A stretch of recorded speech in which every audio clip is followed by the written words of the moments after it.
Has everyone arrived? Everyone is already waiting inside. Well, what are we waiting for? Let's join them!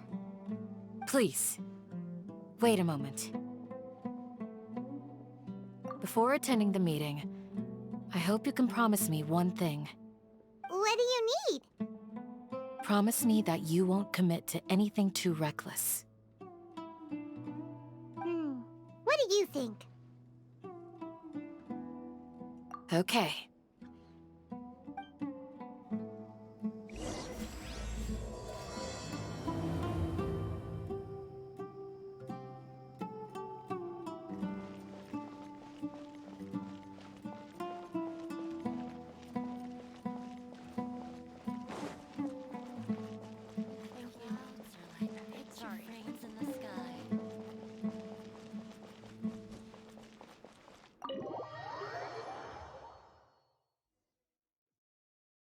Everyone's here so early!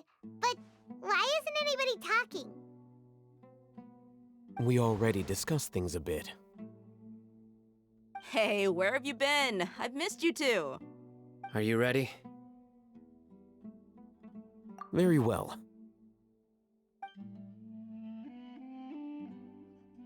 Are you sure this is gonna work? I gotta admit, it's bold. Color me impressed. It's worth a try. The point of discussion is to arrive at a solution. Let's cut the small talk and move to the next point. You're making Paimon nervous.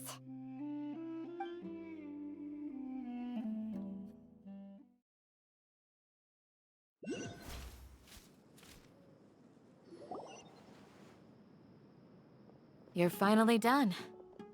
I have some other stuff to take care of. Catch you all later. Come on, don't give me that face. I know what you're going to say. I'll be careful. That's what I wanted to hear. Take care.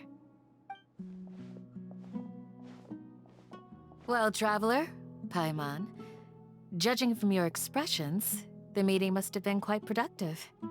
You can tell? I'm not that good at scheming or strategy, but I can sense people's emotions. And based on your reaction, things must have gone quite well.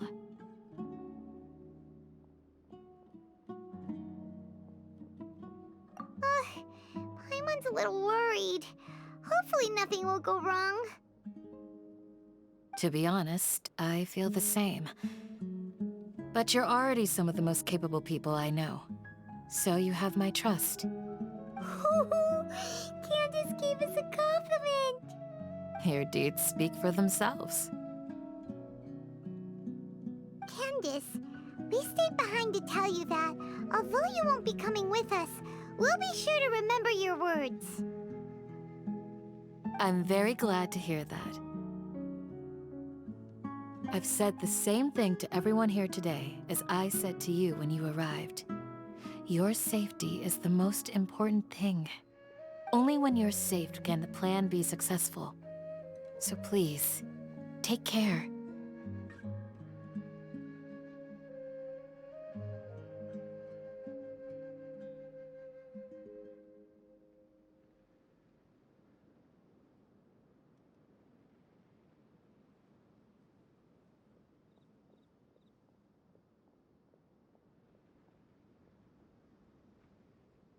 You're welcome. And thank you for taking my advice. Good luck with everything. I'll be here in the village praying for you.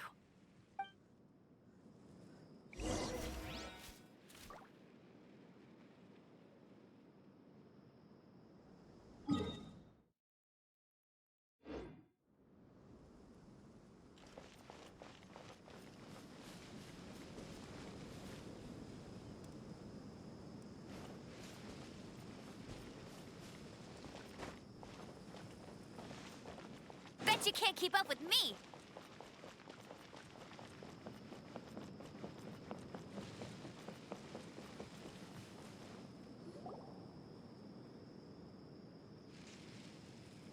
Sounds good. I'll go make some preparations. Okay. I'll Have you finished saying your goodbyes? Yeah! Also, Candace told everyone to be careful. Yes, she did. But I think my point also bears repeating. Our plan is not child's play. We won't be able to achieve anything if we're simply careful. We must go beyond that and fully commit ourselves to it. I hope this is clear to you. Huh? Shouldn't you be saying something more cheerful to boost our morale right now? Didn't we already do that during the meeting? You can never have enough words of encouragement. In that case, Candace can cuddle you to your heart's content while I continue to remind you of the seriousness of our situation. We all have our jobs to do, after all. It's like how some people can be put in charge of logistics while others will fight on the front lines.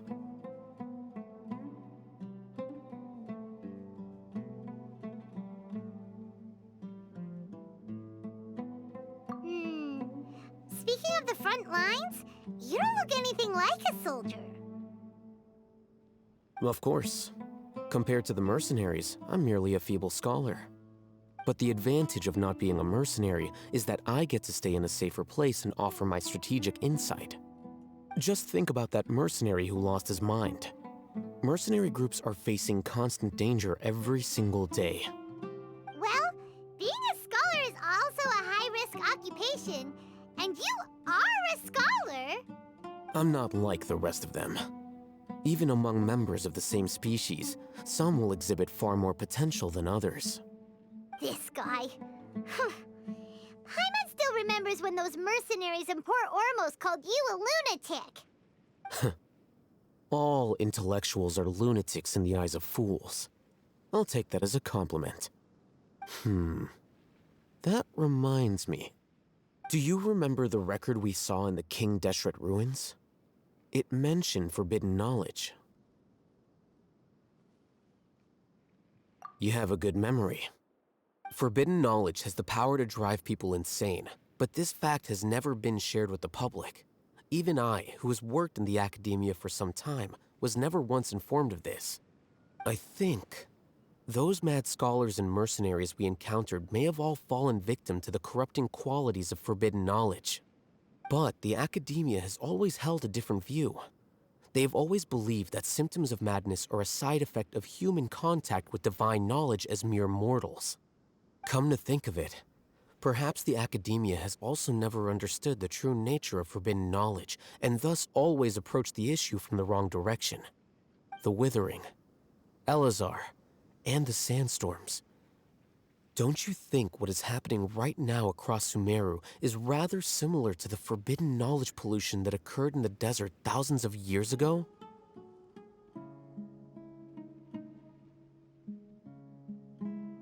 But Paimon thought that Irminsul's disease is what caused the withering in the sandstorms. At least, that's what Tainari told us. Wait a second. Could it be that? Ah, you've connected the dots. The cause of Irminsul's illness may precisely be the pollution from forbidden knowledge. But if that's the case, what should we do? This is huge! Wait. Why do you think Lesser Lord Kusanali would have a solution to this situation?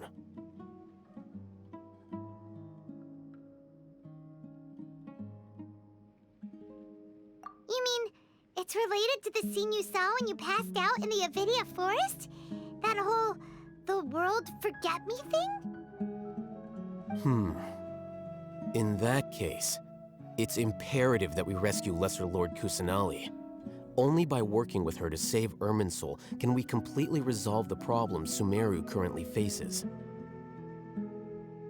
To make sure we're still on track, I would like to check on the state of some of our preparatory work. Where are we going? To an Eremite base.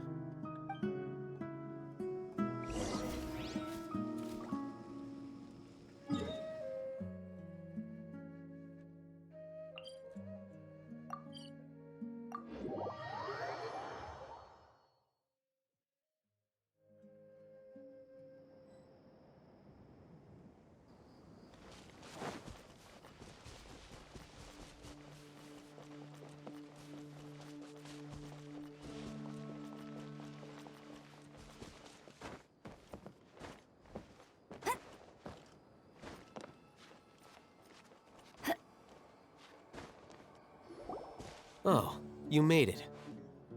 Huh? What are they doing here? I gave them some technical work to do. Ah, it's the scribe. And is that the traveler I see? How's the work going? Ah, yes! We have fixed the devices according to your instructions. One of them is already ready for use, while the others are still under repair. Aren't those devices for can knowledge extraction? What are you doing with those? Look here. Huh? More can knowledge? Are you going to put more weird stuff into her head again? What's that look on your face? Are you scared? Paimon's a little scared, but very, very furious. That's an interesting response. Anyway, we're not going to use this just yet. As I mentioned during the meeting, this knowledge capsule contains a decree I drew up in the past. The academia should also have their own copy. And according to the plan we just came up with, Traveler, I want you to record something into this capsule. Do you believe we can save Lesser Lord Kusanali? Good. Conviction is the most important part of all of this. Now, please get ready and put on this device. You want us to record our conviction into the knowledge capsule? Yes. Paimon is still really worried. I understand, but trust me, Paimon, this is something we have to do. It's best if you can do as I say. Because, to achieve this impossible task, it sounds like you'll need to fool your own heart first. Although it may feel like a trick, self-encouragement may be the most important tool we have. Paimon can see the point you're trying to make. Imagine this. We have orchestrated our plan and successfully rescued Lesser Lord Kusanali. As a result, we have changed Sumeru's entire political landscape.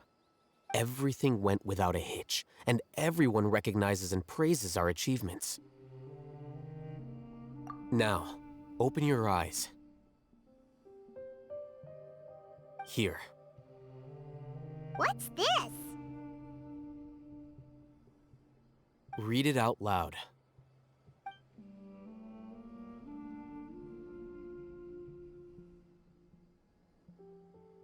It's done.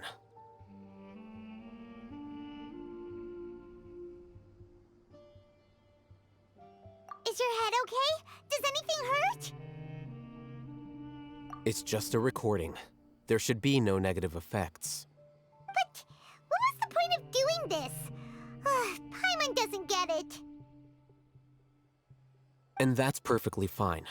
In any case, these capsules aren't meant to be used by you. Huh? What do you mean? Have you forgotten? Our plan needs to account for those who have long relied on the Akasha. You may find it hard to believe, but for those people, everything the Akasha transmits to them is nothing short of absolute truth. Imagine if you've been using a device like the Akasha since the day you were born, and this device has always supported you during times of need. After all that time, what do you think you'd become? A fool? A machine? A slave to orders. And that's why rules are so important. In addition, those who understand the rules can delineate boundaries and identify gray areas. But why would you need to identify the gray areas? You could say that those kinds of ambiguous zones can be very interesting. One might even say they're advantageous in the right hands. The things you're interested in are really out there. Are all Sumeru scholars like this? Anyway, that's enough chit-chat. I'm going to take those two to work on some small projects. You can head to Caravan Rebot and start preparing for the next step. Small projects? We're going to tinker with the Akasha terminal and make a few modifications.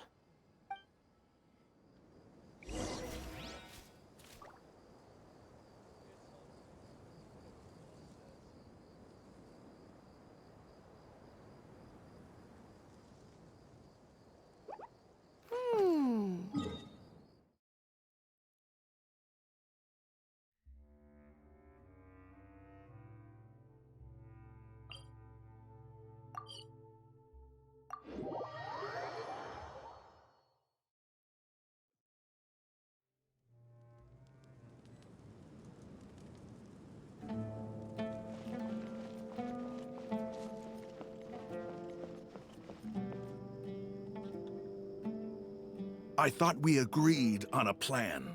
How can you go back on your word? The plan is too radical and carries a high risk for casualties. I've given it a lot of thought. And in the end, I still can't agree to it. But it's still the best plan we have. As a former Matra, you of all people should be able to see the bigger picture and recognize the innate advantages of our plan. I did.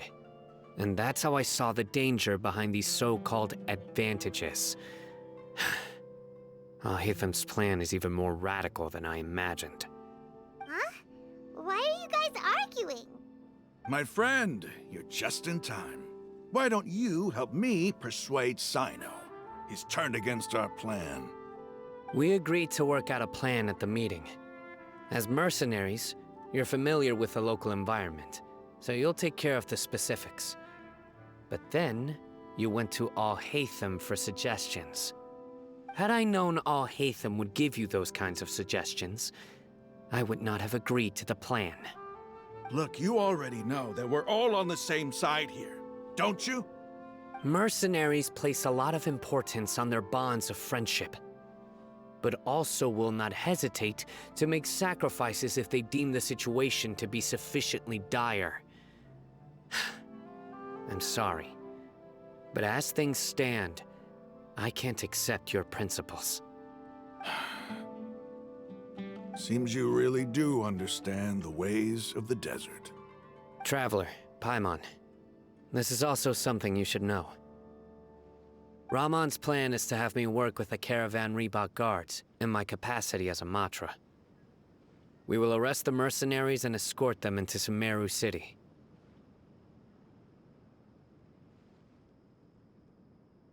Wait, how can we work with the guards? We can't get through that wall easily, remember? Caravan Reebok would never let so many unregistered members of the Eremites enter Sumeru City. My plan will clear us of any possible suspicion, and also let us enter the city as a big group. There is no better way. That also sounds like something Al-Haytham told you. Am I right?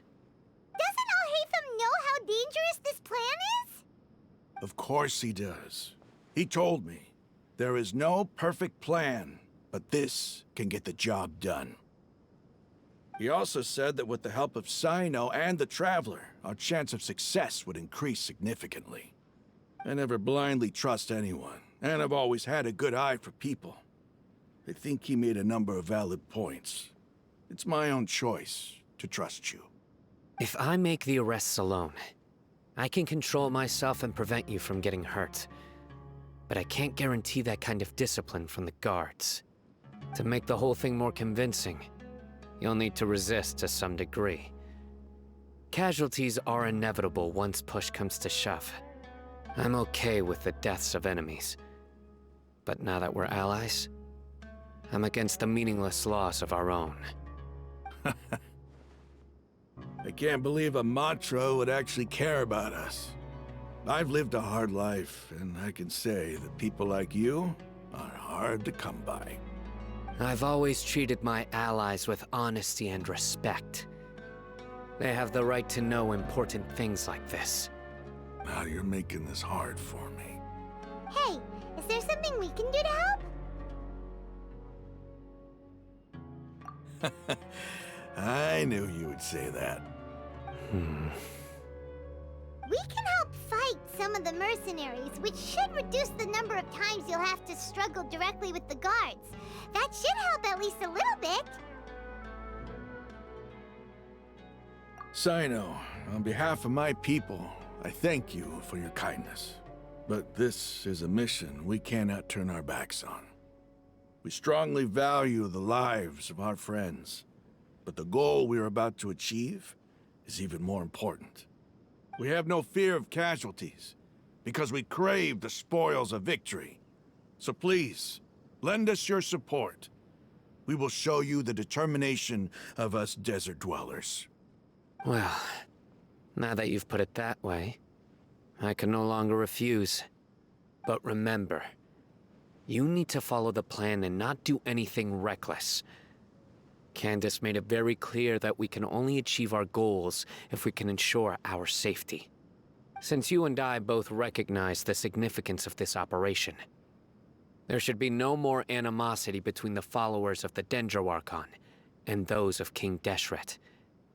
Everyone's life is equally important. Okay, you have a deal. Let's do this for our shared dream. The guards should be stationed in the courtyard nearby. You can find them there.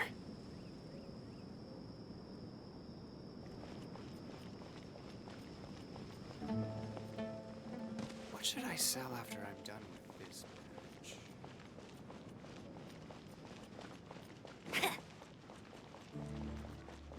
I should be able to get some cheaper spices. Because things are so, ergo they are such. Made out of tan.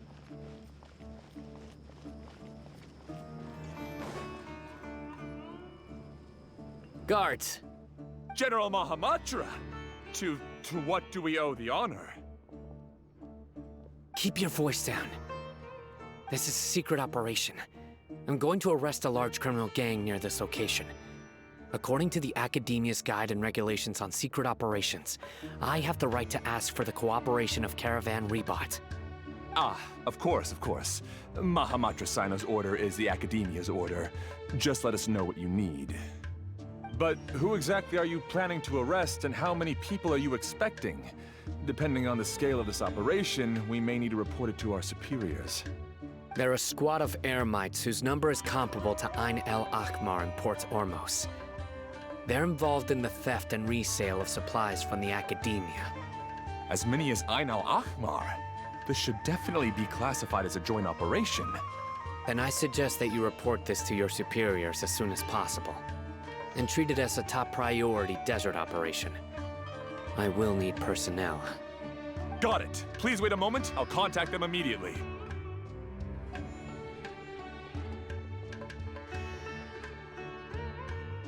Because this is work. Because I trust you. Paimon can't believe you're still in the mood to chat. This whole thing has Paimon scared stiff. Aren't you even a little worried? What if these guards already know that you have betrayed the Academia and are no longer their General Mahamatra? Even if that guard doesn't know, their superiors might, right? We discussed this, remember? The Caravan Rebot operation is of great importance. But don't worry, the guards there shouldn't know that Sino has stepped down. How can you be so sure? First, the other Matra still don't know why Sino has left, which proves that the Academia has been covering up the matter. Second, this is a crucial moment for the Academia's God creation plan. If something were to happen to the General Mahamatra, it's bound to attract a lot of unwanted attention. No matter how you look at it, they don't seem interested in sharing the news of Sino's departure. A reasonable inference. I agree. Which brings us to our next issue. I'm sure some of you have been wondering if the prediction function of the Akasha will affect our operation. The Akasha is still in operation, so I must remain on high alert. Actually, considering the power of the Akasha, it's quite strange that it hasn't already tried to interfere with my actions. I've given that a lot of thought. For now, I don't think you'll need to worry. If you remember, when you first came to Aru Village, all your actions and routes were predicted by the Akasha. It even gave that information to those who kidnapped the village keepers.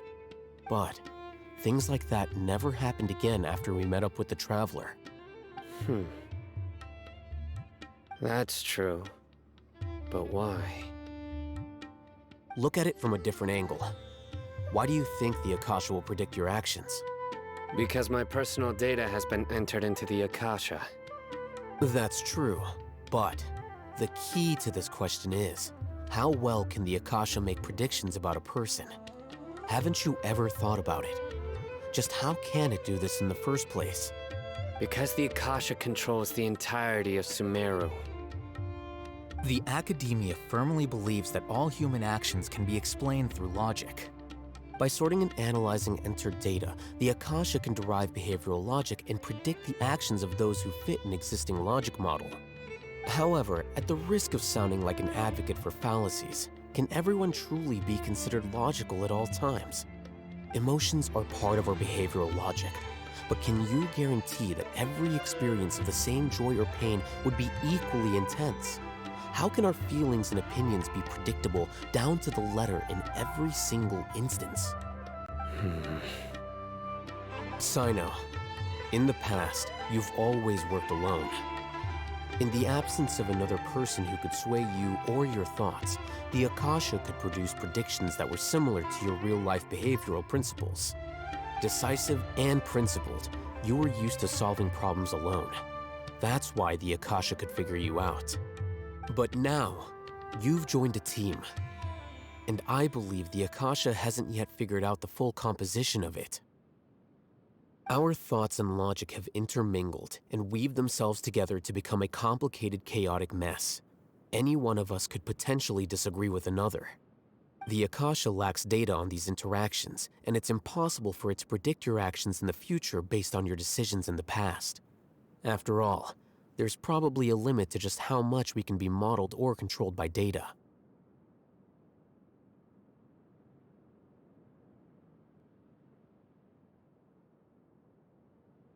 So, in my opinion, you're probably safe for now. Makes sense to me. I agree.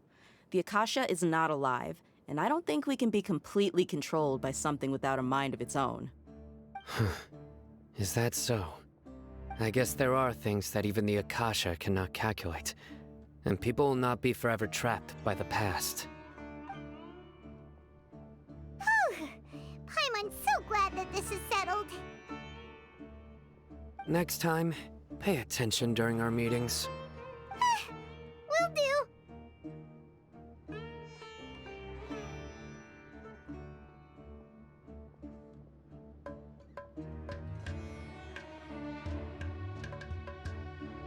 Just remember to stay vigilant. Footsteps! General Mahamatra, we were not expecting your presence here. I'm the security officer of the Grand Deshret Desert District. My name is Luxembarbo. This is my assistant, the Traveler. She will be working with me. The construct next to her is for her work.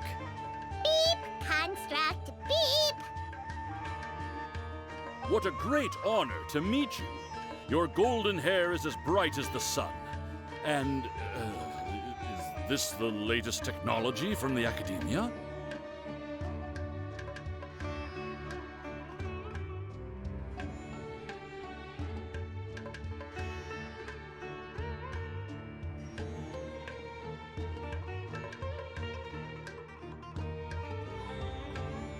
Have you made a decision regarding the matter I mentioned to your subordinate?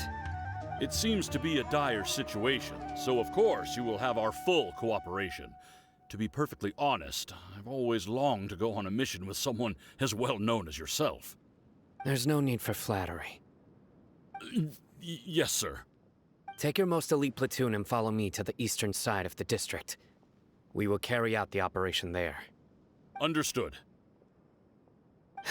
Map. Hurry, bring the map!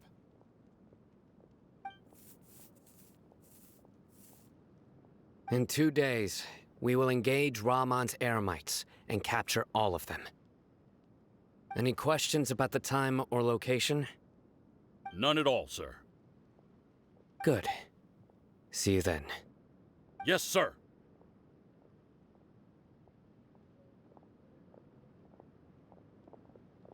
Maybe hanging around the General Mahamatra isn't so bad after all. Everyone's so respectful towards us. This is all due to the absolute authority of the Academia. And now, we're going to strike back against that massive pillar of power. Get ready.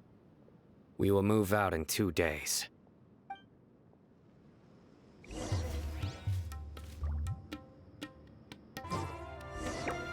time for the operation! Let's go meet Sino in the desert!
already.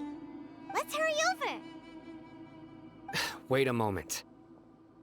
Ah! Oh, it's you. You're my assistant, remember? Being my assistant, you must stay with me. Now let's head over there. It's General Mahamatra and his assistants. We meet again. You're here early. It's to show how important we think the operation is. Since this is a big case for the Academia, we are prepared to give it our best. I'm glad to hear your sense of resolve. Remember, we must capture them alive. They are our only leads for the case. If they die, we will be unable to continue the investigation. Understood. Everyone! The Eremites are approaching from the west! Make preparations and be ready for combat.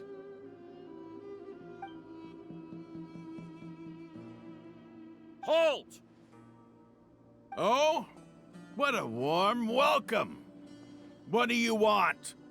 Judging from those shiny weapons in your hands, it seems like you're not interested in a deal. Rahman, the Academia has caught wind of your smuggling and illicit sales. If you value your life, I advise you to surrender. Who are you supposed to be? A Matra from the Academia? I can't believe you came all this way just to catch us. I'm not here to talk. Oh.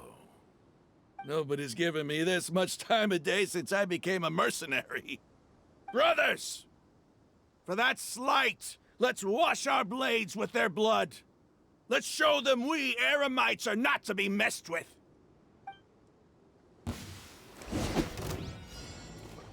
No one escapes my sights. Let the show begin. Huh. Ha! Scatter!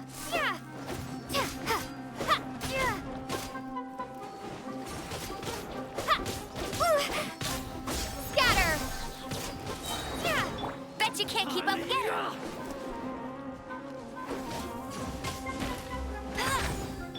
Come a little closer. Spring forth!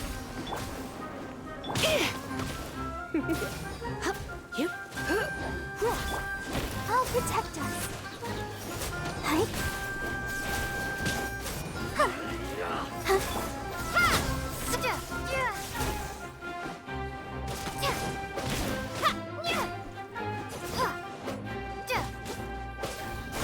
Come a little closer. You're in for... Let it rain.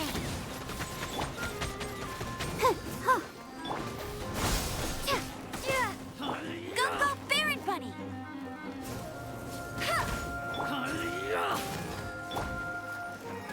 Hi. Scatter.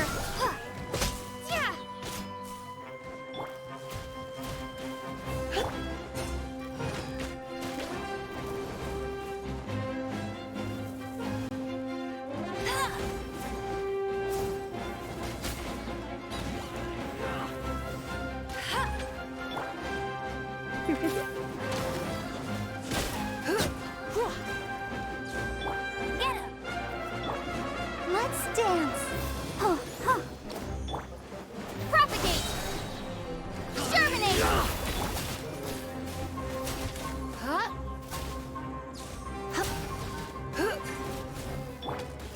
Hi. Ow. Hi. Come a little closer.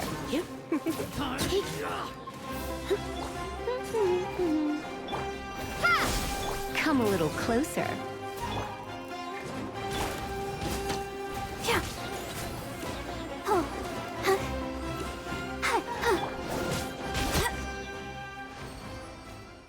It's over.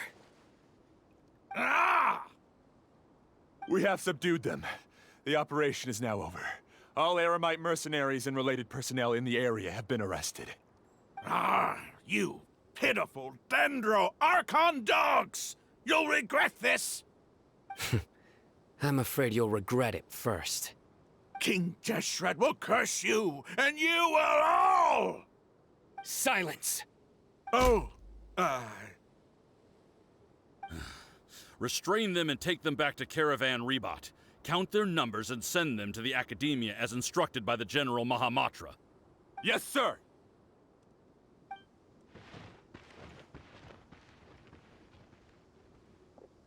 Mahamatra Sino, I will now take my leave. If you need further assistance, please come to Caravan Rebot and ask for me. Understood. You are dismissed. There they go. Let's talk elsewhere.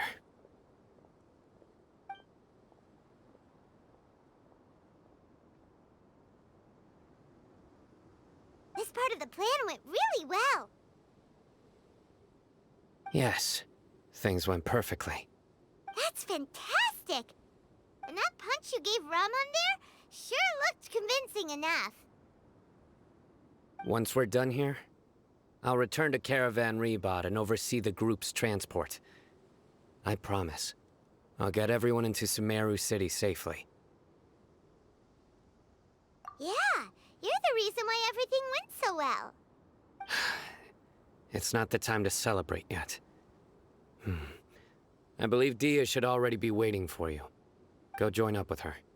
She will need you to introduce her to Tighnari. Speaking of which, is it really okay for us not to share the full plan with Tighnari? What if he'll feel miffed about it and refuse to work with us? I have a very close relationship with Tighnari. Given how well we know each other, I believe my message alone should be enough to bring him to our side. He knows I won't make jokes about things like this. If we need help, Tighnari is the best option. Get ready for the next phase of the plan. Don't keep them waiting.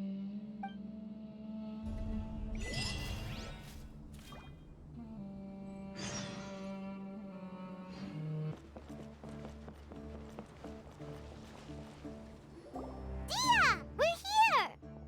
It's about time. Didn't you say our part of the plan is the most important of all? And here you come rolling in late. In the time it took you to get here, I already did 5 laps around the place, downed 7 drinks, and even did some clothes shopping. Sorry. We didn't mean to keep you waiting. I just wanted to fix your attitude and rub it in a little. After all, you took your sweet time getting here, and we've got important stuff to take care of.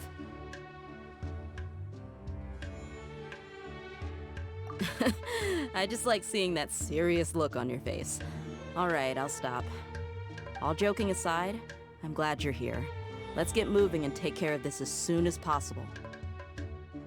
But where should we start? Our responsibility is to get a status update on the Fatui Harbinger known as the Doctor. We need to make sure he won't get in our way when we rescue Lesser Lord Kusanali. Dealing with an institution that controls all of Sumeru is already hard enough. If the Doctor were to crash the party, it would be next to impossible for us to achieve our goals. Yeah, we sure don't want him showing up. Ooh, he really gives Paimon the creeps.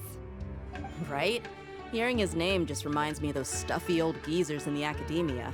I'd rather not have to deal with someone like that. According to the plan, we should first go to Pardis Di and ask for Forest Watcher Tighnari. If all Hatham and Sino's sources are solid, then we can be sure that Tighnari still has the Academia's trust. So, we'll find Tighnari and convince him to get us the latest intel on the Doctor. Then, depending on what we learn, we'll make any necessary adjustments to our plan. The sages have placed spies everywhere on the other side of the wall. I'll follow you as a bodyguard. You should be honored. I don't offer my services to just anyone you know. But Paimon thought mercenaries would do anything for Mora. That's certainly true. But when multiple employers are vying for your services, you should always go with the best offer. Let's see. If I were to charge you a bill, I guess I can apply a discount. How much more do you want? I was not sure we can afford it. How much do I want? Hey, how about paying me with a smile? What do you say? I haven't seen you smiling much recently. If you ask me, someone like you must look lovely when they smile. Come on, give me a smile so that I can be less worried. Looking good. I hope this pretty smile will become our lucky charm. There are many kinds of smiles, but only a truly joyous one can bring blessings to others. Let's consider this smile a down payment for our future victory. Let's go. It's time to pay a visit to Party's DI.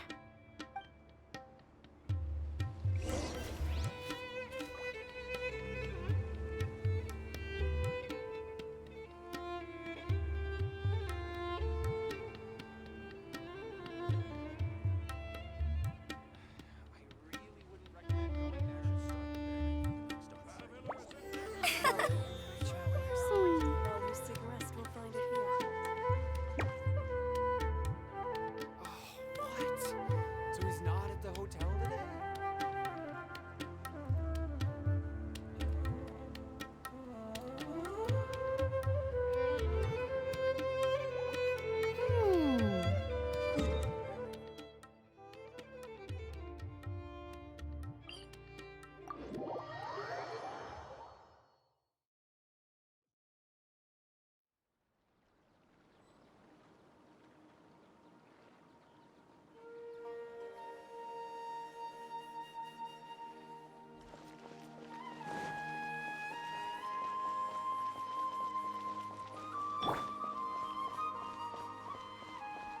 He's over there! Let's go say hi! Tainari! Ah, Traveler, Paimon. And you are? Hey there. This is our friend Dia. She's an Aramite mercenary. A mercenary? You must have some big news for me. It's something really important. Please help us out. All right, then follow me.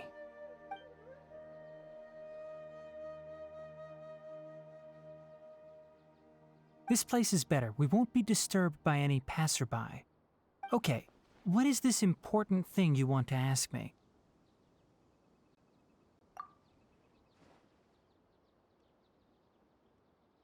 The doctor, huh? He's that strange-looking Fatui Harbinger with the mask. Paimon thinks he has blue hair. Yes, I know him. Actually, he left Party's DI just a little while ago. He left already? Yeah, he came looking for me. Can I ask what it was about? Sorry to ask you like this after having just met, but your answer is very important to us. For now, all we can share with you is that your friend Sino is working with us. Sino, you say?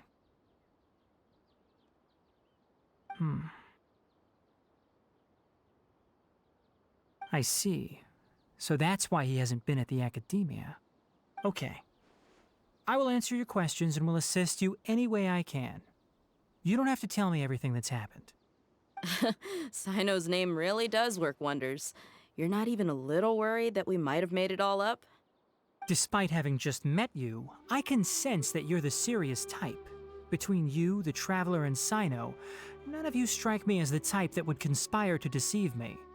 You don't need to tell me anything you don't want to. I'll also get straight to the point. The Harbinger you mentioned came to me because he wanted to take the scholar Hypatia away with him. Hypatia? Why would he want her? And what do you mean by take away? Is he planning to leave Sumeru? Yes. He told me his return to Snezhnaya is imminent.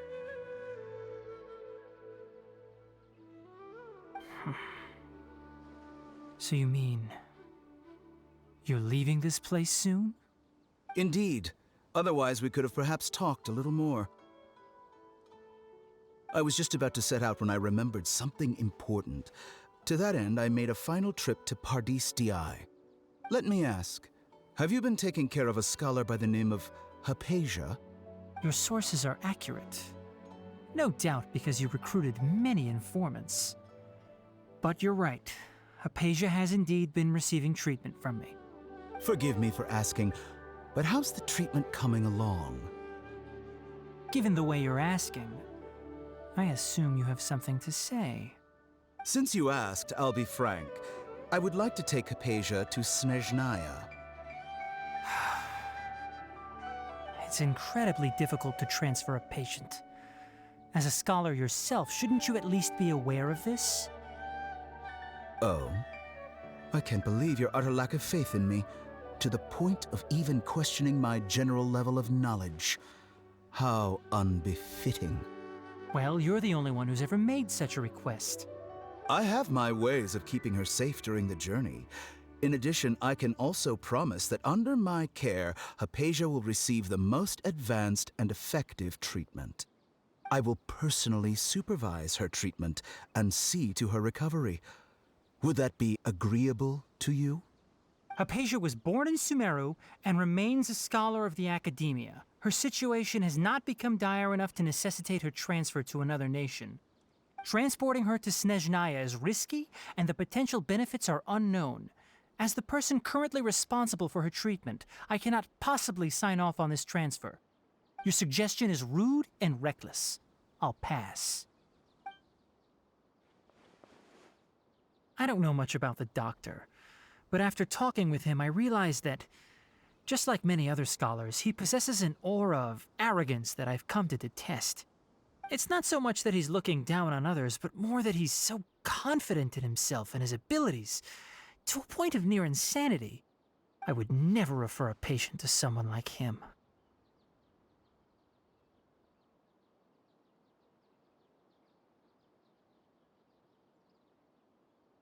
I prepared myself for a protracted battle of wits, and was really surprised to see him just give up on the topic. Still, his reaction really concerned me.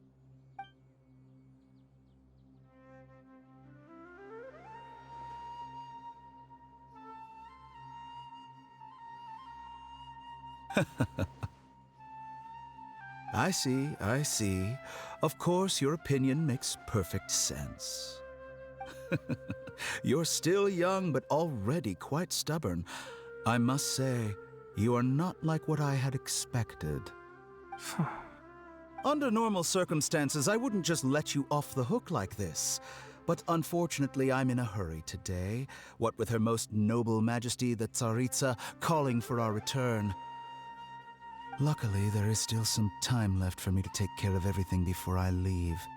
It's just as the Academia said, you're a responsible and gifted scholar. Sadly, even with all of that, you're still lacking a bit of shrewdness. And that's also why people like you can never realize that sooner or later, everyone must pay the price for what they've learned.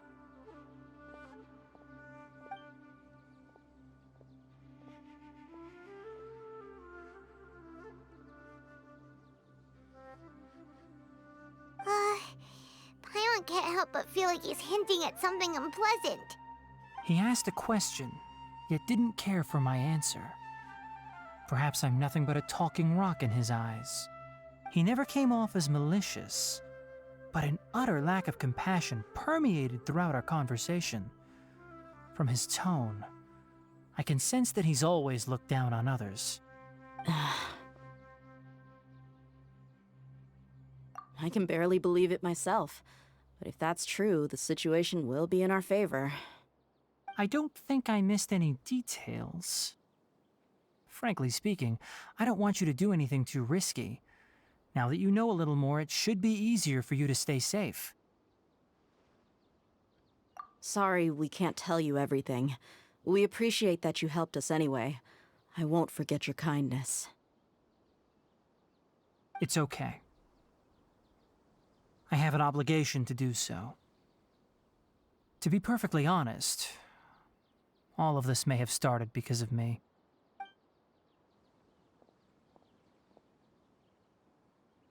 Recently, my master wrote several letters to me, asking me to return to the Academia and assist him with his research. Hasn't he already asked you several times before? Yes, but there's something off about this most recent batch of letters. The handwriting and tone are both familiar, but some details have been omitted. My master will occasionally leave a few dots on the back of the letter. 1 dot means that he wrote the letter on a sunny day, and 3 dots stand for a rainy day. This has been a habit of his for many years, but I didn't find any dots in his recent letters. I believe something may have happened to him. I get it. Since you are always at Gandharvaville, you would like me, someone already working at the Academia, to investigate this matter, right? I'd like to ask you to do that for me. If you can keep yourself safe, please withdraw immediately at the first hint of danger. I can do that, but I have a feeling it won't be that simple. The Academia has been working on a big project. I'm not quite sure what it is, but your master might be involved with it. If the higher-ups really are hiding something, then it will be difficult to remove myself from the situation once the investigation starts. If the situation becomes critical, I'll leave the Academia. If you don't see me there for an extended period, that's your cue. All right, we've got a plan. I'll stay at Gandharvaville to support you. If that scenario comes to pass, you must be extra vigilant. And be wary of any messages or direct requests from the Academia. I must say, I didn't expect a warning like this from the General Mahamatra. Being loyal to the Academia doesn't mean blindly doing whatever the sages say. I know what I'm doing. On that note, aren't you also being quite distrustful of your alma mater? The Academia, yes, but my master is a man of integrity. Even when I was a student, I was worried he'd get in trouble for sticking to his beliefs. I suppose he's lucky to have lasted so long. But in the end, it still caught up to him.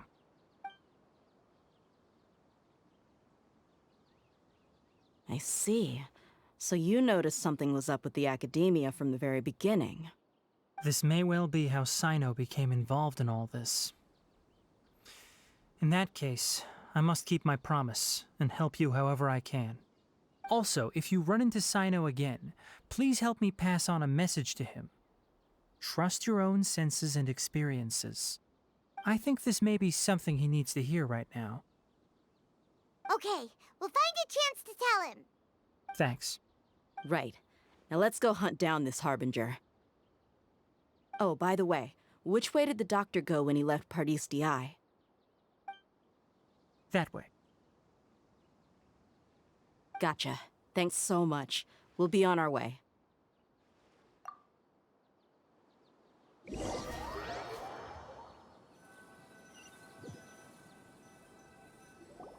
According to Tighnari, the doctor is leaving Sumeru soon.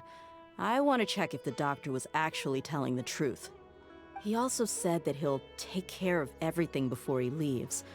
What did he mean by that? We need to be extra careful when dealing with a person like him.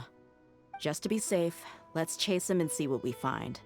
But we have no idea where he went! How can we start chasing him? We'll do it the mercenary way. I'll find leads as we go. All you have to do is just follow me.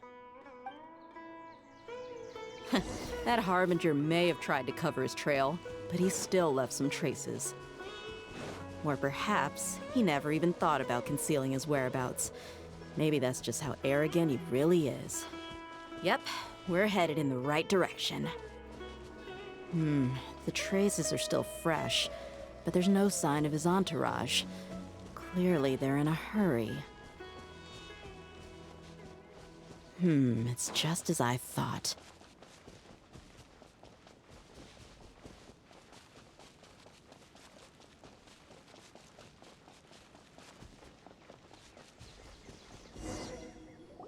We can stop here. I think I know where the doctor went. To the south of here is Port Ormos, which seems to be where they're headed. Port Ormos? They're going to leave by boat? That's right. Let's go to the port and have a look for ourselves.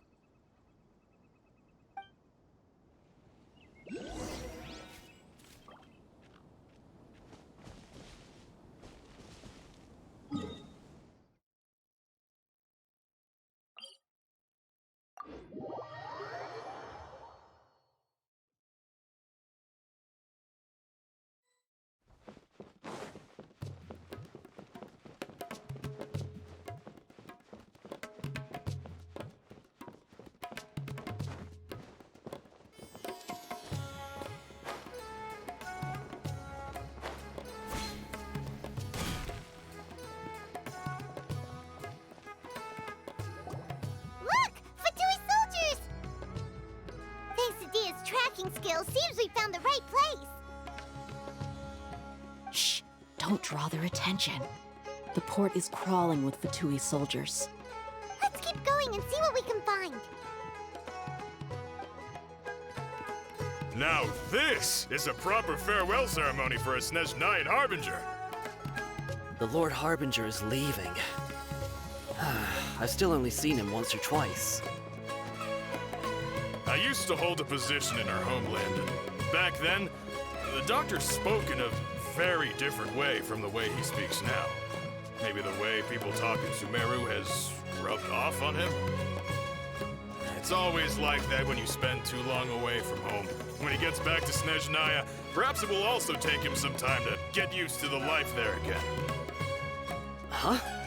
But, sir, that can't be right.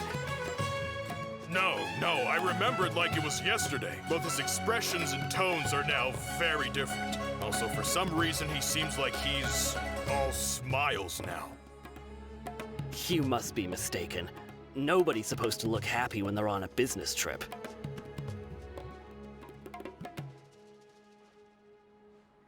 The Doctor is on that boat. So he told the truth after all. He is actually leaving Sumeru. Let's get closer and find a place to hide so we can observe him.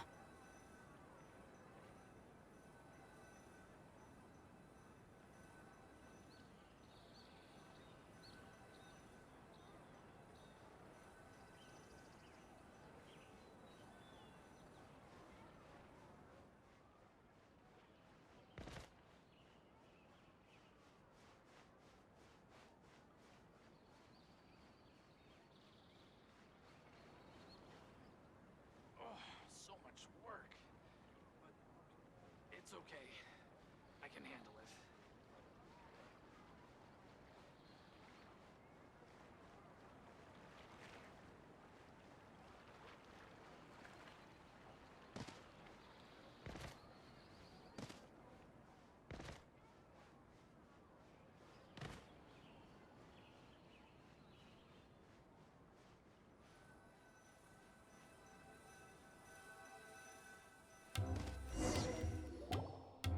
This place'll do.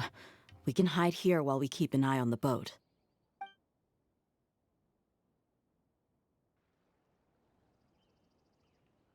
Huh? Uh-oh! He saw us!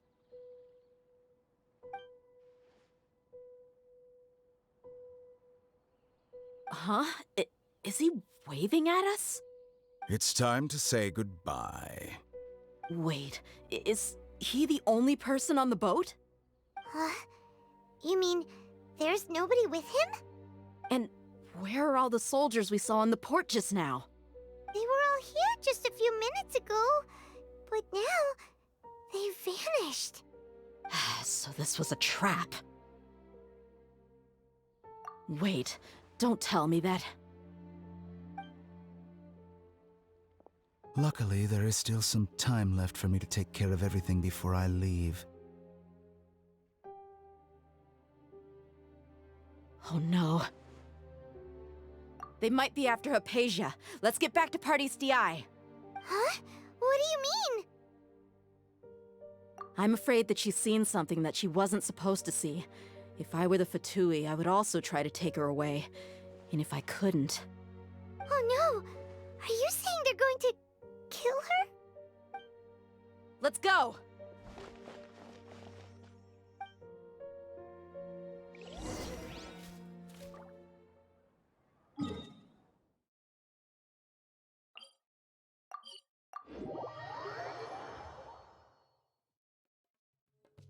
Pardis Di is not a place you Fatui can just show up and do as you please. I believe we've already made ourselves quite clear. Our superior gave us permission to search for and collect medicinal herbs in Pardis Di for research purposes. But you've been in Sumeru for some time already. I find it coincidental that you chose to only come here today. Even the Grand Sage himself may not have the right to question our research, much less an ordinary scholar like yourself. I've done my duty to inform you. Don't make things difficult for yourself.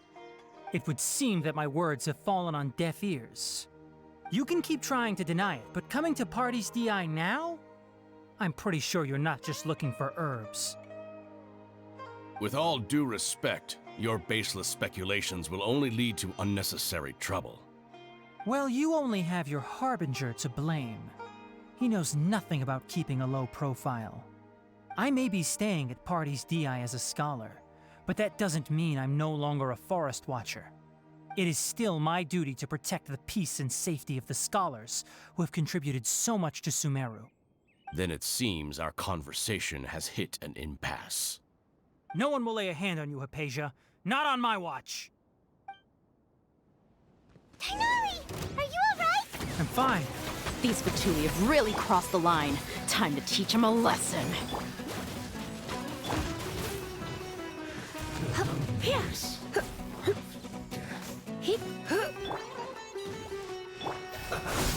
You're in for a little shock.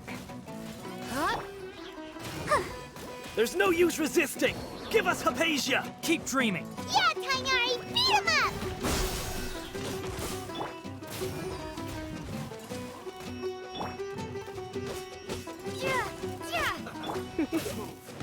Stay right there. Detoxify me! Well done. Get him! Let's dance! Scatter! You're in for a little shock. Quickly. Come a little closer. No one escapes my sight!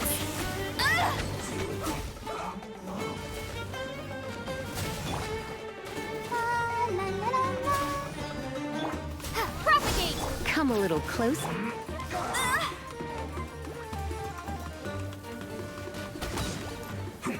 Bet you can't keep up with me!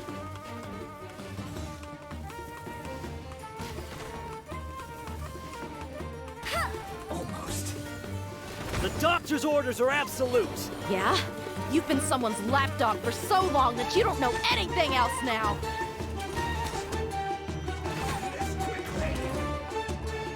Go, go!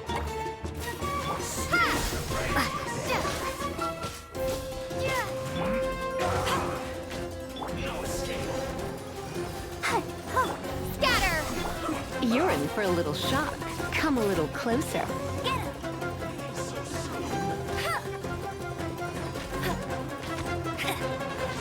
Quickly. Propagate! You're... So My. Come a little close. You're in for a...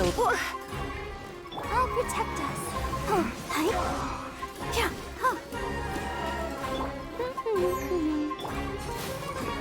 Come a little closer. Try not to enjoy this.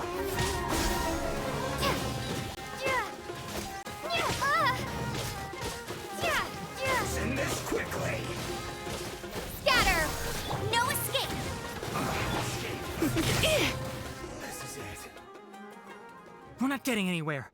Traveler, Paimon, please go to Hypatia. We need to make sure they don't try to sneak around and attack from behind.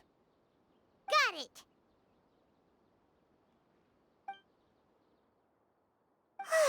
Hypatia's still here. Doesn't look like anyone's broken in.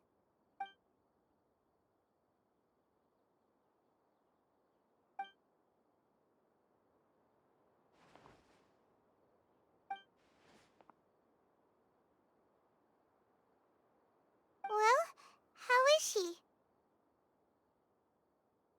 Oh, that's good.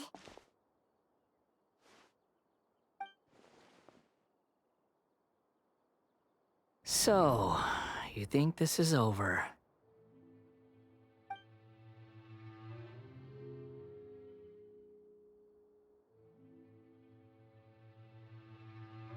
What? The Balladeer is here?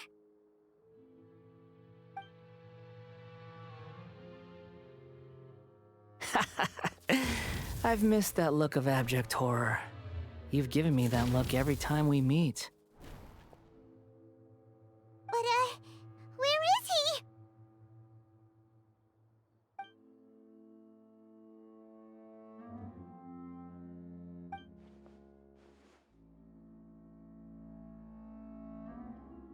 I can hear all of your thoughts, you know.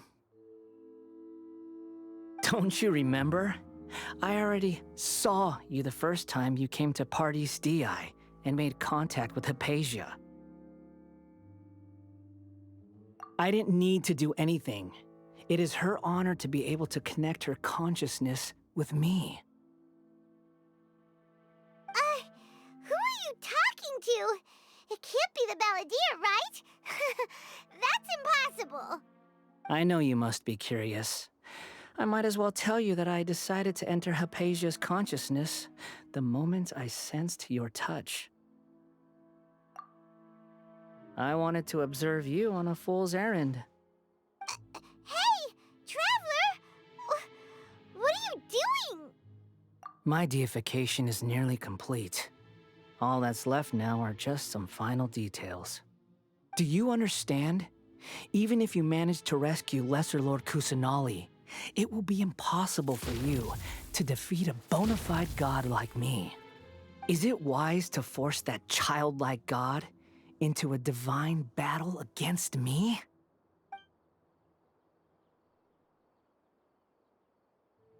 Scholars consider the God of Wisdom to be the sum total of their faith.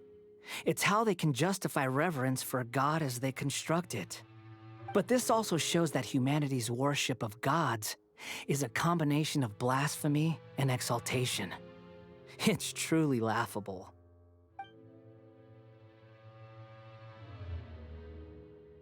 Yes. What is it?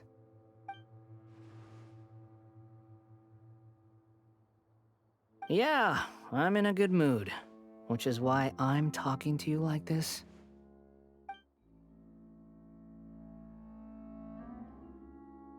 What do you mean?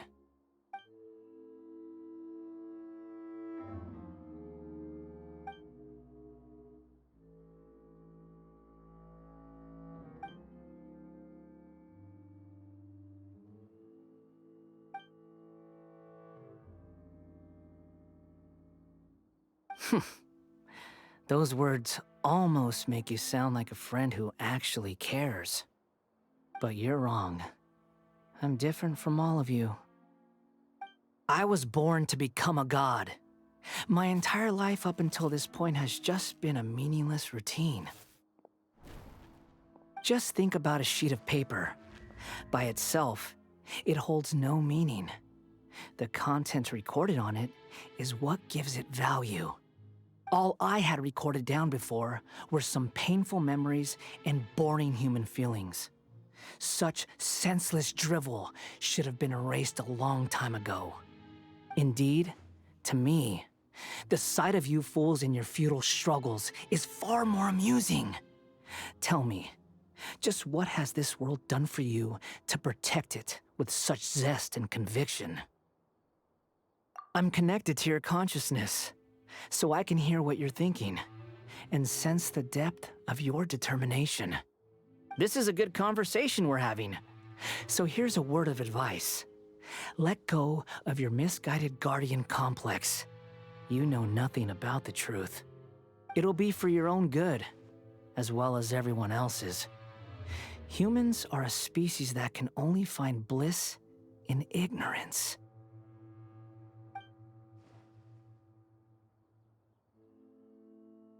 Ah, you've seen my affection for her. If you were in my position, I think you'd feel the same way.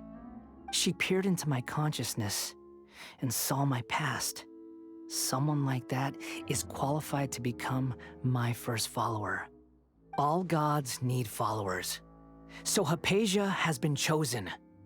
Her appearance heralds my imminent arrival at the throne of divinity, while her worship shall become my glory.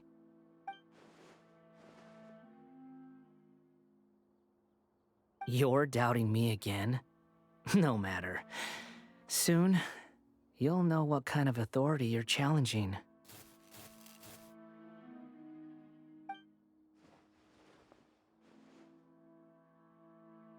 Who wants to hurt my devout follower?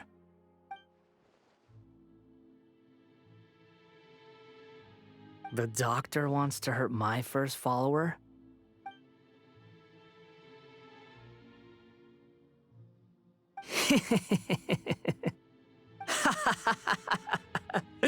How very amusing. Has anyone ever told you that you're not good at sowing discord? The Doctor has never known his place.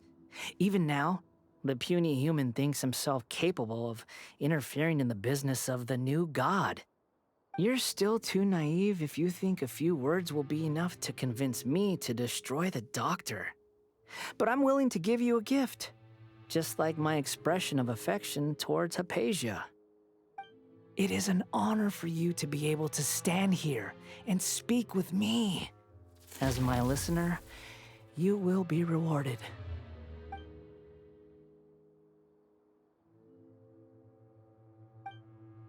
Both good things and bad things can be called gifts. After all, gods have never needed to be reasonable. Ah! Paimon hears thunder!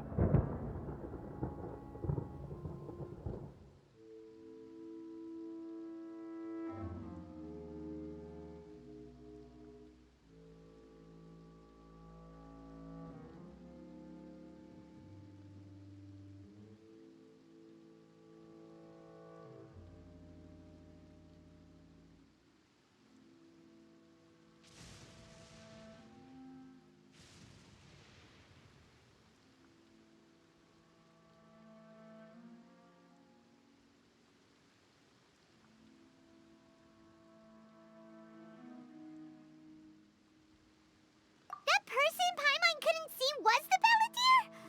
Oh, he sure chatted with you for a while.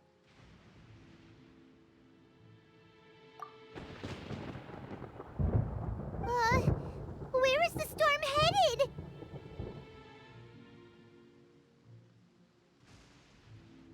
That means anyone outside is in danger! Let's go! Tighnari and Dia still must be fighting!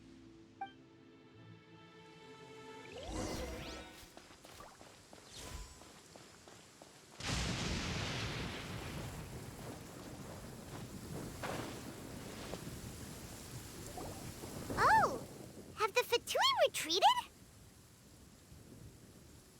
Hey! What happened to you? He's hurt. I'm fine. Don't move. I've seen Eremites get struck by lightning before. You need to rest. Struck by lightning? We were fighting, and just as things started looking grim, the weather suddenly became extremely strange. Lightning started attacking everyone, almost as if it were alive. Luckily, there were only two of us, and both of us were nimble enough to dodge most of the strikes. There were a lot of Fatui, though, and they were being torn to shreds by the bolts of lightning. With that, all the Fatui soldiers were forced to retreat. It's all right. My wound aside, you look like you've seen something unpleasant. Hey, didn't I tell you not to move? Just in case. Let's go to Hypatia's place and talk about things there.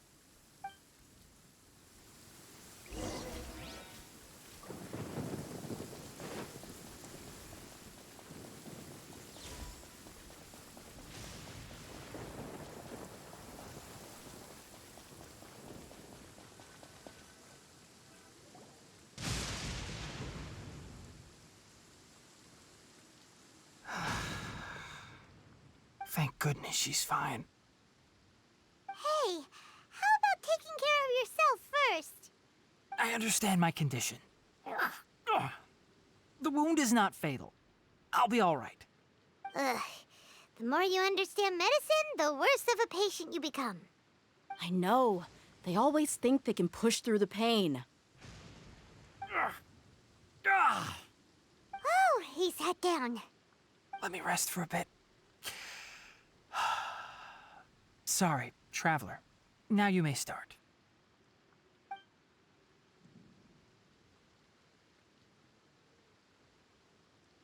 So that's what you were talking to the Balladeer about? Oh, Paimon can't believe what he's thinking. The Academia's God creation plan. How ridiculous. That sounds, ambitious, I guess? Anyway, this is all way beyond me. As long as I can enjoy every day with a drink in my hand, tasty food in my stomach, and a good night's rest, that's enough. I'll only work when I have to. I must be the least ambitious person who's ever set foot in Party's DI. Don't say that. I haven't even thanked you for your help back there. Don't mention it. Well, if nothing else, all this proves that the doctor really did have some urgent matter to attend to and left Sumeru in a hurry.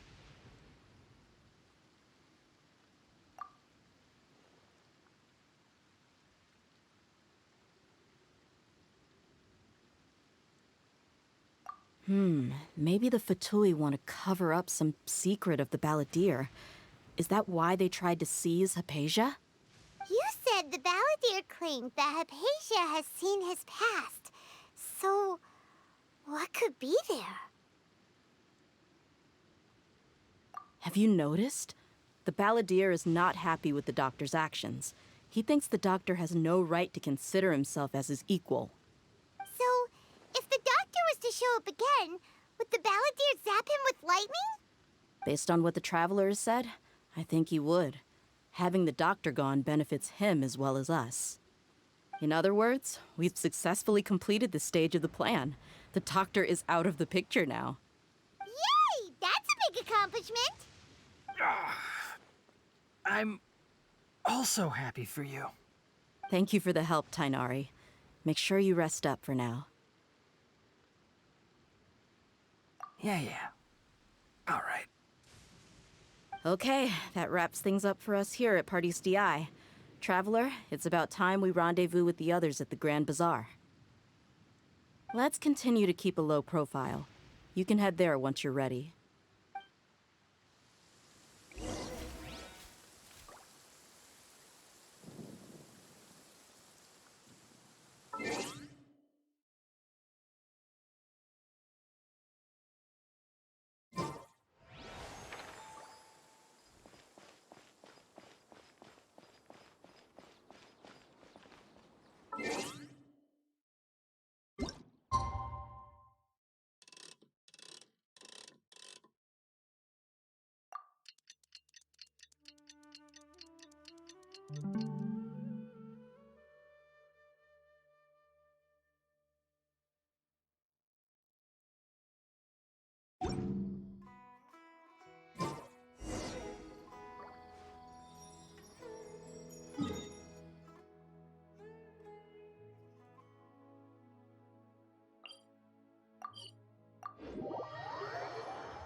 It's nearly time for afternoon tea.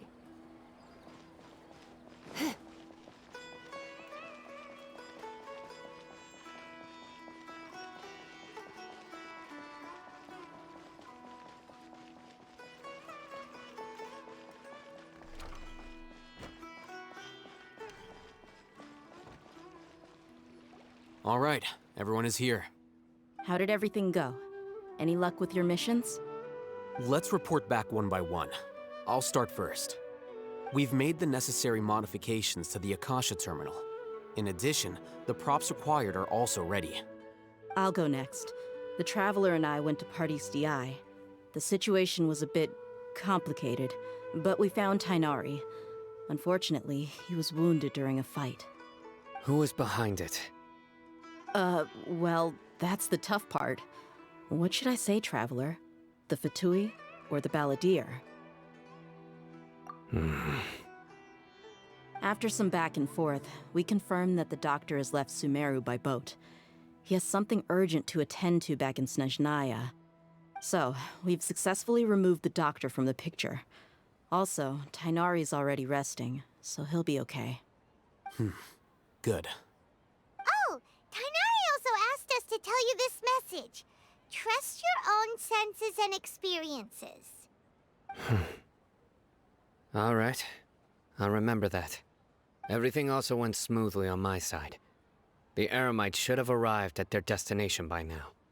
To avoid alerting the quarry, they will stay there for now. I can't believe you actually got so many Eremites into Sumeru City. It's all thanks to Rahman and his brave team, as well as their bold strategy. It appears to have been very effective. I'm glad to hear it. Well, is that everything? Okay, this meeting is adjourned. Huh? Wait, you mean that's it? Well, what else is there to discuss? Shouldn't you end with some words of encouragement? You know, to fire us up now? Personally, I'd rather we all go home and get some rest. I'll hate them, Ugh. Oh, and if you wanted someone to say something to that effect, then I must reiterate that I'm here to strategize and not to lead. So you should find someone more suitable to do that. But I thought all of you academia big shots were great speakers. Then I should remind you that I'm the scribe.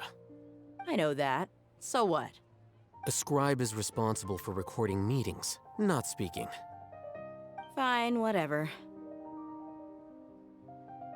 Well, Cyno doesn't seem to be much of a talker either. I guess that leaves it to my employer. Employer? Yep, the Traveler hired me. That's right. So come on, boss. What do you have to say for the team? Yeah, say something to boost morale. Huh? What are you all doing here? Oh, it's Nilu! Hey, everyone. I'm not disturbing you, am I? Not at all.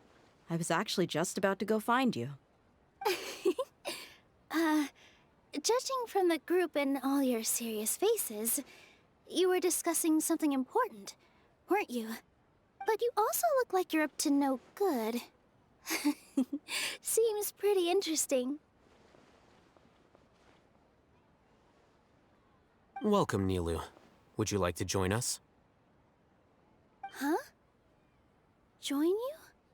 You mean, you also want to discuss something important with me? Yes, something very important. Nilu, are there any breaks in your performance schedule in the upcoming days? Huh? Wait, you're seriously inviting me?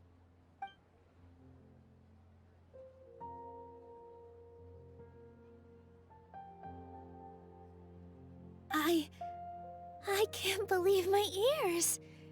You are truly the bravest and most passionate people of Sumeru, well, that I've ever met. Ahem. Oh, right. The Traveler and Paimon are not from Sumeru, but you are awesome as well. That's right. I must admit that I'm a little scared, but I'll try my best for Lesser Lord Kusanali. If I can somehow use my abilities to help you, then count me in. Remember, believe in yourself. Okay. I'll get my friends at the Grand Bazaar to help us tomorrow. Just remember not to say too much. Be discreet. Yep, you got it. All the preparations are done. Now, can we finally conclude this meeting? So, have you thought up what you'd like to say, boss?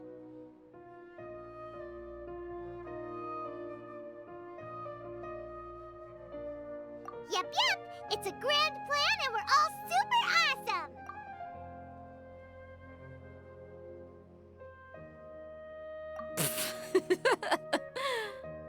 Well said. A good night's rest before an operation can be the difference between success and failure. Thankfully, I've had my place to myself recently. It's been nice and quiet. Huh? Oh, nothing. Alright, let's all go home and get a good night's sleep so we can be up early tomorrow. Okay, so I guess that means it's time to say goodnight now. Yep, good night, everyone!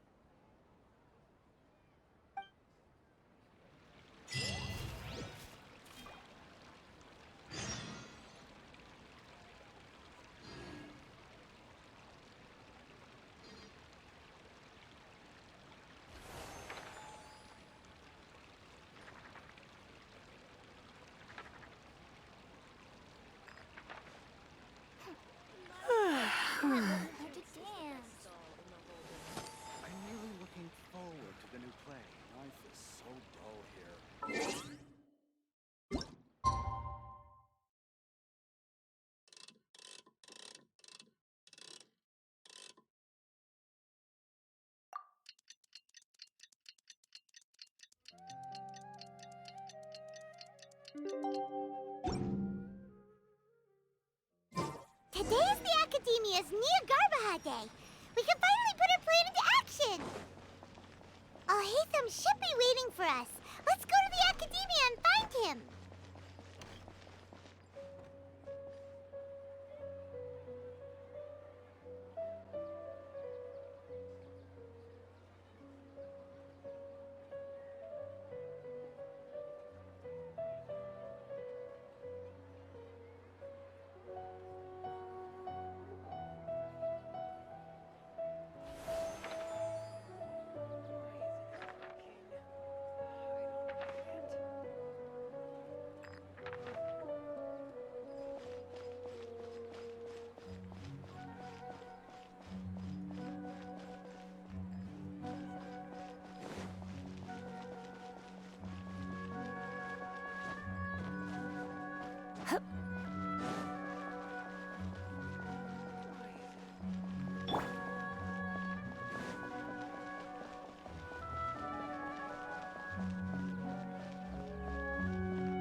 Hello, you two.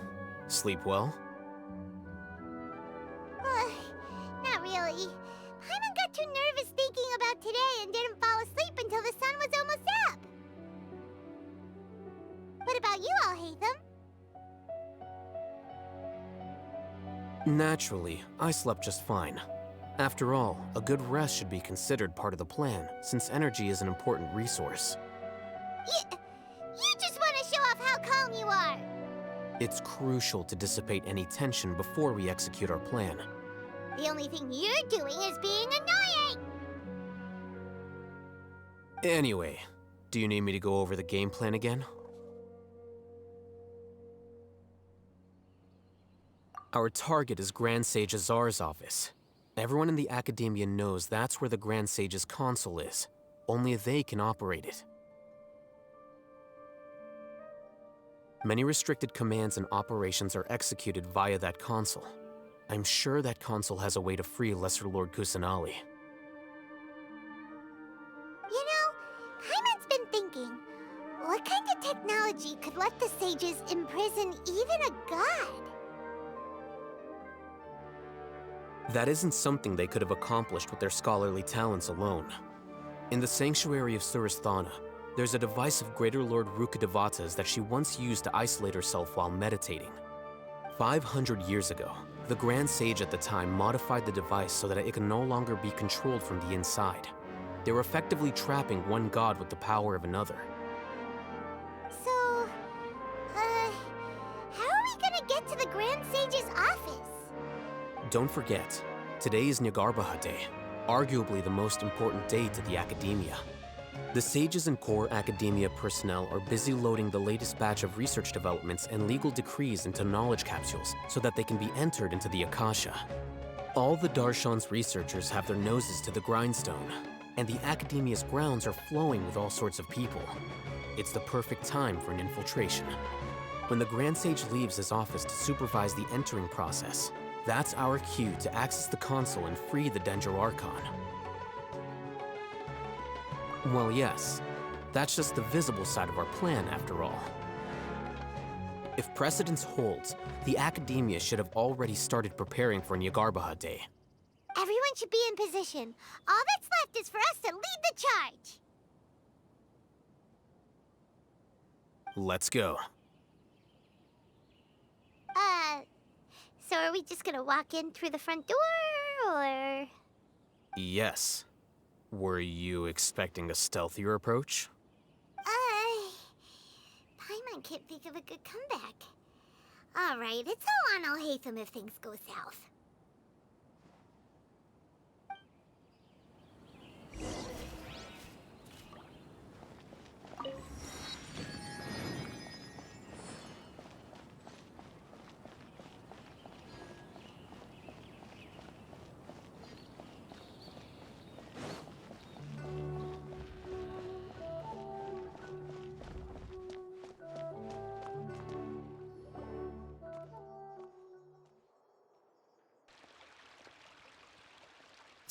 Scribe?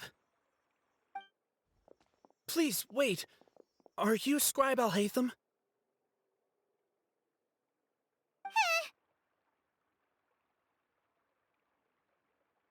That's me. Is something the matter? I'm in a hurry. No. I was just surprised to see you here. I had heard that the sages were looking for you not long ago, but I didn't know what for. And, also, please don't bring outside guests into the academia.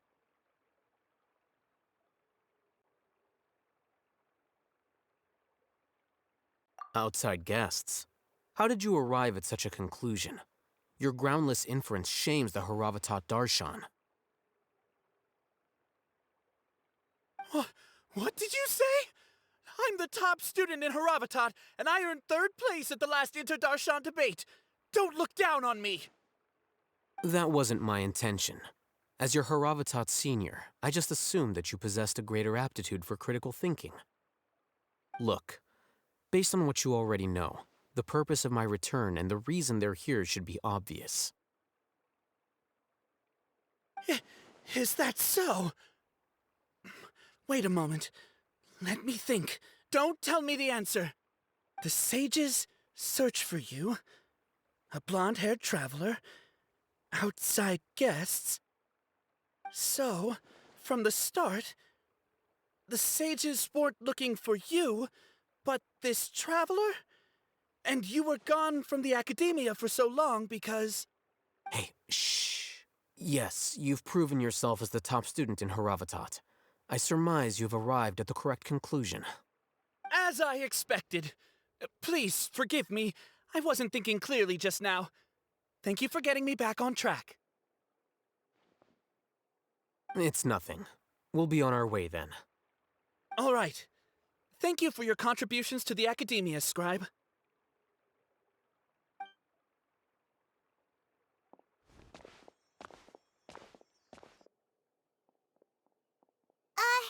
What the heck just happened now? What did he just guess? I'm afraid I don't know either. You have no idea? Mm-hmm. He convinced himself of whatever truth he came up with. That is the so-called pride of a scholar. If someone questions their academic facility, they will instantly feign understanding to keep up appearances. Nowadays, the academia is rampant with this type of scholar.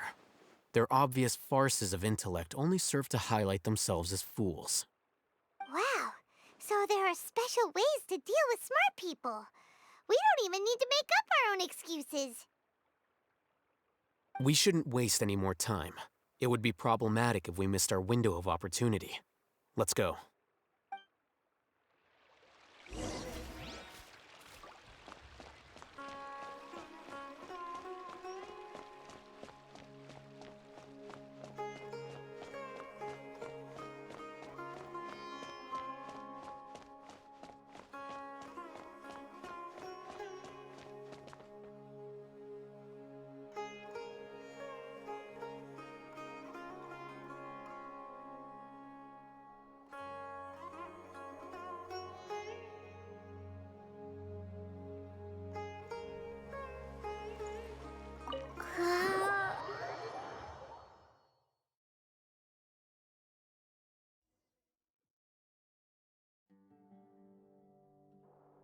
Is this the Academia's library?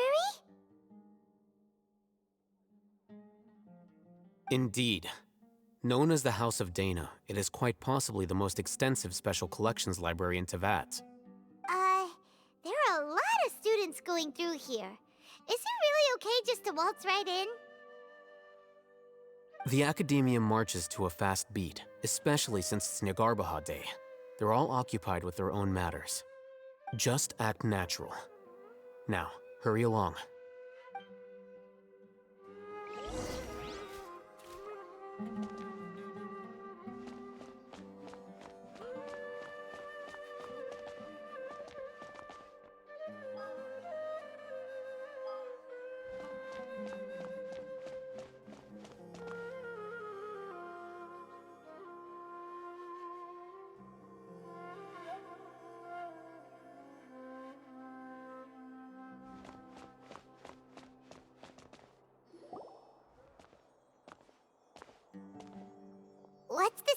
platform for?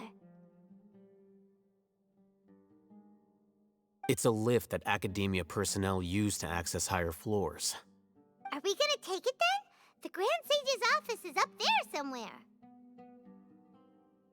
No, not right now. We can't guarantee that we won't run into the Great Sage. Let's step back and observe for now.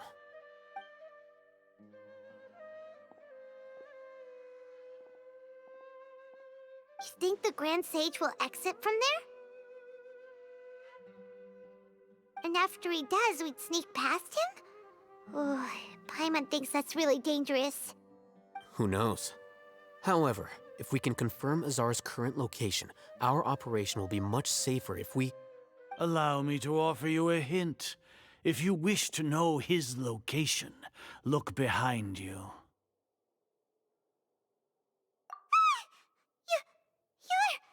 What's Grand Sage Azar doing here?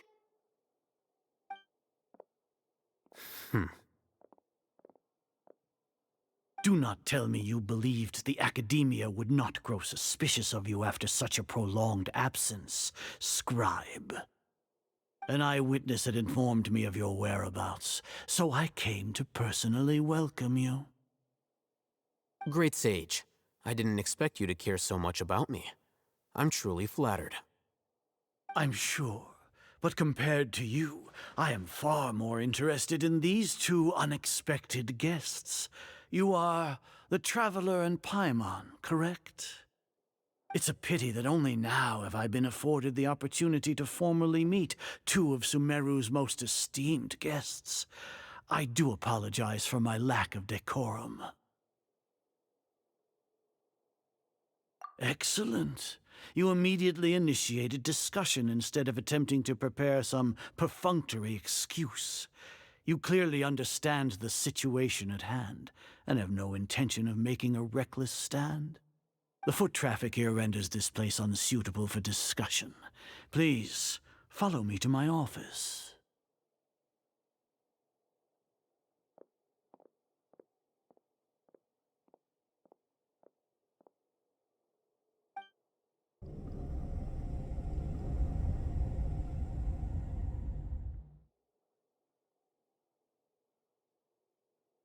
This place is crawling with guards.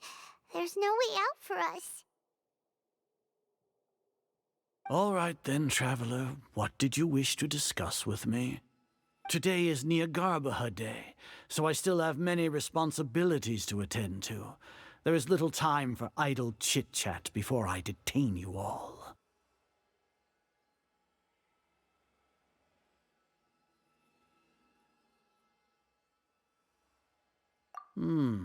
You seem to know quite a bit about our endeavors. If that is so, then you should be praising our great work, rather than using your trivial misgivings in a futile attempt to sway me. Trivial? Then tell me, what do the Fatui want from me? Worthless. Those are all completely worthless. Benefits, divine power. These materialistic words do nothing but debase our great work. Creating a god. Yes, we are using human wisdom to create a god. If humanity cannot attain omniscience and omnipotence, then we shall create a god to reveal them. This is the pinnacle of human wisdom. We shall regain a god's guidance at long last. No longer will we flounder in the interminable void of consciousness and knowledge. Even Irminsul will be freed from its plight. For our nation of scholars, this is the ultimate aspiration. No cost is too great to realize it. You will never understand the rapture of having a god be born within your very hands. With your degree of knowledge, you cannot even comprehend such an emotion. Gods exist on a plane that far eclipses humanity's. Lesser Lord Kusanali, what can she even do? Care for the people? Fend off sandstorms? Fabricate silly fairy tales? These are but child's play for the Academia. Does that make us equal to the gods? We are a people favored by Greater Lord Rukkhadevata. Though I may have personally not seen it, our forefathers bore witness to true wisdom. The ascension of the Lesser Lord has brought nothing but bewilderment to the scholars. They all ask, is that truly what true wisdom is supposed to look like? With that in mind, it is better to keep her isolated in the sanctuary of Suristhana, so our academy will not become embroiled in turmoil. What a pathetic justification! Do you really think that only the super smart or powerful should be able to call themselves gods? As per your judgment, Grand Sage, they are indeed dangerous individuals. Not only are they acting against the academia, but their ideologies have the potential to lead scholars astray. Looks like there really was merit in my assignment. Oh, Hatham? Are you talking about us? Anyway, I've brought them to the academia as ordered, but it took some time and trouble. Oh, that reminds me. Here's the investigation report you had requested. It's a summary of my time spent with the Traveler, an array of information about her ready for your perusal. Oh, Hatham! So you're still on the Academia's side! We finally started to trust you!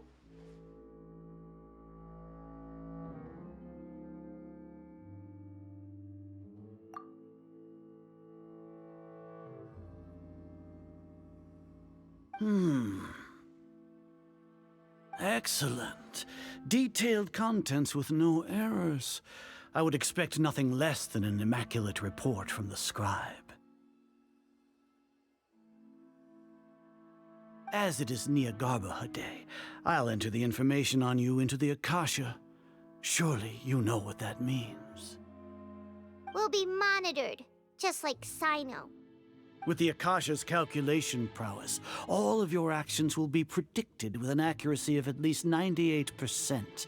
Furthermore, your data will be updated in real time whenever new information presents itself. To put it into words you can understand, wherever you go, you will be walking under an invisible leash. This is Sumeru's greatest penalty for dishonest persons. Are you not familiar with the concept that great responsibility begets an equally great suspicion? In any case, you are Sumeru's most concerning external variable. Locking you down will greatly decrease the chance of any undesirable outcomes coming to pass. You're despicable! Despicable? Perhaps from your perspective, but I suppose you had mentally prepared yourselves for this, no? Your ploy was to sacrifice the Traveler here, was it not? Lord Azar, I know what you're trying to say, but I've been following your plan this entire time. Why are you doubting me at this juncture? Must I delineate your entire plan? Very well. I will spell things out. First off, I received an eyewitness report that you were spotted with the Traveler at Caravan Ribat. However, you immediately departed for the desert and escaped surveillance range. Judging by the time, you all likely encountered the truant General Mahamatra in the desert. Am I correct? Maybe Paimon shouldn't have mentioned Sino just now. The Academia had not received correspondence from its scribe for a prolonged time. You were also in the company of the Traveler, a close associate of Lesser Lord Kusanali and General Mahamatra Sino, who had defected from the Academia. With their instigation, what was the probability that you would betray the Academia? Rationally speaking, 50%? 70%? What do you think? Regardless, that's only a guess. The facts are that I've brought the Traveler right before you, and I gave you my report. Indeed, your boldness deserves praise. To think that despite status as an outlander, the Traveler is still willing to sacrifice for the sake of your plan. If I'm correct, you have a contingency plan to save Lesser Lord Kusanali and ruin our great work. Sneak into the Academia on Nia Garbaha Day, using Alhaitham's status as the scribe. For there is a good chance that an opportunity to save the Lesser Lord will arise. Should your intentions be discovered, Alhaitham will turn traitor and sacrifice the Traveler, thus proving his innocence. He can then stay inside the Academia and continue searching for a way to proceed forward. As for Sino, according to the Akasha's calculations, he will soon return to the Academia and confront me in person. I suppose this is also a part of your plan?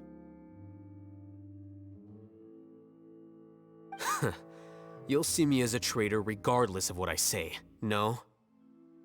Even if you impugn me, it would have little effect on you all. You misunderstand. Losing our scribe would irreparably damage the Academia's regular operations and the development of Sumeru's future academic systems.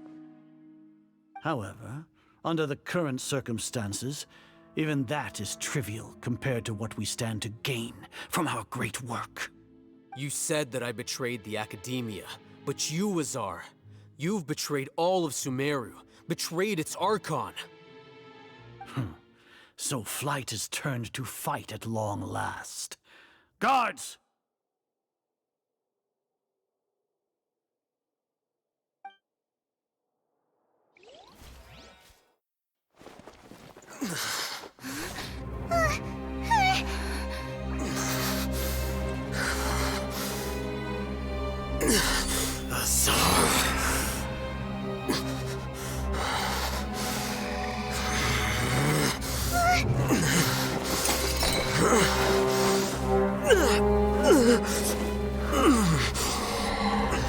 Well, what do we have here? So you stole that divine knowledge capsule? Traitor! You traitor! Even the most rational scholar will yearn for the power of a god in a moment of desperation. Aren't you doing the exact same thing as me, Alhaitham? Unfortunately for you, no god will lend you their power. Azar!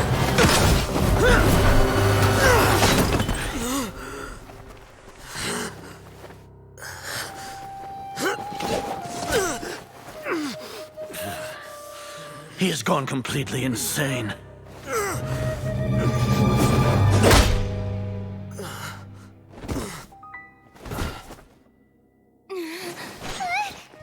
Take him to the Matra and exile him to Aru village. Then find someone to take these two to the confinement room. I'll deal with them later. Grand Sage, we've finished all required preparations for Nyagarbha Day. We may begin to enter the capsules now. Excellent. You may begin.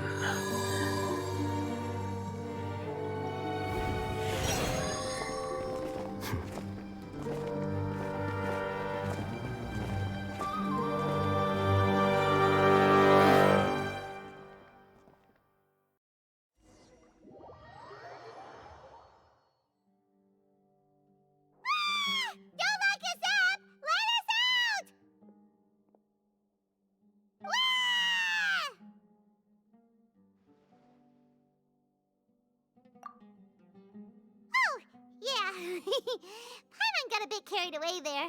How was Paimon acting just now? Great, huh?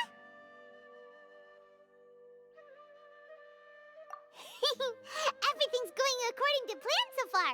We made it into confinement, and Alhaitham's probably done with his part too. We even managed to trick Grand Sage Azar. Alhaitham sure knows how to cook up a plan. What are we doing next? Paimon has trouble remembering things when she's worked up. Right! Paimon thinks it went something like this. Apart from that, we still have yet another goal in the first stage of our operation, which is to send the Traveler to the confinement room. What? Why do we want to get her locked up on purpose? She's always been the person the sages are most afraid of, as well as the greatest obstacle to the successful implementation of their plan. They are very aware of the risk she poses to them. Once the traveler is imprisoned, the sages will likely think that everything is under control. And with their guard down, the next phase of our plan will have a much higher chance of success. I can already see the pompous looks on their faces. Oh, that's a super tricky plan. But Paimon still thinks it's not really worth it. That isn't the only reason, of course. She has a more important task once she's in confinement.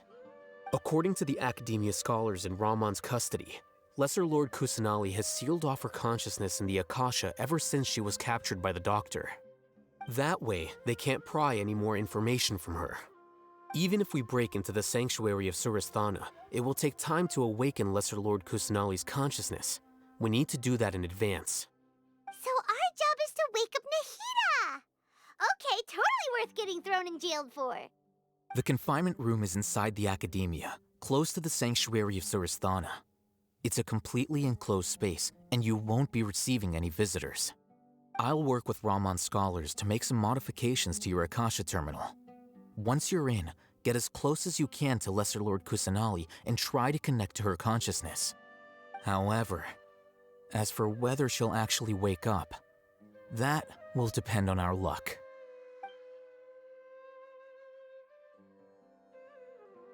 Oh, no wonder you've been wearing your Akasha terminal today. It's the one that Alhaitham modified. Paimon thought they'd take our Akasha terminals when they locked us up in here. Were they being careless?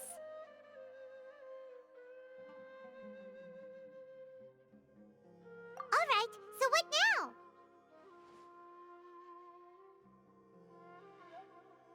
Sounds easy enough. We can finally talk with Nahida after all this time. Let's do it.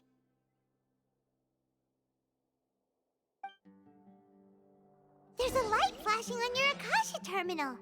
It's almost like... the faster it blinks, the better the signal!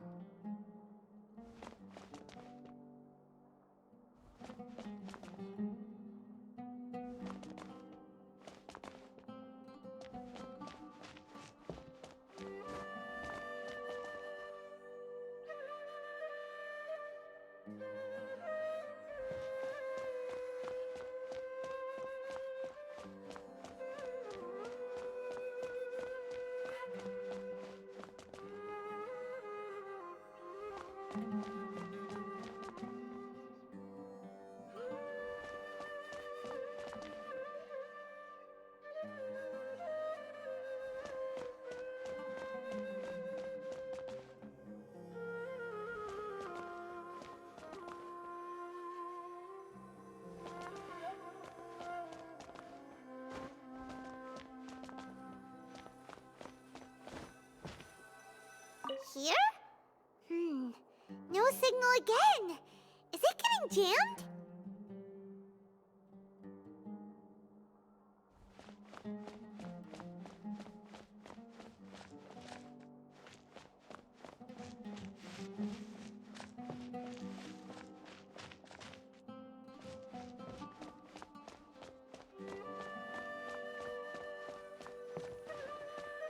Whoa, it's Mora!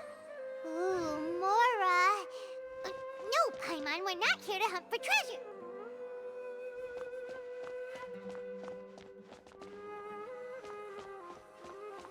Here?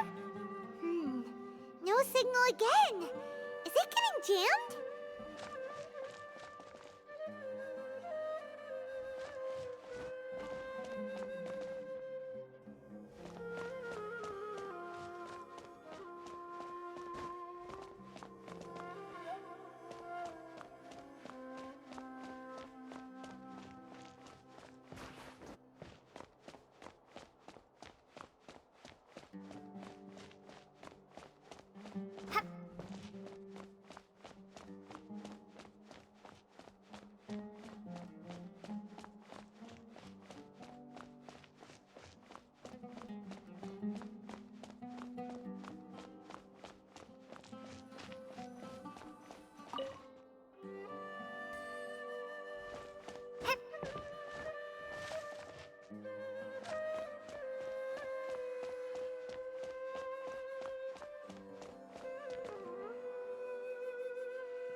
this the right spot?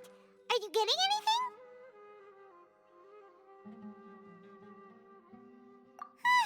Please work.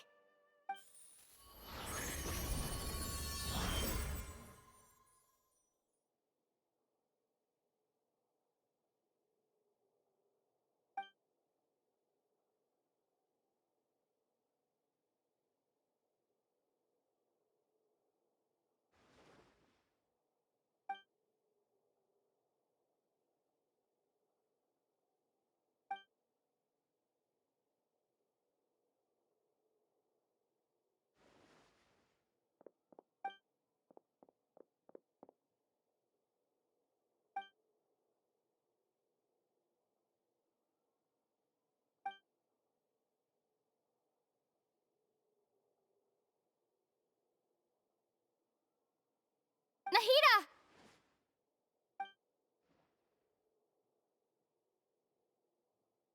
Hey, Nahida!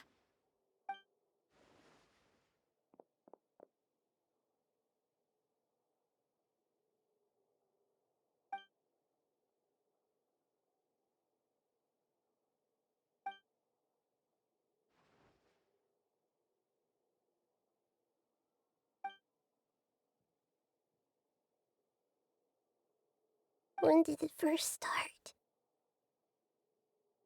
Oh, right. It started from the moment I was born.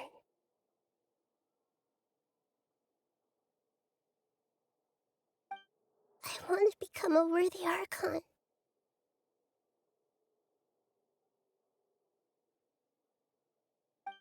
So I've kept studying.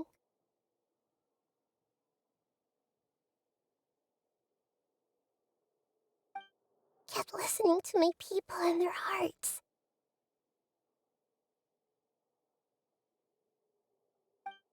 Kept looking for a way to save Irminsul.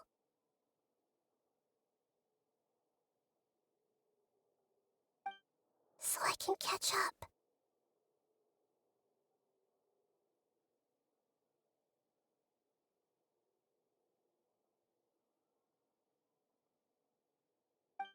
Catch up to Greater Lord Rukkhadevata.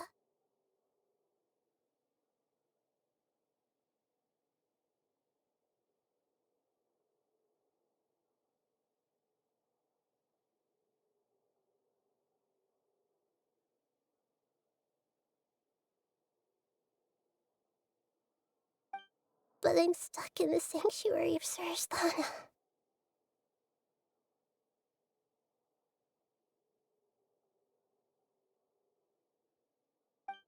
The sages are creating a god to replace me.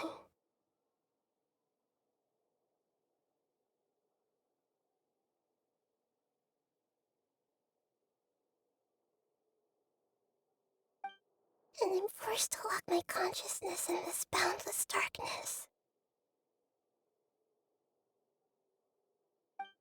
Nahida!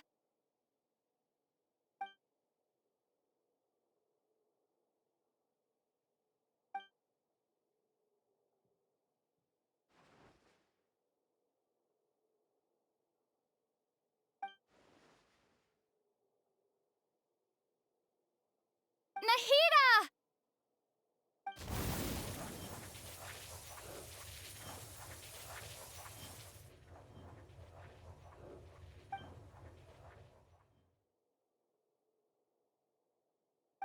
It's so quiet here.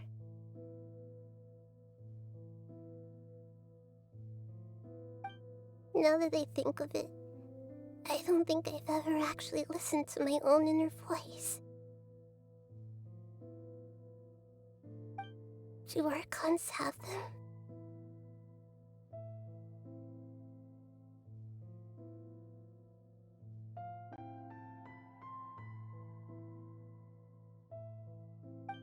Should Archons have them?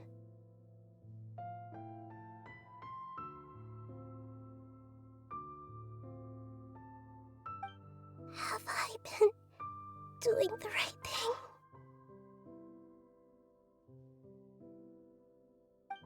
Am I really not needed?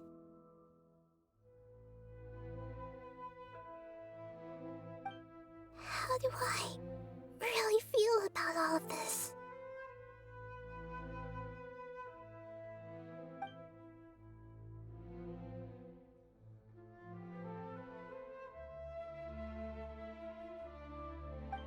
It's so quiet here.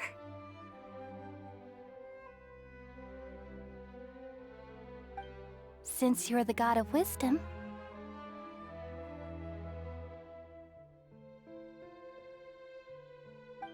you've known the answers to all these questions since the very beginning, haven't you? Who are you? Whose voice is that? It sounds familiar.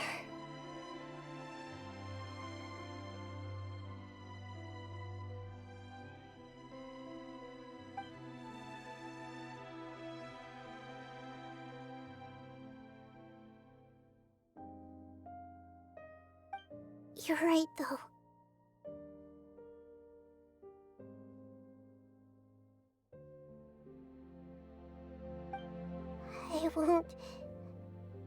I won't ignore my own voice anymore.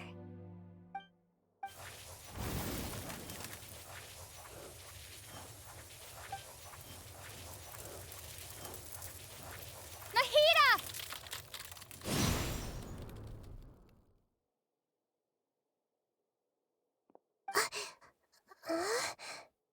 Nahida? Did you wake me up? Thank you. Why are you here? We're here to rescue you. Are you alright? I'm fine. It's just... when I think of everything that's happened to me, I feel really angry now.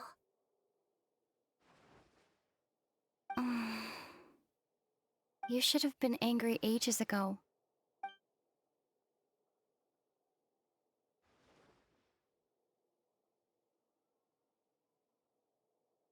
Huh? Oh, you're back! How's everything? That's wonderful news! Great! We weren't locked up for nothing! When you went to wake up Nahida, Paimon was listening for any sounds outside. You were out for a long time. There are fewer and fewer scholars going about now. You think everyone's done with their Nya Garba Day stuff? Yep, so that means our next act is Nilu's performance!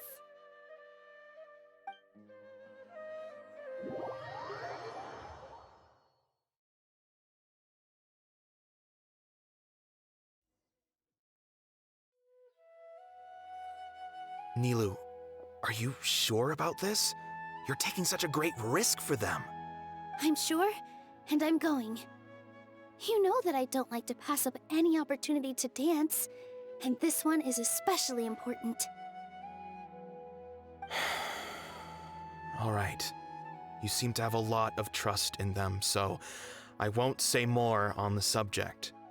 But if anything happens, the few of us here may not be able to help you. Don't worry. They've been through worse. Everything's going to be fine. All right.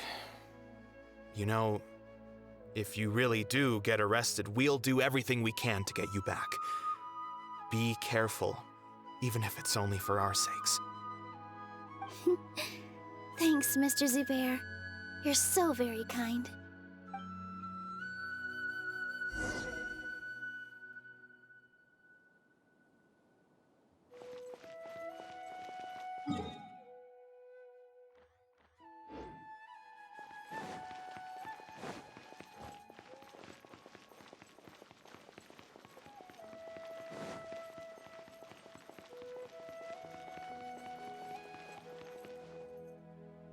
Nilu, how's it going? Nervous? Definitely more than usual. But it's because I'm worried I won't dance well enough. It's okay. Just focus on your performance. We'll take care of everything else. You sure know how to talk. Taking all the credit, even though we came here together to help out. Well, thank you both. I'll have to treat you to a meal after all this ends. I really, really appreciate all of your help. Ooh, that sounds great. Ha! How can we say no to that? All right, let's get back to business. Nilu, we'll be here to keep people from going to the academia so they don't interrupt your performance.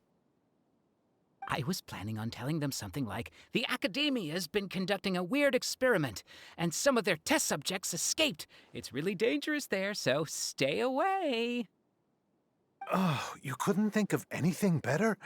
Oh well, I guess it does sound like something the academia would do. I think it sounds great. I'm counting on you guys. Don't worry, it'll be a piece of cake.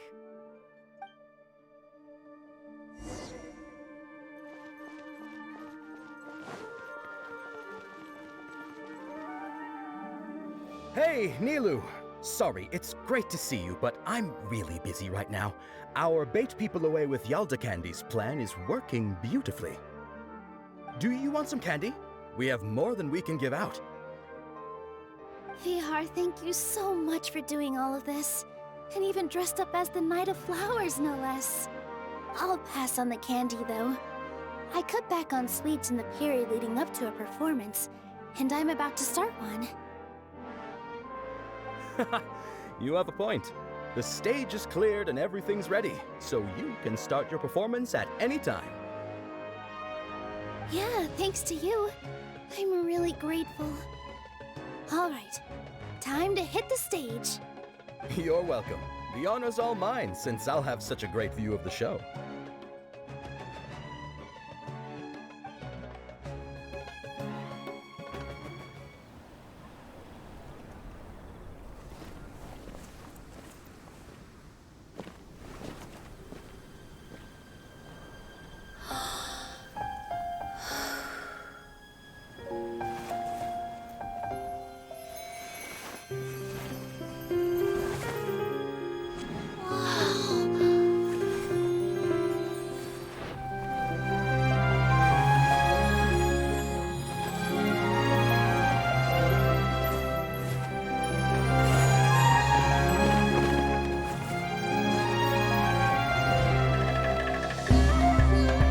I've never seen a performance like this.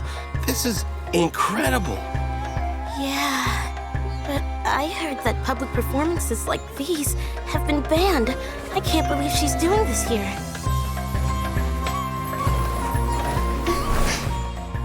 Grand Sage, there's some commotion outside. Huh. How uninteresting. Issue the new Prohibition Act from the Akasha to the guards. They'll know what to do. Do you think we should, stop her? Let's just watch for a little bit longer.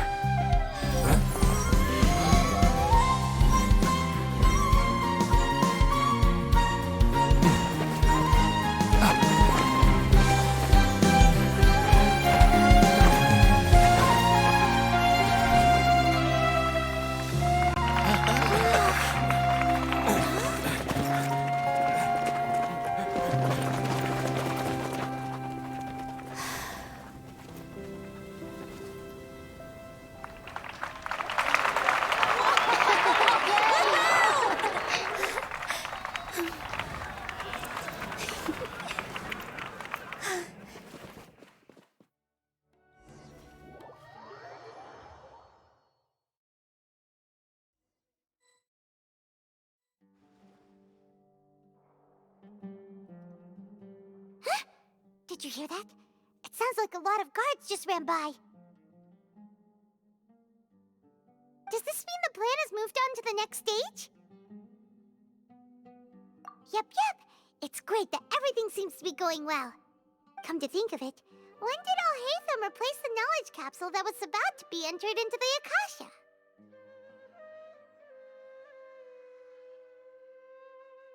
Oh, so that's when he did it! Paimon was too nervous to notice.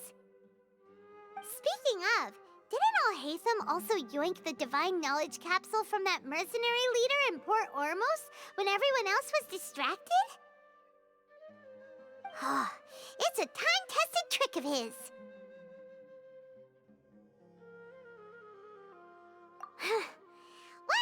complimenting him.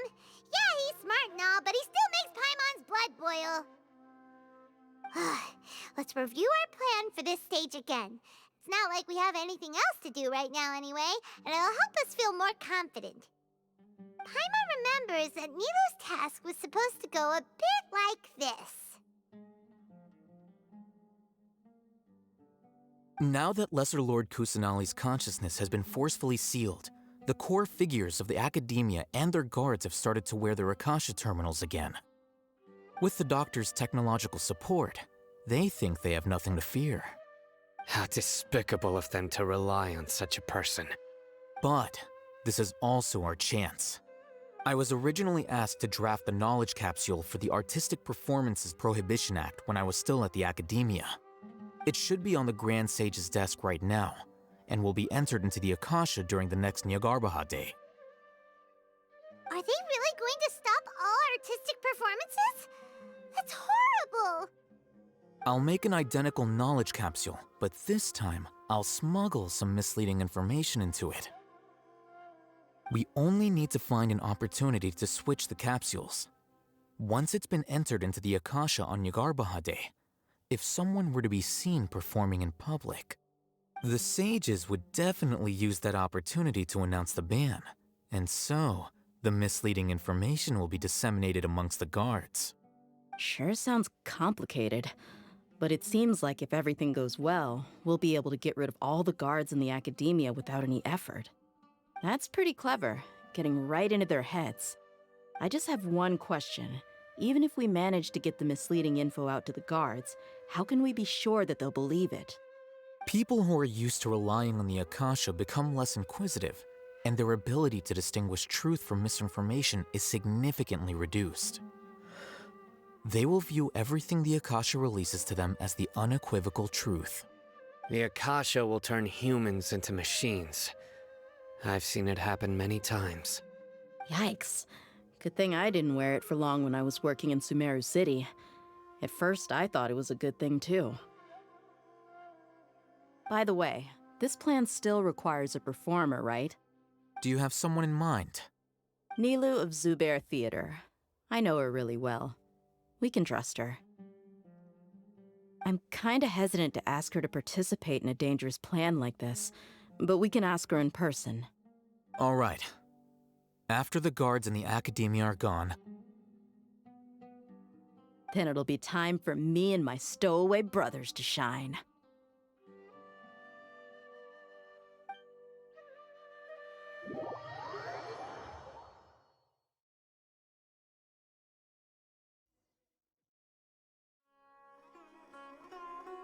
Here they come. Did you see that, Raman? They came out from the Academia in droves.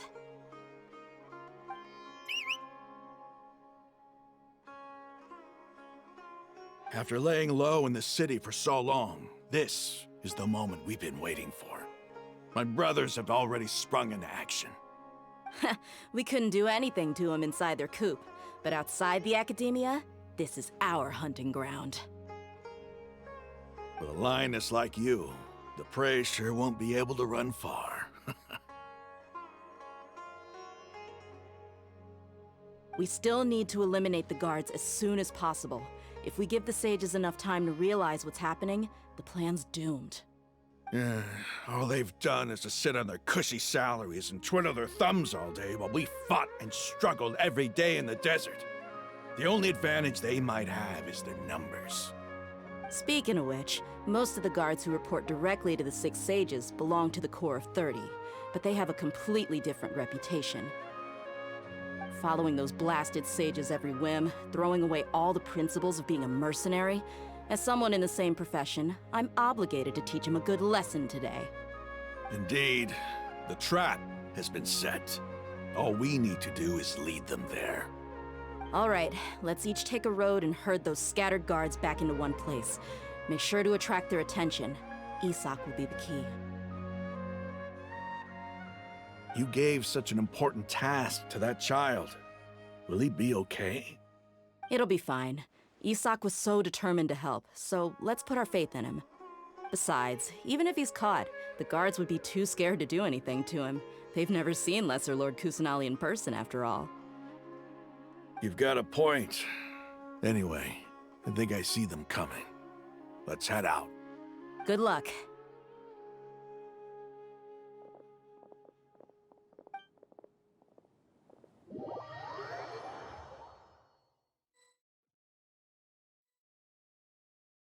Mm.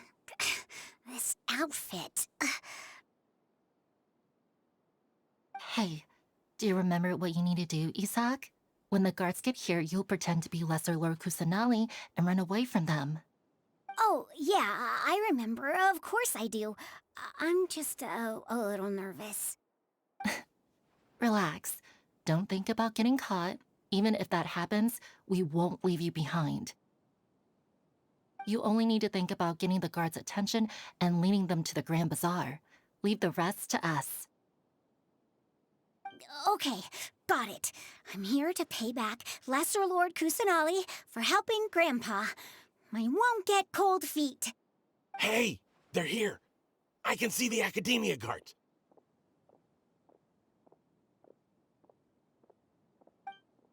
All right, it's time, Isak.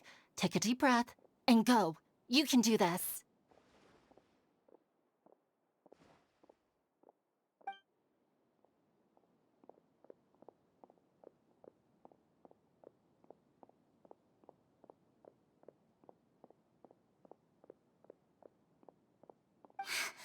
Why is there a guard over there? Did he already run ahead of me? This is different from our plan. But there's no time. I need to make a choice.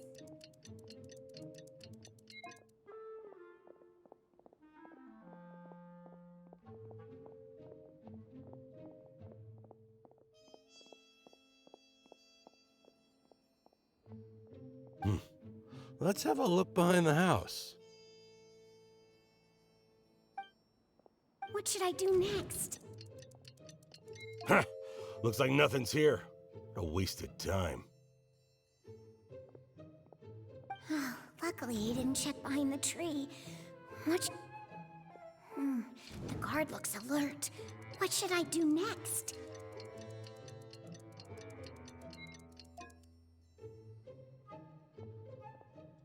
Doesn't seem like anything unusual's around here. Looks like the guard finally left. I need to go.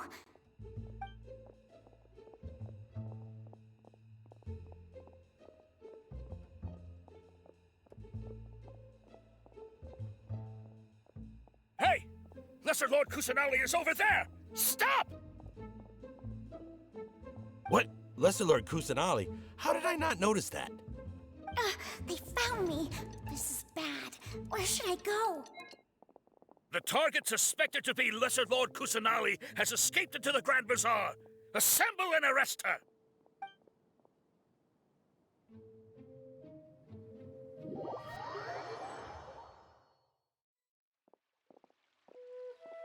Where did she go?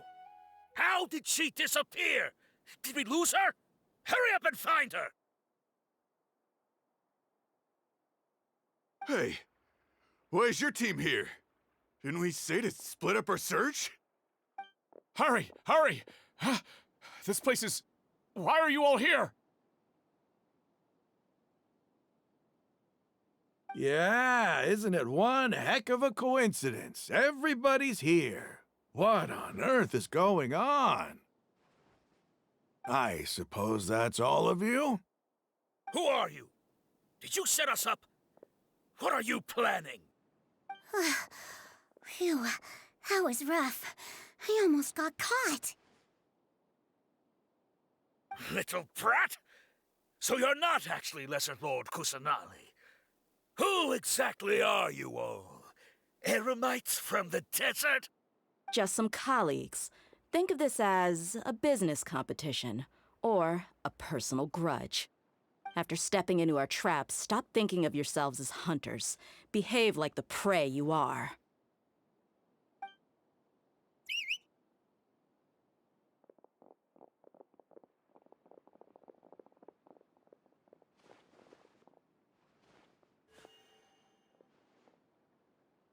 An ambush? How's that possible? This is Sumeru City, but mercenaries from the desert somehow ambushed us! You've spent all your time hiding away in the academia. This place has long since become our hunting ground. Brace yourselves!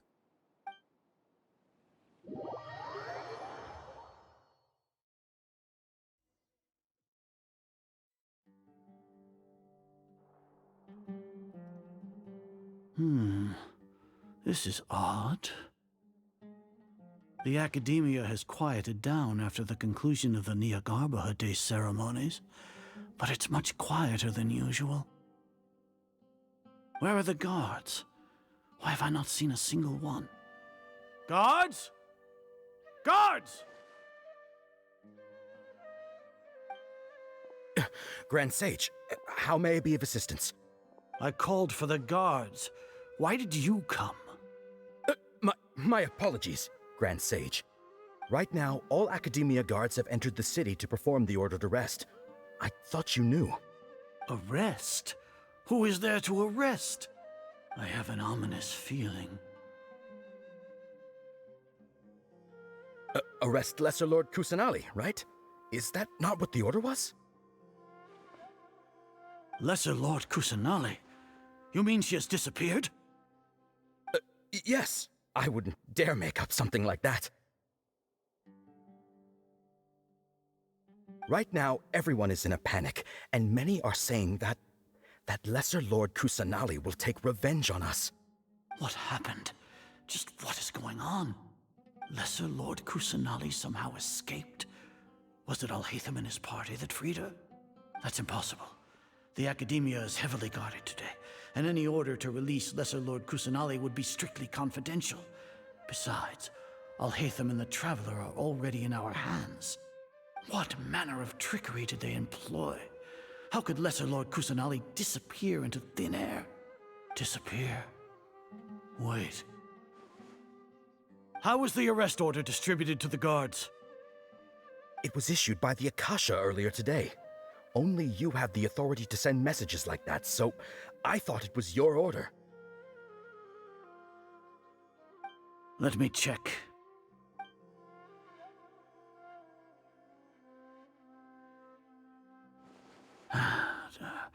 Here.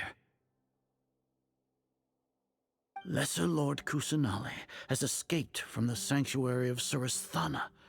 Go to the city and arrest the escapee immediately.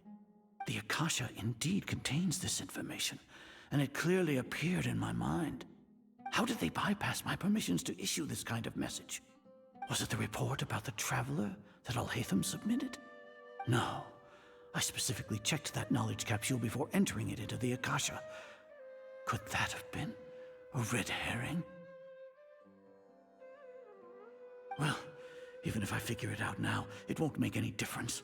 The important thing now is to confirm Lesser Lord Kusanali's status. Have you been to the sanctuary of Surasthana to confirm that Lesser Lord Kusanali has indeed escaped? Confirm? No, I haven't.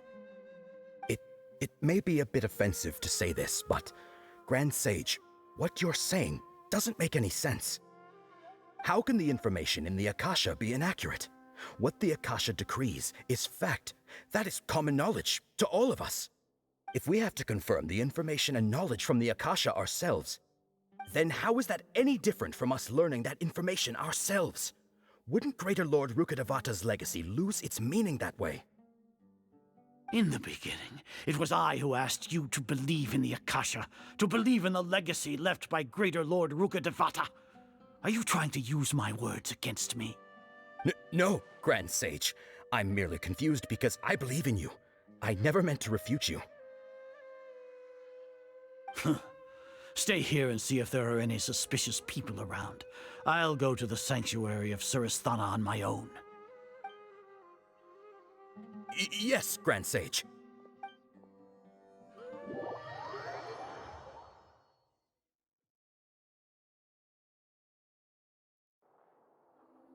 Lesser Lord Kusanali has escaped from the sanctuary of Surasthana. Go to the city and arrest the escapee immediately. How can that be? Stop thinking about it. Stop. It must be a trick of theirs. As long as I personally confirm it. Ah! Impossible. That's impossible. There must be something wrong with my eyes.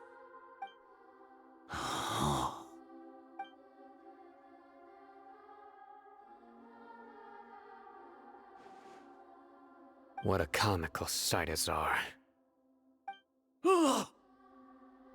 Once the Akasha has put certain thoughts into your head, even the Grand Sage can no longer see what's right in front of him.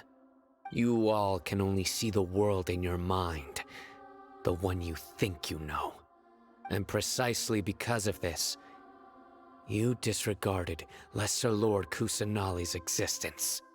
She has been a wise and worthy Archon. Sino, have you been waiting for a chance like this?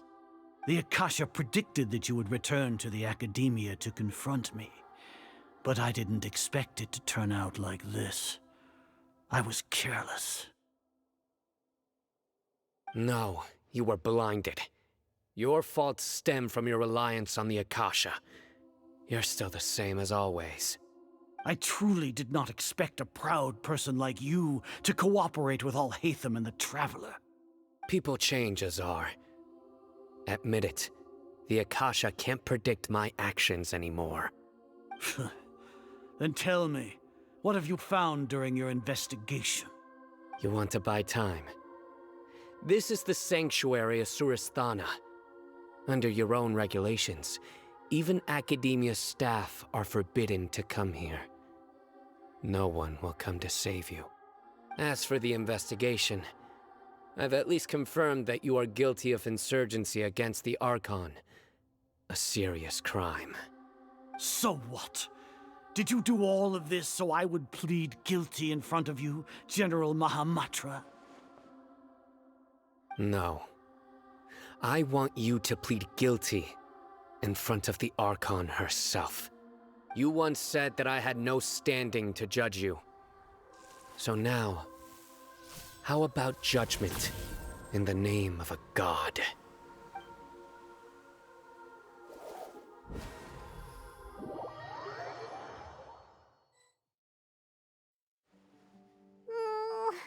How long do we have to wait? Paimon wants to know how things are going out there. Paimon hasn't heard any sounds outside for a while. Hopefully something bad didn't happen. Yeah, but aren't you scared that we might be locked up in here for the rest of our lives?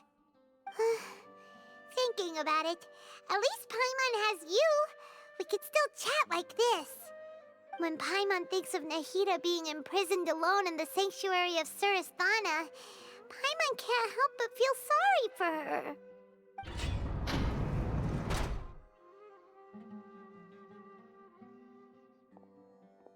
Here comes your savior. Dia! Paimon just knew you would come to rescue us! You two really owe me some big thanks. I had to search through who knows how many guards to find the key here. It felt even more tiring than whacking them. I'm exhausted. Thanks a lot. Need Paimon to rub your shoulders? No, that's, I'll pass. What are you afraid of? Oh, are you ticklish? Now isn't the time to talk about being ticklish. Things in the city and on Sino's side are both going well. The guards that stormed out of the Academia are all taken care of.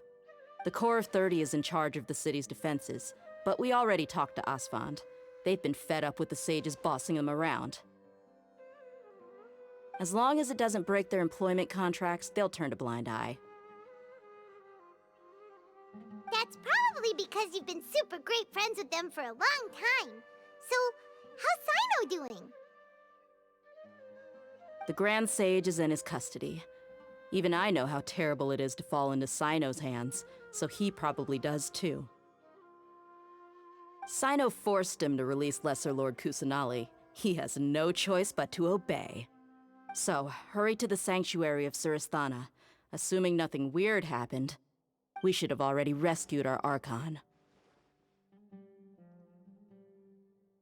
Honestly, I didn't expect our ragtag bunch to do this well.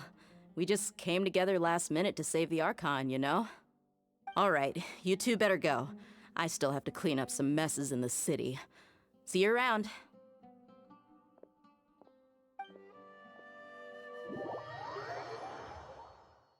Jean will be upset if she catches us lazing around.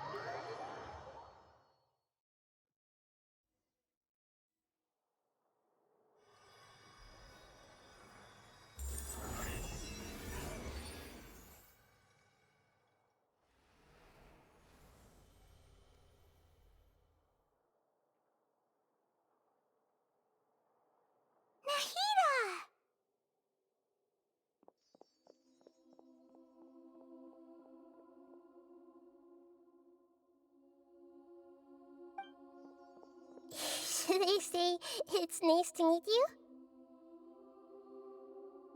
This is the first time we've met in real life. Before, we've only met in dreams, consciousness, or when I was in someone else's body. Thank you so much for coming to rescue me, but I also need to apologize. During this time, I did some self-reflection.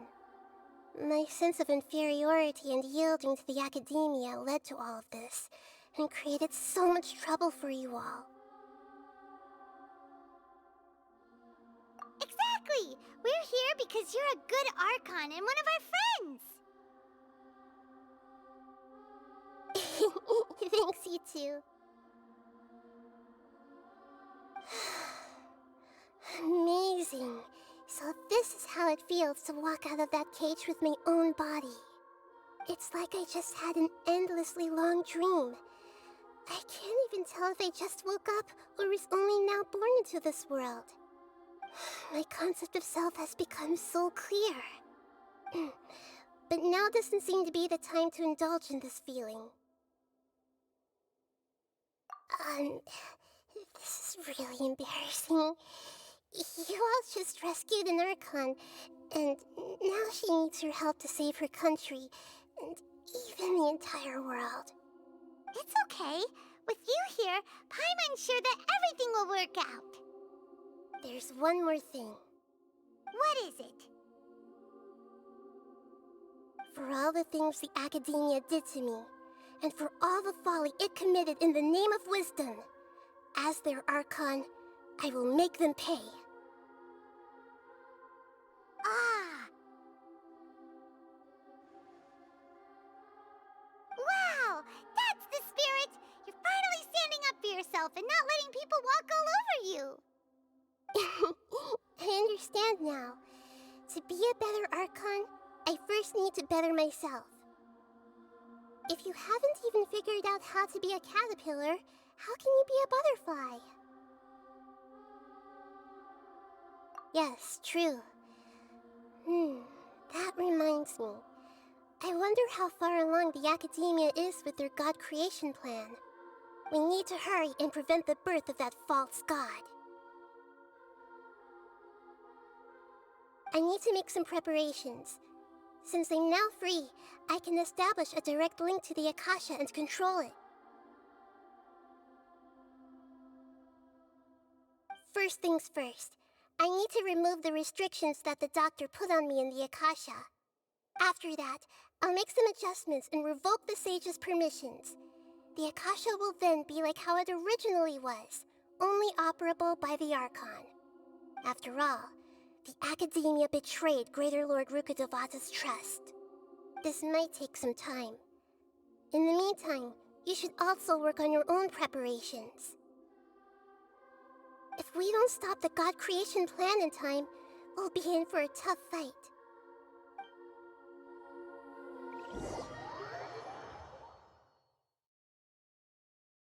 You might as well prepare for a fight. When we're done, we can take a walk around.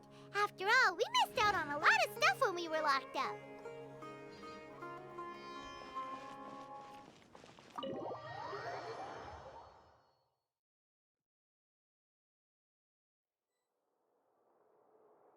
How's it going, Nahida? I'm done with the parts that needed my involvement to complete. Although it's my first time working with the Akasha like this, its internal structure and operation procedures are easy for me to understand. Greater Lord Rukkhadevata's design is truly brilliant. Oh, also, this is for you. Huh? What's this little floaty thingy? It's a small device I put together just now. You can think of it as an upgraded Akasha terminal. You may not need it right now, but it should be helpful in certain situations. Wait! This thing has the same characteristics as Paimon! We're both small things that float! Oh, all the things that make Paimon special got copied! When Paimon appears with the Traveler from now on, people won't remember Paimon because she isn't unique anymore! It's alright, Paimon. It can't replace you. It's only a flying device, but you're the Traveler's irreplaceable friend. You're so good at comforting people, Nahida. If only the Traveler was as smart as you. I was simply telling you what I feel to be the truth. I wasn't trying to comfort you. Nahida, you're natural at this. What you just said made Paimon even happier.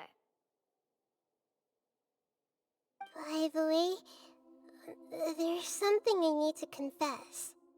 Even though I'm the Archon and in control of myself again, I'm not very good at fighting. You may have heard that an Archon's power is derived from their people's faith. However, I'm not as well loved as Greater Lord Rukkhadevata. If we get into a situation where combat is our only option, I'll have to count on you, and I'll do my best to provide support. I'm glad I can rely on you. So the God of Wisdom isn't good at fighting? That actually sounds about right. I've located where the false god is.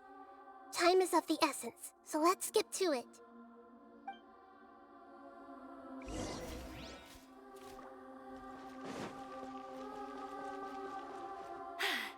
Told you I'd win.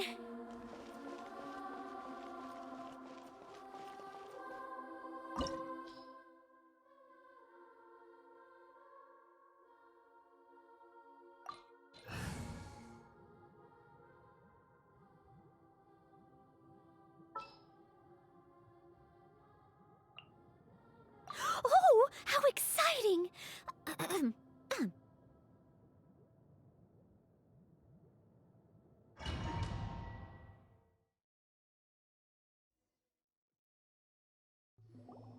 What is this place?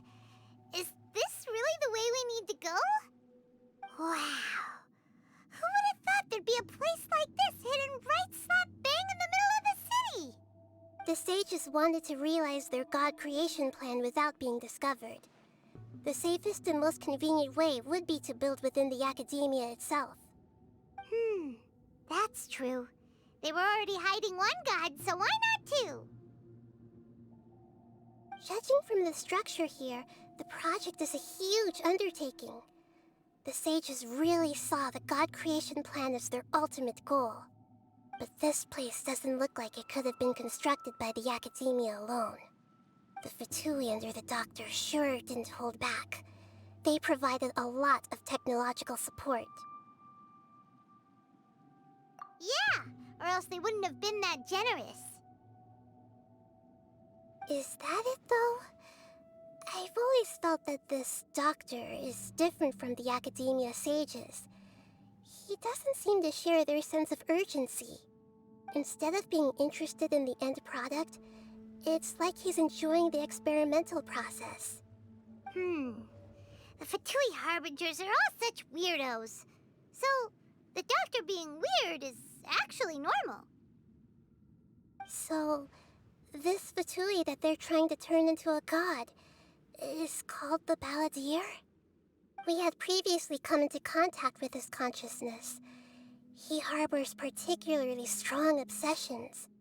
One is the desire for a gnosis, since he was created to be the vessel for one. The other obsession is probably related to his past. I can't quite explain it. Paimon knows that he was a prototype puppet for the Raiden Shogun before he became a Fatui Harbinger. That's why he wants Enosis so badly. There's no way he'd willingly be a test subject, not with that temper and ego of his.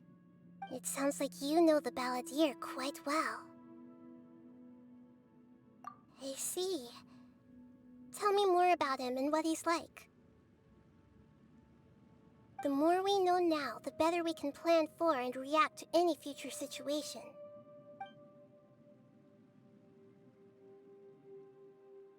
Ah, I see. How fascinating. Alright, time to go. Let's get through here and meet him in person.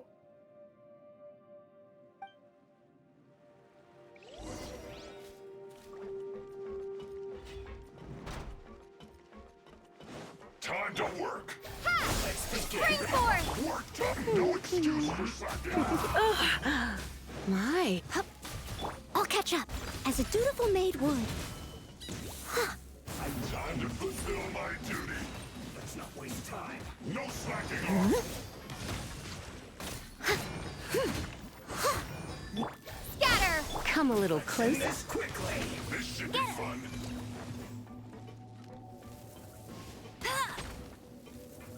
It isn't time for a break yet. You're in.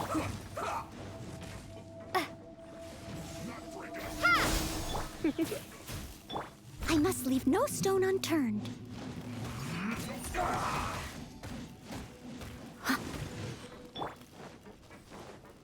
go! Come a little closer.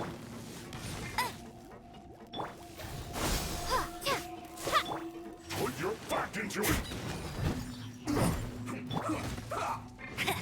I'll race you there! Get out of my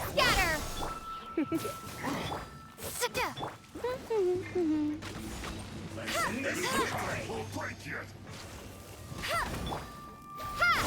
You're in for a little shock. He come a little steady as stone. Propagate! You're in for a little shock. No escape! Go, go, Baron Bunny! This is bad Here. duty. Hup, you. He. No more words. Not so hard! Get him!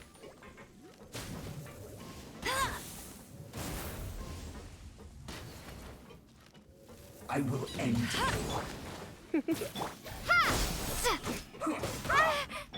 Leave it all to me.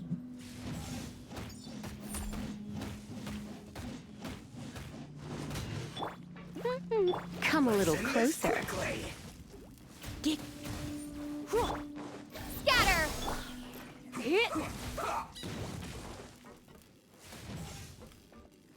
He. Let's not waste time.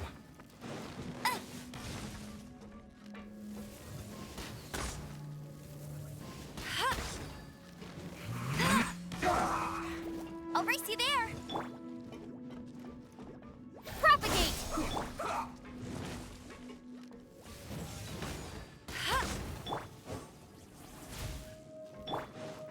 I must leave no stone unturned.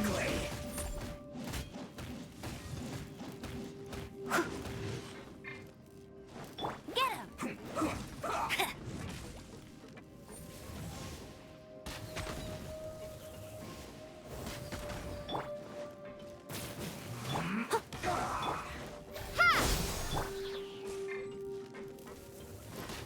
I'll race you there!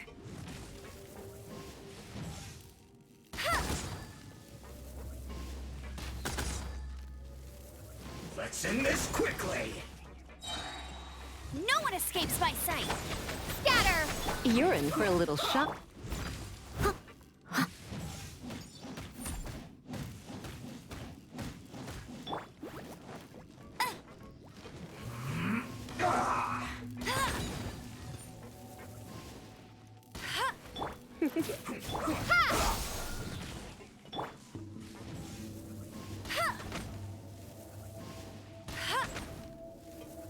Almost.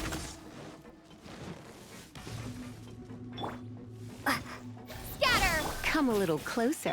Steady as stone. I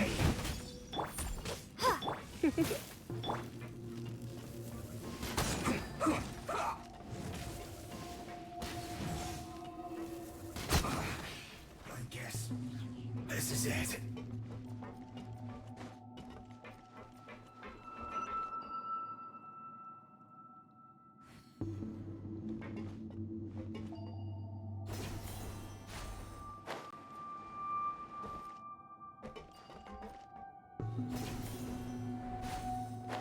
It looks like we can climb up these pipes.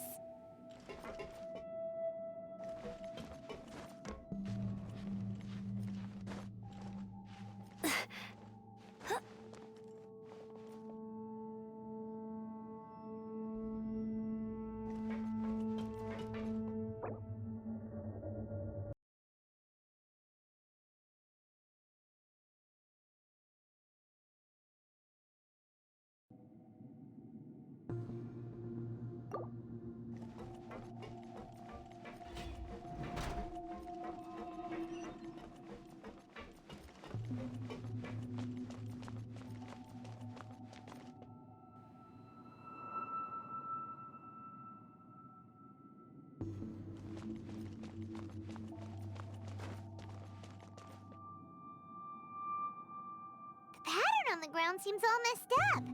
Let's go around and see if there's a way to fix it.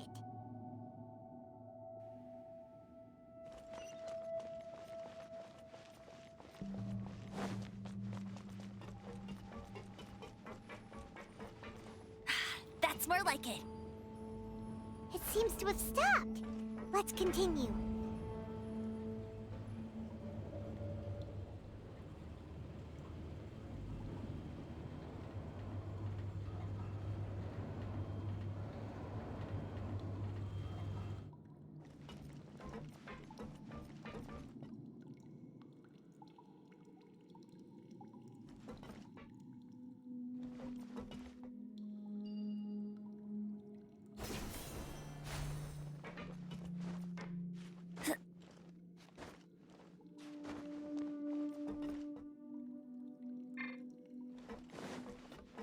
Hey!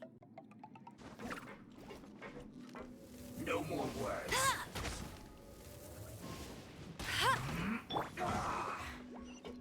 Let's spark things up a little.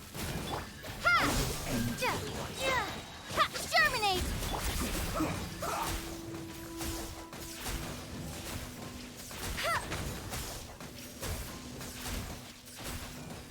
Almost.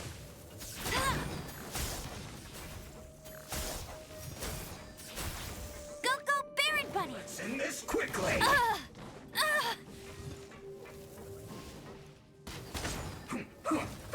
Bet you can't keep up with me! You're in for a little shock. Yeah!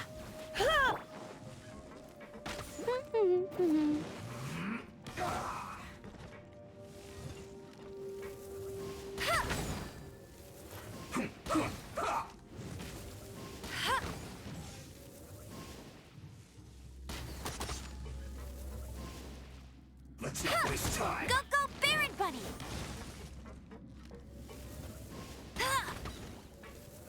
Let's end this quickly.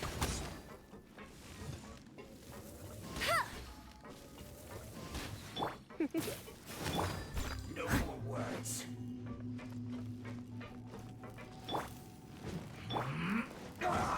As a good knight should.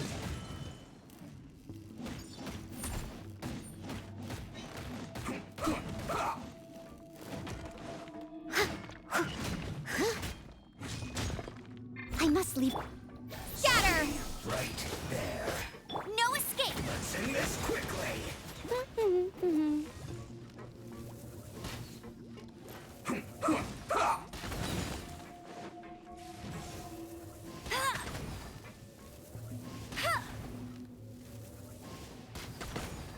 Almost. I'll race you there! Ha!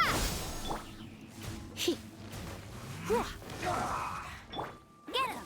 Bet you can't keep up with me!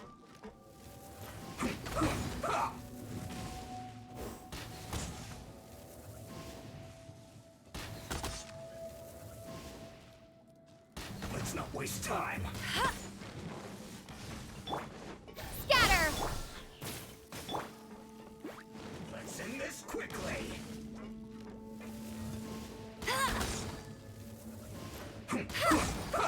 Bet you can't keep up with me. Get hit. Go, go! Ha!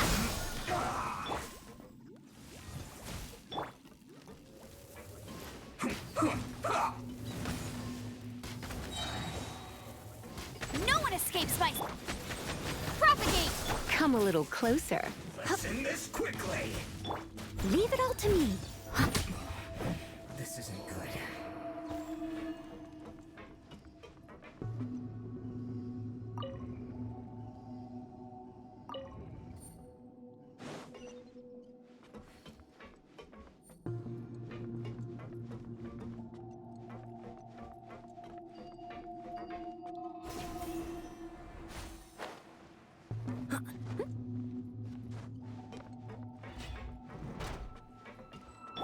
You'll get frostbite. Get him! Frozen. Scatter!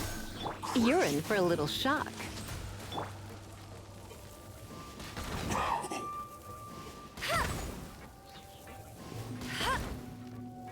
Freshness preserved. Chill to the bone. It's no problem. Come a little close.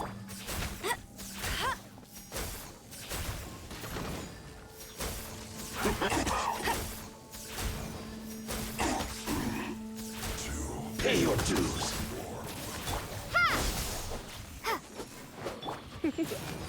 Get. I must leave no stone unturned. Leaving so soon. Come a little closer. Let it rain!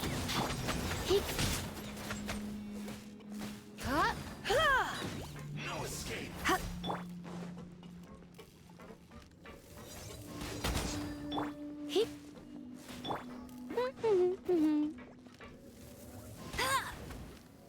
Prepare yourself.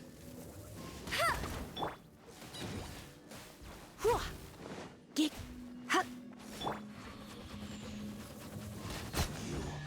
Can't run from death. Get him!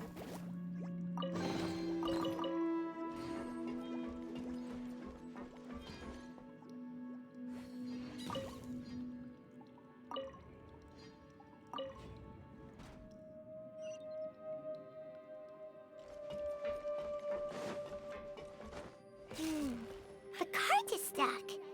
Maybe there's something wrong with the tracks. Let's try adjusting the direction of the device to clear the tracks.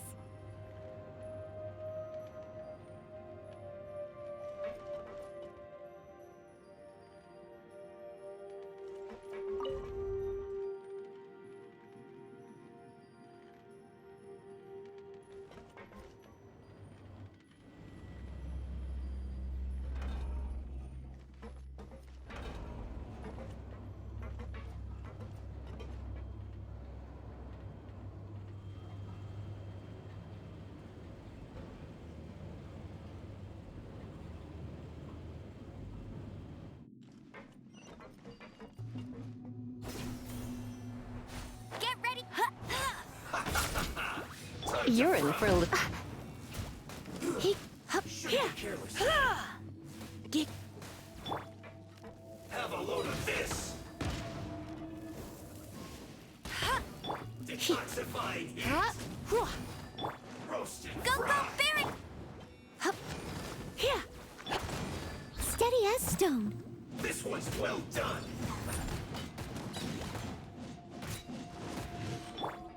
Get. You need to hurry up. Scatter! Roasted fry.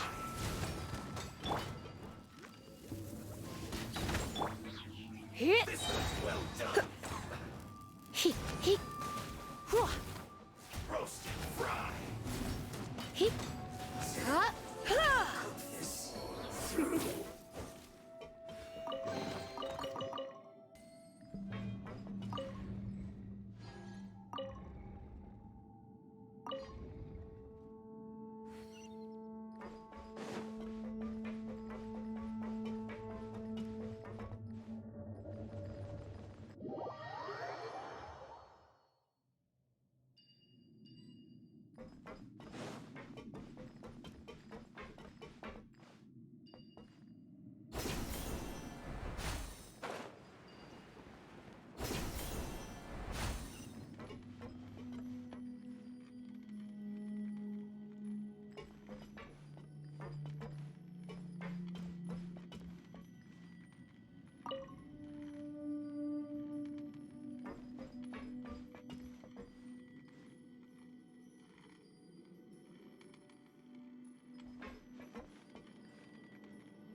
No more words. Go, go. Trouble.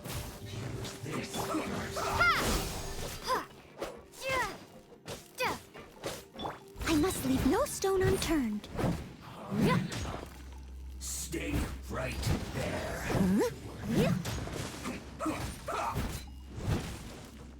You're in for a little... Propagate! Use this first. Let's not waste time. Scatter! Steady as stone.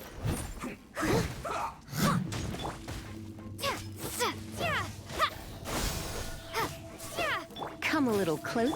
Get him! Let's end this quickly. Almost. That seemed to work.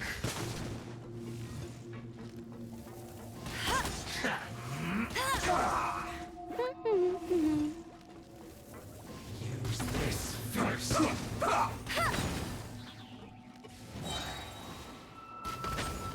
No one escapes my... Come a little closer. I must leave no stone unturned.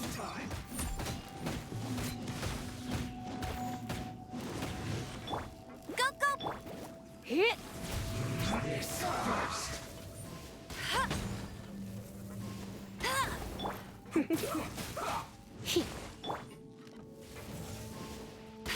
That seemed to work. Almost. Steady as stone. Let's end this quickly. I guess this is it. You're in for a little shock. We've only just begun. Propagate! Come a little closer. You can't run. Well, try. Roasted fry. Scatter! Don't be Springboard! We've only just begun. Hit!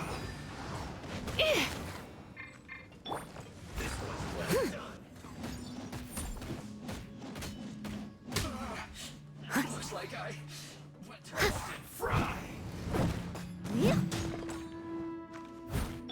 This one's well done. You need a roasted fry. You're in for a little shock.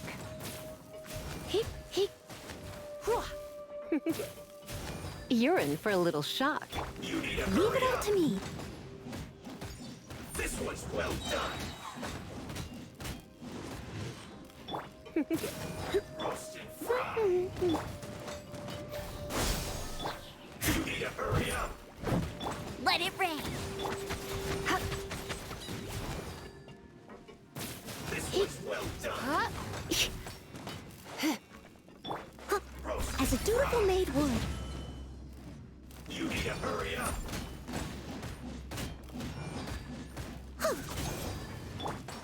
Go, go! You hit.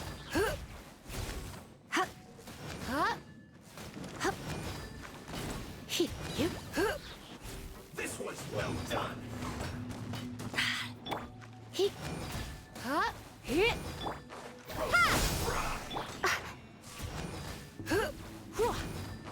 This one's Come a little closer. I'll catch up. You need an unfortunate fault. Get up. Propagate!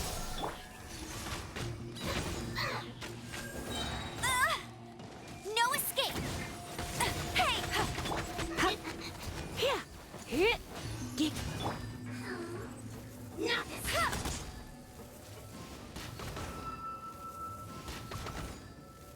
One after another. Getting a little cold. This can hurt. Try not to enjoy this too.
Today's no good for going out. Did I say that yesterday as well?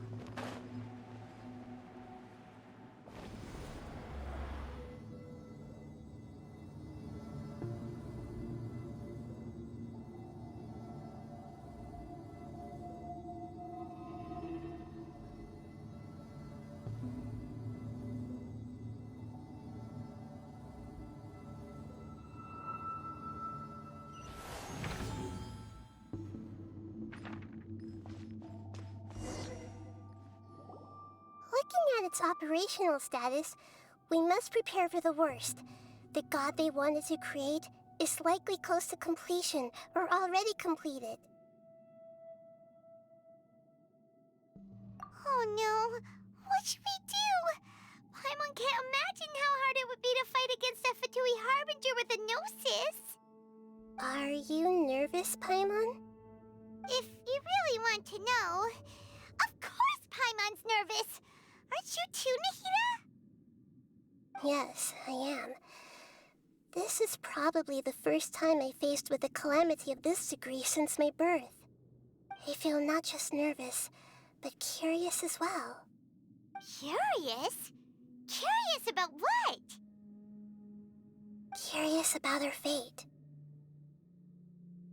To me, everything we perceive in this world, everything we learn, and everything that happens to us is considered knowledge. And if it's a form of knowledge, then it can be understood. However, only fate is about that which has yet to occur, so it has always drawn my curiosity. So to me, fate is the ultimate knowledge. That's also why I love observing humans and all the things that happen to them. It all brings me great satisfaction. And now, at long last, I'm not just an observer anymore. I will personally experience my own fate with you by my side. Isn't this such a wonderfully exciting thing? Ah, so that's what you mean.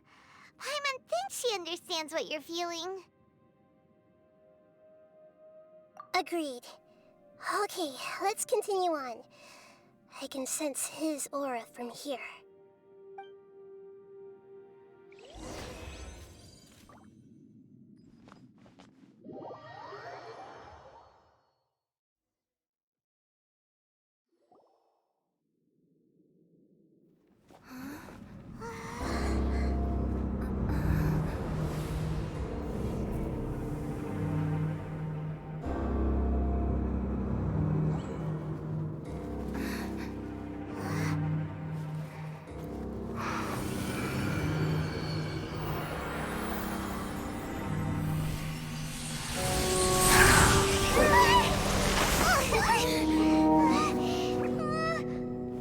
Who would have thought the world would be so eager for my birth? I remember you, Booer, the god of wisdom, and standing beside you, the traveler. Is he all-knowing and powerful now like Greater Lord Rukkhadevata? No, I can't feel the same kind of divinity I felt from the Greater Lord. It seems that the sages didn't get the chance to infuse the divine knowledge capsules into him. But even still, he has undoubtedly become a true god now. So we're too late? The Balladeer has already become a god? The Balladeer. A long bygone title.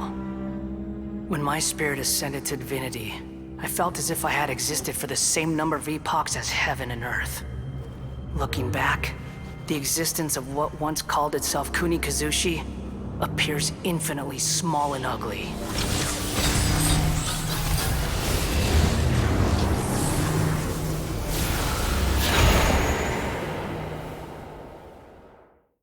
This imposing aura, it really feels like a god's. A body that capitalizes on the Balladeer's original construction as a mechanical puppet, with the Gnosis serving as a constant power supply. How much effort and resources did the sages put into this? From a purely technological perspective, it's a commendable achievement indeed. It's no exaggeration to say, this is the culmination of human wisdom. You sure are something! dishing out compliments at a time like this?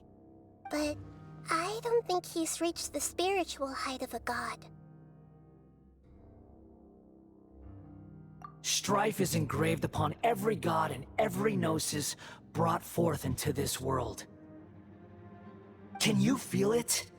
The exhilaration of such power, and the thrill of anticipation for our contention. Nahida wouldn't feel the same things as you! Do you not realize that you are interrupting a conversation between gods? Lowly creature, know your place!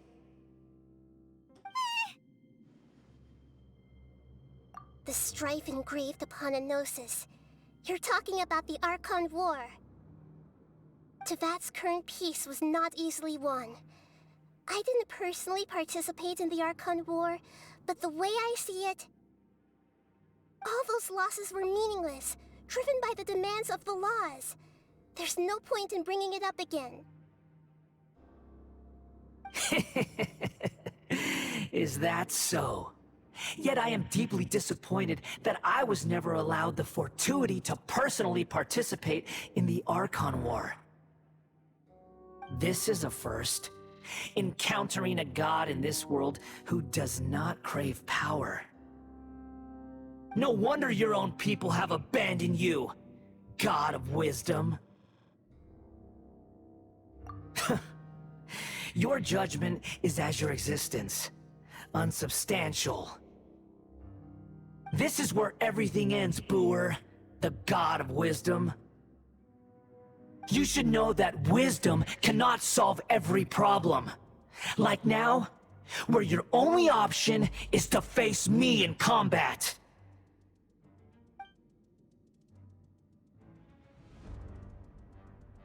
Come! Let us reenact a scene of the Archon War. Come and inaugurate my birth as a god.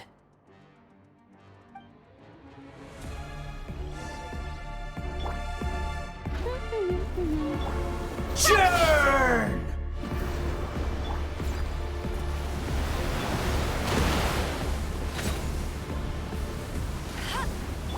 Germinate! Insignificant pest!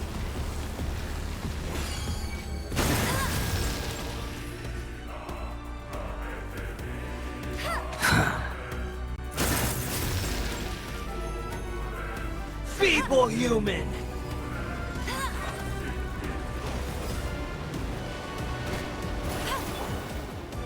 Steady as stone.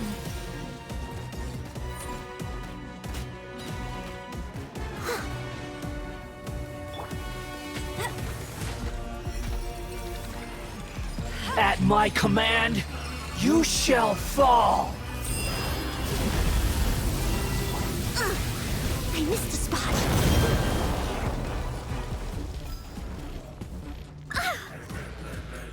Insignificant pest!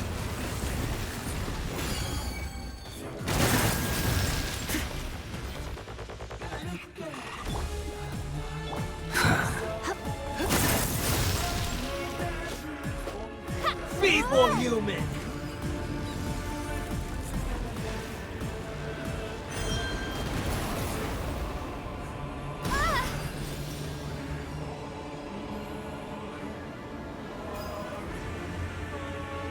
My endless cycle begins! That's cheating!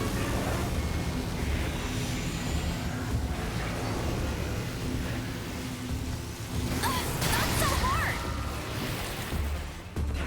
No escape! Insignificant pest!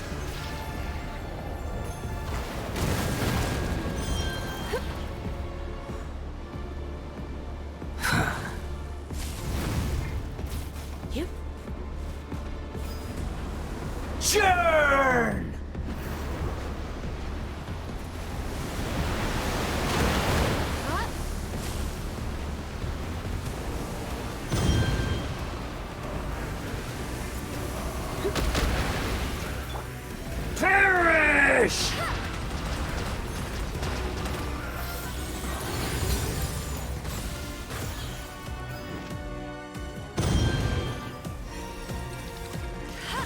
At my command, you shall fall!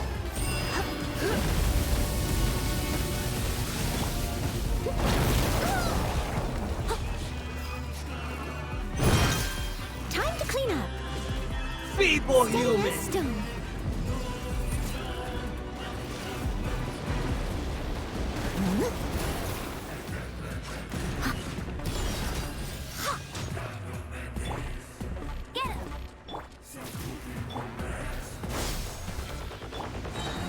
Churn!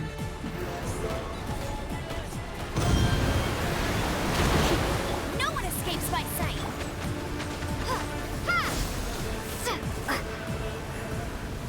My endless cycle begins!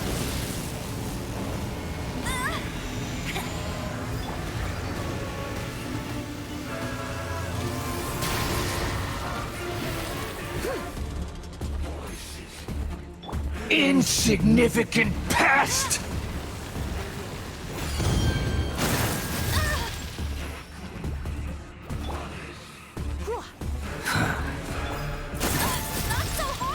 I'll catch up.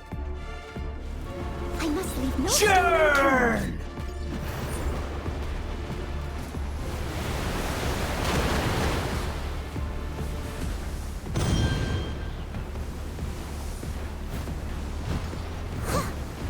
Come a little closer. Go, Baron! Propagate! At my command, you shall fall!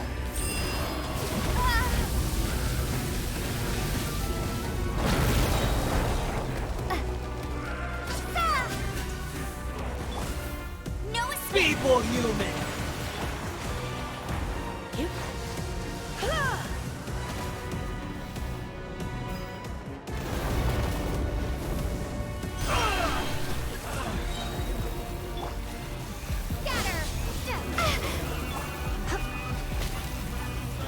You're in for a little shock. Surrendering will be gentle.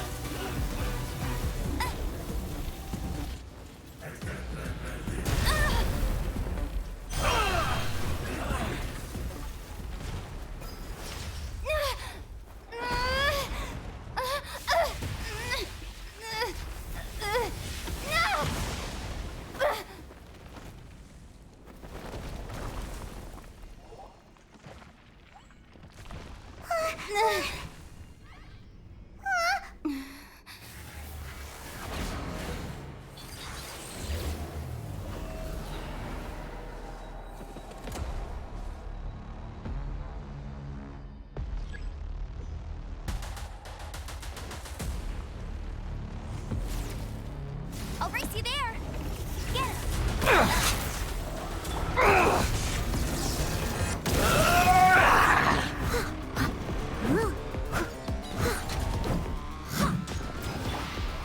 Burn to oblivion!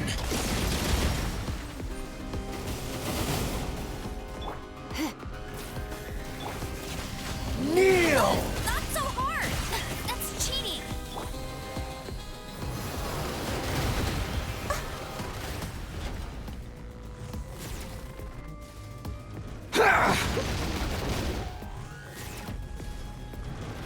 I'll catch up.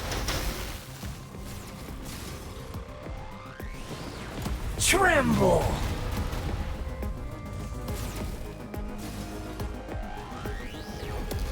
Reality is pain!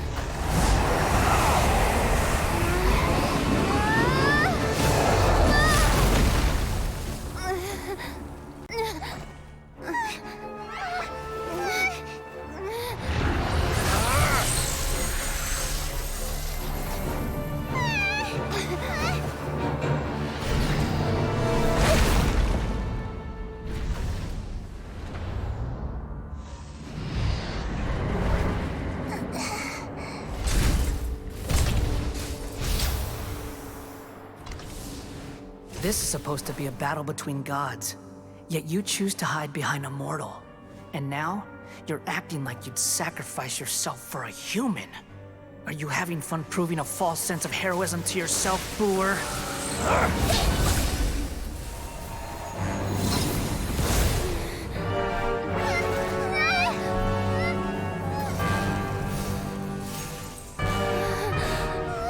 The data collection is almost complete. Do you even know how many times you've tried to take my gnosis from me?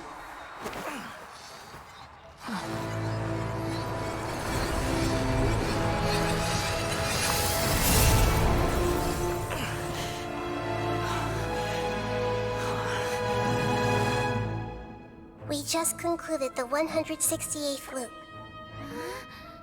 Did you know that in the effort to create you, the people of Sumeru were forced to live through the exact same number of Sub-Zerus festivals and samsara cycles? The power of dreams. When did you use it on me?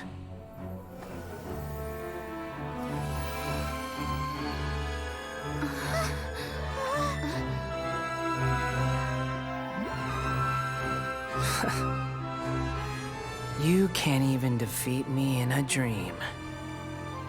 What do you hope to achieve with this little trick? Come, Traveler. Just like before. Allow me to awaken the memories in your dreams. All that battle experience! It's more than that. Compile everyone's wisdom in the name of the Archon. That is the original function of the Akasha. I've sent everything that happened just now to the people of Sumeru in the form of knowledge. I've asked them to help you find a way to defeat the false god.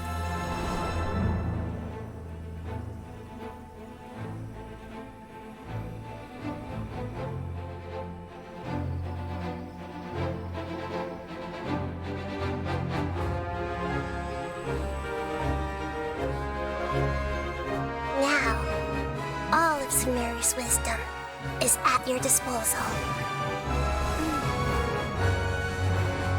Meaningless tricks won't save you.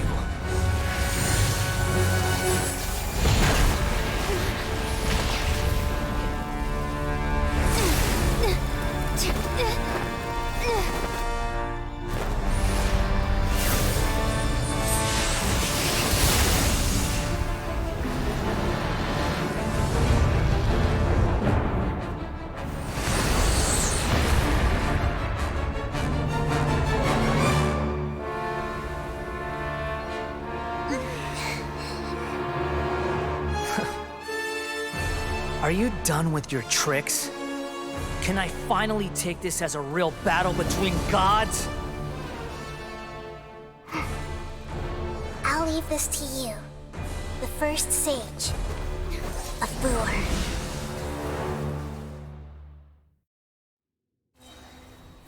I am the all-knowing God. A little close. No one escapes like this! Terminate! As a dutiful maid would. Try not to enjoy this. Burn to oblivion!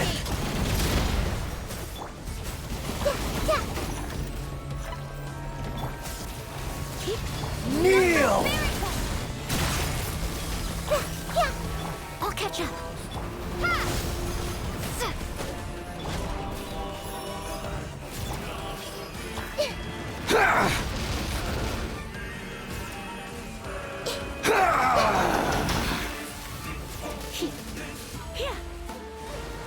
Tremble!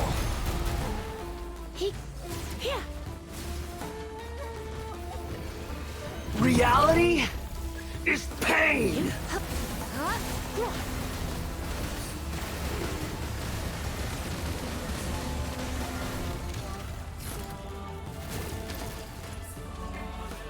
Good riddance, cruel world.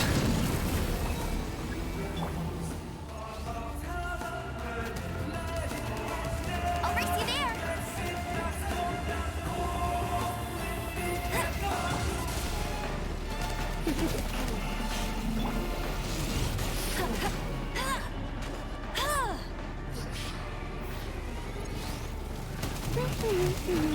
Come a little closer.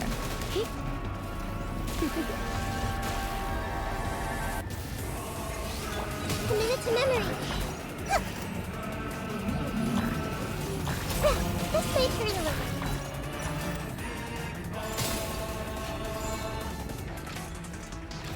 Your new god awakens!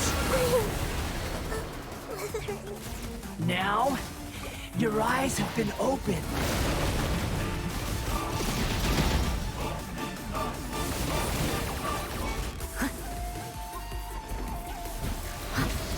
Kneel!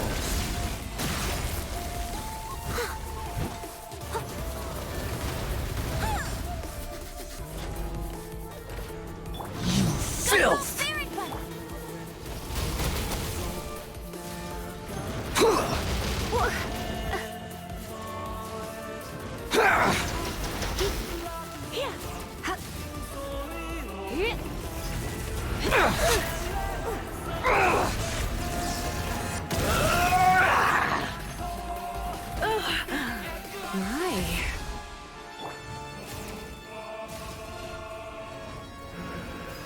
Reality is pain!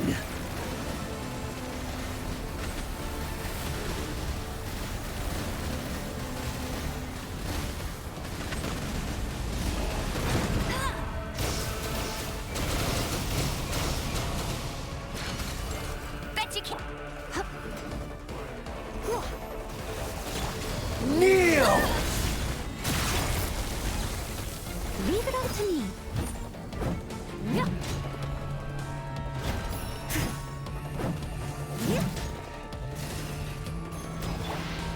Burn to oblivion!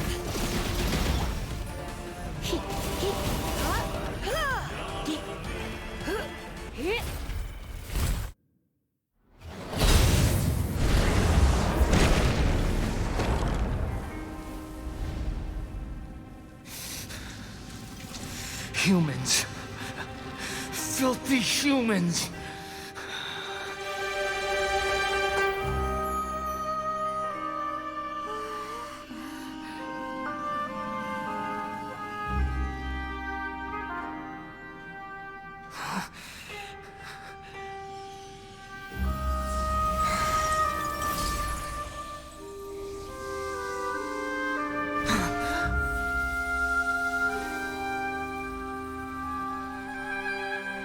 No!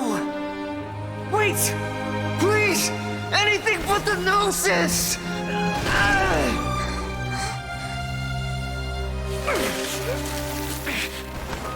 That's mine! Don't even try! I'll never go back!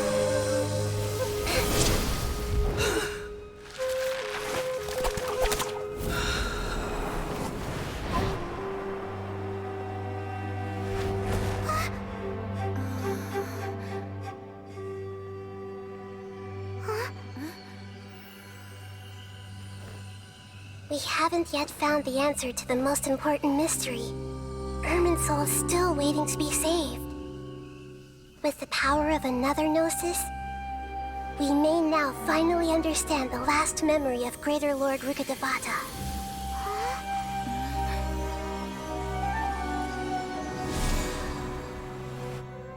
This is...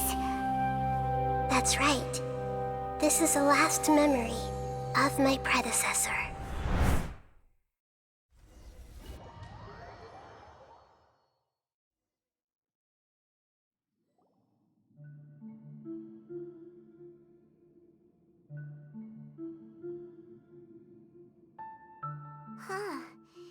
This sure seems very different from what Paimon imagined. Shouldn't Irminsul be in this realm of consciousness? Yes, that is our destination. But I didn't expect the remaining consciousness of Greater Lord Rukkhadevata to be as polluted as this.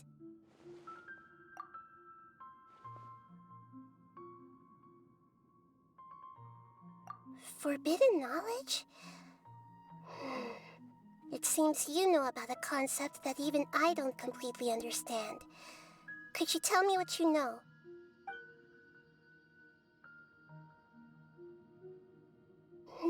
your inference seems logical enough. Forbidden knowledge once polluted the desert thousands of years ago, but was successfully repelled thanks to King Deshret's self-sacrifice, and Greater Lord Rukkhadevata nearly exhausting her power. Then, a second instance of forbidden knowledge pollution occurred during the Conria Cataclysm 500 years ago. But I'm afraid it is much more serious this time, with Irminsul itself already in danger. So, if we're in the remaining consciousness of Greater Lord Rukkhadevata, and it's also been affected by forbidden knowledge pollution, then does that mean, in order to save us, Greater Lord Rukkhadevata? Yes. It's very possible that she sacrificed her life in the fight against forbidden knowledge. She didn't completely eradicate forbidden knowledge, but if it weren't for her actions, the pollution would have been far more rampant over these past 500 years. The way that everyone, including me, has forgotten everything about forbidden knowledge may very well be due to her restoration of Irminsul. Aww. Do you feel sad, Nahida?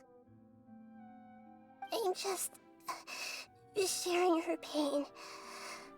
The pollution of her consciousness here is severe. There is madness, chaos, and pain all around us. Did she fight to resist the forbidden knowledge pollution in such terrible conditions, all the way up to her last breath? She even used her last remnant of lucid consciousness to leave a clue for us to follow. Yes, her words were distorted by forbidden knowledge, so that's all we could hear. But now, we have a chance to find the answer to this mystery. We can cross the polluted consciousness until we found the right path to meet with her lucid consciousness. And then, we'll let Greater Lord Rukkhadevata tell us the truth in person. Each of us need to be mindful of the state of our own consciousness while we are here. Even with the Gnosis' protection, we must always keep a clear mind. Otherwise, we could go mad at any moment. That's so scary. Don't worry, it should be easy enough for you to keep that mind of yours clear, Paimon. Let's go.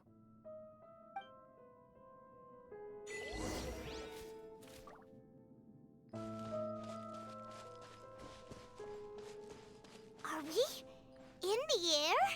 And why is there a huge boat? That's the boat of consciousness, which symbolizes reason here. Its course is the direction our consciousness is traveling towards. If we lose control over our consciousness, we will fall into madness. Wow! What are these? The monsters seem to have been affected by them.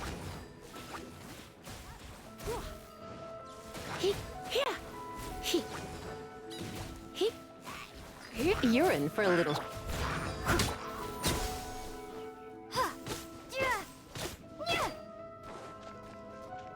Come a little closer. You're in for a little shock.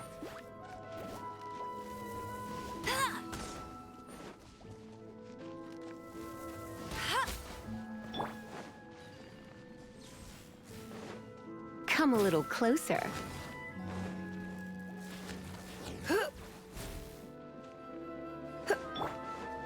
Propagate!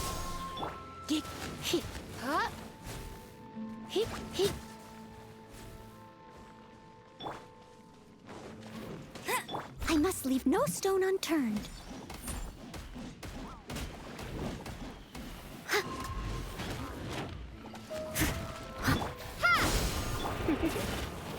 Come a little closer. Go,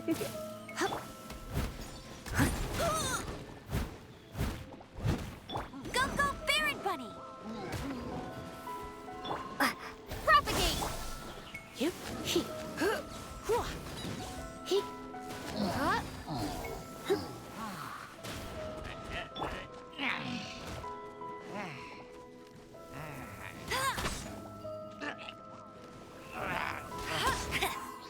You're in for a little shock. Come a little closer.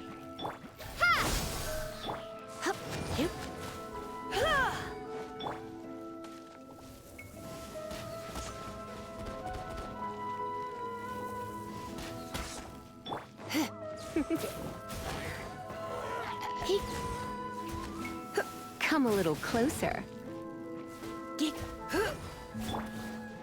Scatter!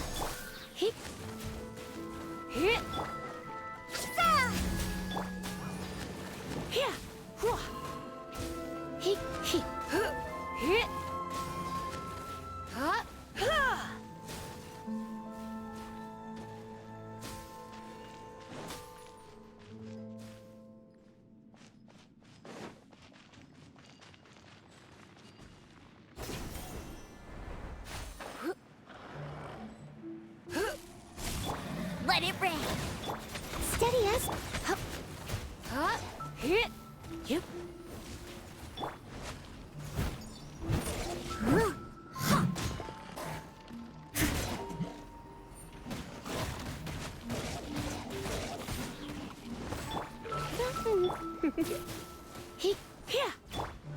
Propagate.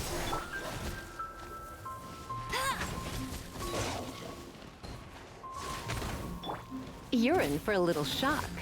Leave it all to me.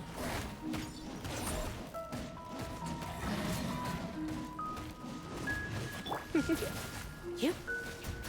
Go, big.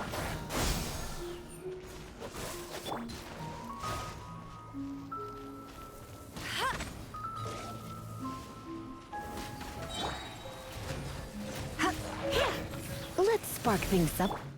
No one escapes my sights.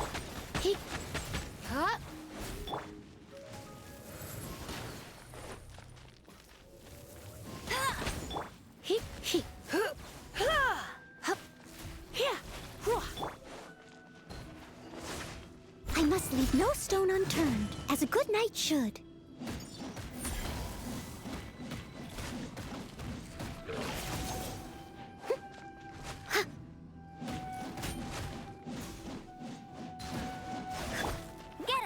Come a little closer. Yep.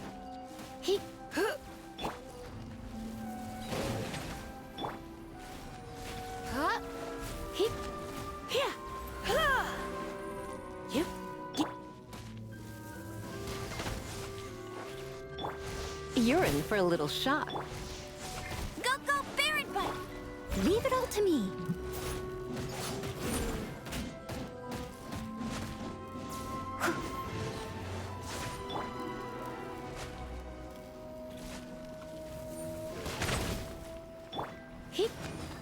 Come a little closer. Look!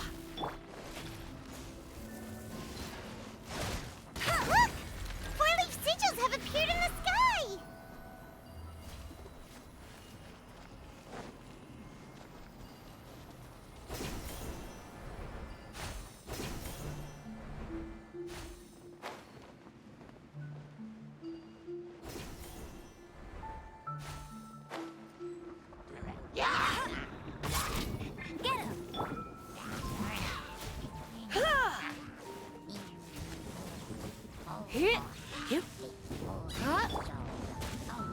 Steady as stone.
Come a little closer.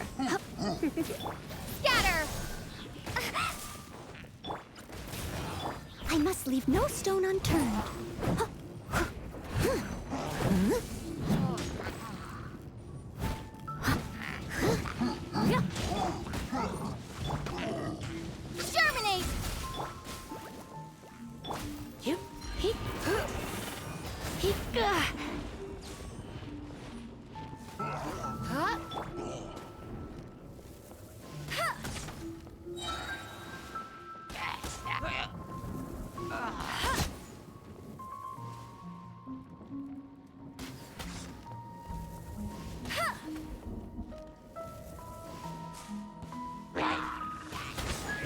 Let it rain. Come a little. Leave it all to me.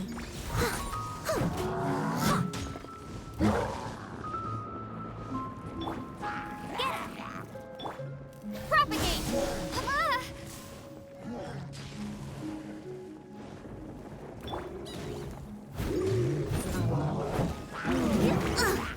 I missed a spot. Steady as stone.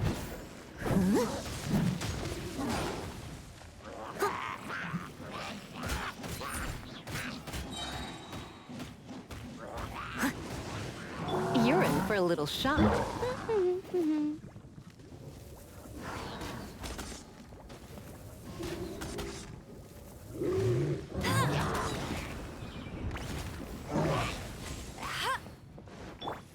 Try not to enjoy. I must leave no stone unturned. Time to clean up.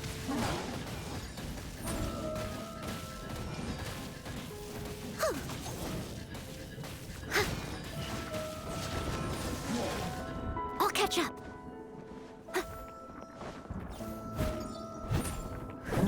Scatter!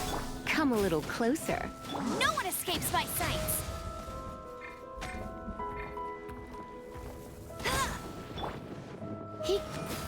Propagate!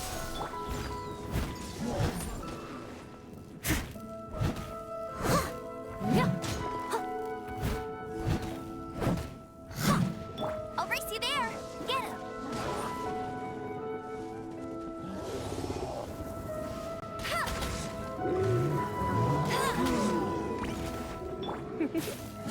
Steady as Scatter!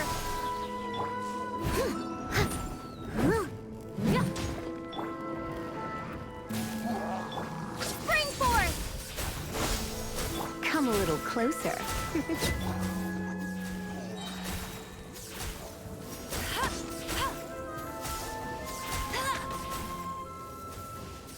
To control the boat of consciousness, we need to find the helm first.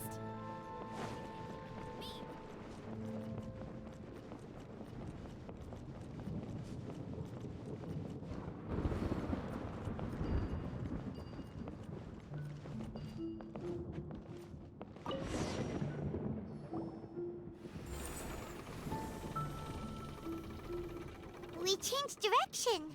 Are we still going the right way, Nahida? Mm-hmm. Judging from the current route, the boat of consciousness will soon take us out of here.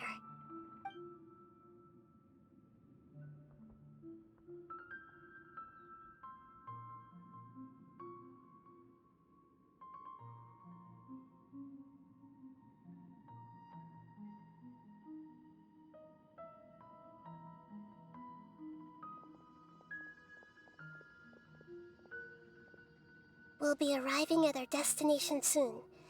How are you feeling? Are your minds still intact? Huh? But everything's been completely normal for Paimon. Hopefully there won't be any more interruptions. This time, we should be able to meet Greater Lord Rukkhadevata. Are you saying you've never met Greater Lord Rukkhadevata before? No.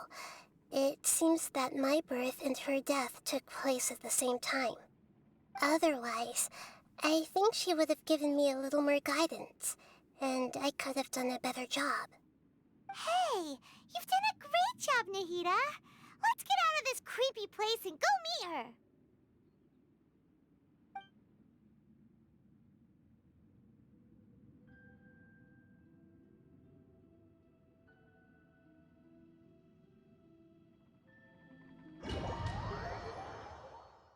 So, is this the place you were talking about? The base of Irminsul?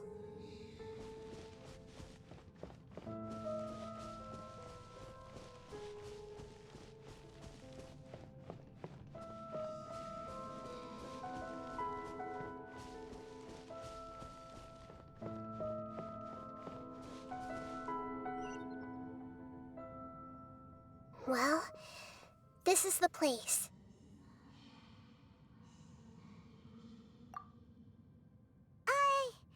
We're here to find Greater Lord Rukkhadevata, right? But the one standing over there is... Is that...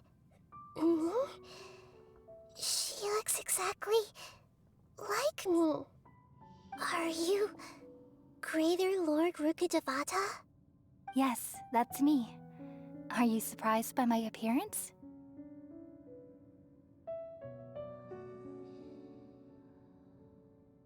Irminsul and the surrounding lands have been reproduced here as they were years ago. But this is just a realm of consciousness. We are manifestations of the same nature. Hence why we would appear exactly the same. We're of the same nature. Why? Because you are me, and I am you. You are me in the new samsara. The new samsara? As Greater Lord Rukkhadevata, I'm the avatar of Irminsul, and you are the purest branch snapped from Irminsul. Imagine it this way. Even if a tree dies, its branches will eventually take root and grow, continuing the tree's life in another form. I'm merely the remaining consciousness of Greater Lord Rukkhadevata. The real me has presumably died a long time ago.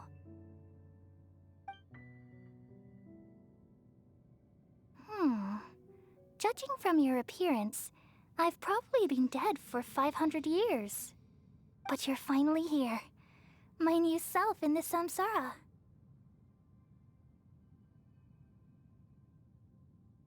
If this is true, then am I going to be a great Archon like you someday? Though we share the same nature, our fates are bound to be different. All things have their own fate. When a branch grows into a mature tree, it won't be the same as the original tree. That's why fate is the ultimate knowledge, isn't it? That's a great insight. Yes, very good. It's also precisely why you won't become like me. Really? But perhaps you may become an even greater Archon than I. I already see a determination in you that I didn't possess in my time, and the future that it leads you to will be yours alone. Along with the blessings from your past experiences. Don't worry. The growth of wisdom is like that of a plant. You only need to wait quietly for the flower to bloom.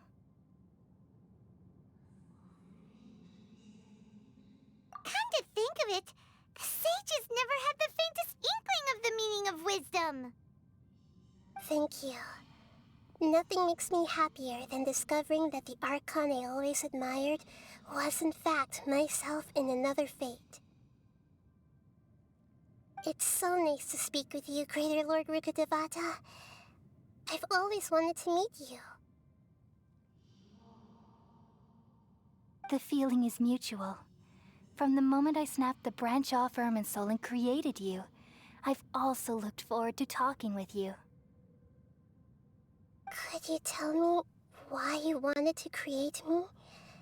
And what exactly happened when you died? Ah, I see. You're here seeking answers, right?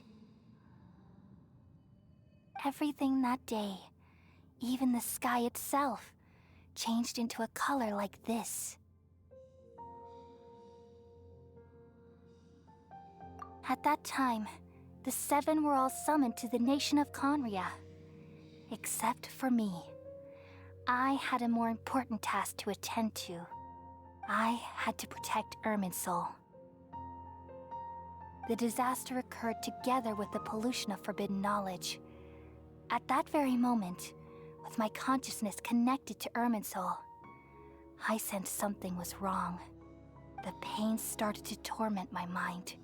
By the time I reached Irminsul, it was already displaying signs of corruption.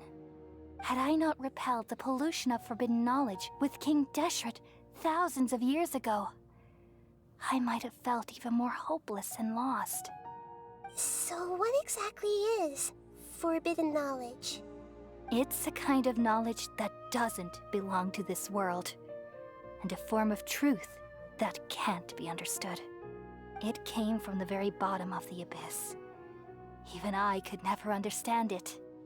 The world is constantly rejecting it, leading to all kinds of bad phenomena. If we allow forbidden knowledge to pollute Irminsul, I'm afraid the entirety of Teyvat could fall apart. So, there's knowledge that even the God of Wisdom can't understand? At that time, I knew I couldn't repel the forbidden knowledge with my strength alone. Which is why I created a device that compiled human wisdom and named it the Akasha. It's truly the world's most amazing invention. Thank you. For a long time, I thought dreams were the fruit of human wisdom. Though it was selfish to do so, I borrowed people's dreams using the Akasha. Then I compiled their wisdom and all of my own power. Well, did it work? Thanks to the wisdom of the people of Sumeru, almost all the forbidden knowledge was cleared from Irminsul. But things didn't go as smoothly as I thought. I had a terrible headache, which gave me an uneasy feeling. And then I remembered that my consciousness was also connected with Irminsul. It brought me knowledge and wisdom, but vile corruption as well. From the very beginning, my existence had been polluted by the forbidden knowledge. Oh no. How could that happen? I've experienced that pain in your consciousness. It must have been a horrible experience. Yes, but my feelings weren't important. The important thing was that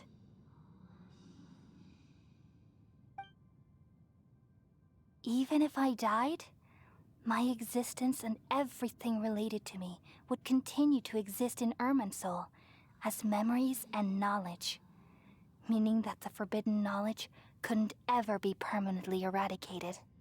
And there's no way for me to eliminate myself. It would be a sort of paradox.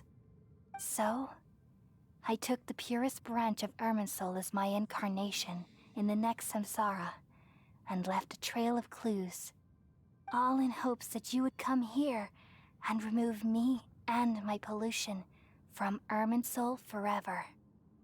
Wait, no, I can't. So you realize what that implies. You are very smart indeed. Irminsul has all the knowledge and memories of this world. And as you've realized just now, removing me from Irminsul means I essentially will never have existed in this world. But this is the only way to save Irminsul. People love you so much, and they've missed you so much over the past 500 years. I am exactly the same. So how can we just forget you like this? Is there really no other way? There must be something else I can do. You're the god of wisdom, Booer. You should know that there is no other way. But this is so cruel. I don't want to forget you. No need to feel so sad, Booer. As someone who delights in wisdom, you should feel joy at finally finding the answer. These are the words in their entirety. The answer you've been seeking all along. Let the world completely forget me. We all nestle under the great tree of wisdom, peering out to perceive the world. From the earth and from the rain, we perceive its wonders, until we become a white bird to perch atop a branch, and finally snap off the most important leaf. Once upon a time, I alone dreamed in this world. In my dreams, everybody would also dream after they fell asleep. Wild and wonderful thoughts would emerge from their minds.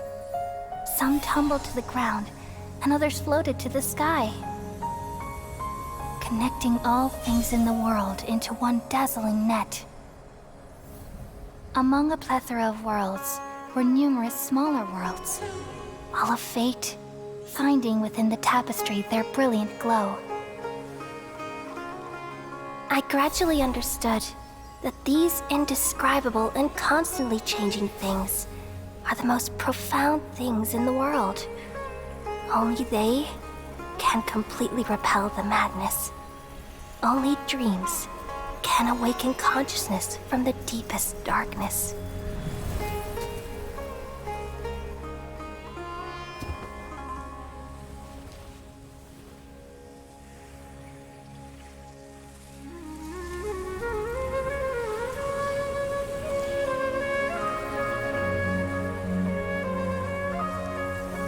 I'm the one who posed this question, yet also the one who sought a solution.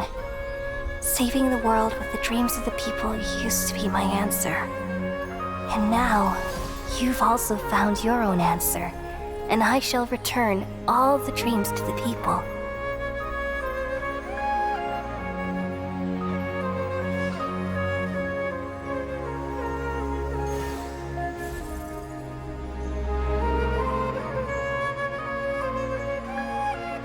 Goodbye, people of Sumeru. May you be blessed tonight with the sweetest of dreams.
I'm alright. I'm just a little confused. We've just saved the world, right?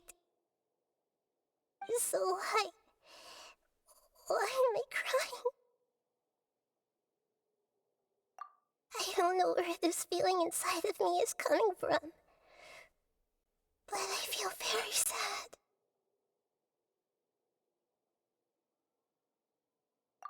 Just now, we used the power of two gnosis to successfully connect with the Ermin soul consciousness from 500 years ago. Then, we removed the remaining pollution from Merman soul. Yeah, what's wrong? Weren't you there just now?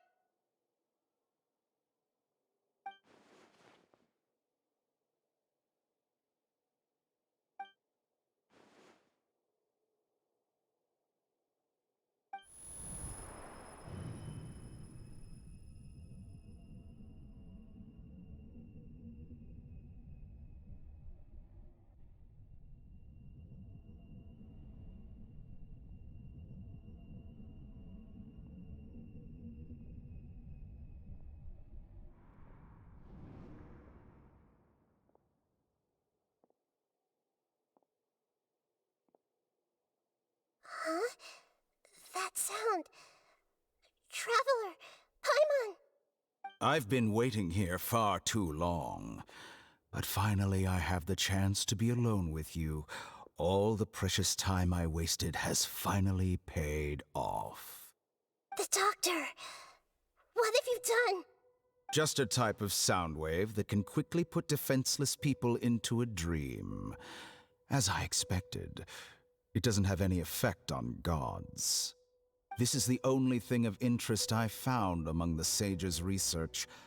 I thought I'd take it for a little spin. Don't worry. I know you would never forgive me if I actually killed them. I'm here to negotiate with you. Naturally, I won't do anything dangerous that could potentially damage our relationship. Negotiate with me?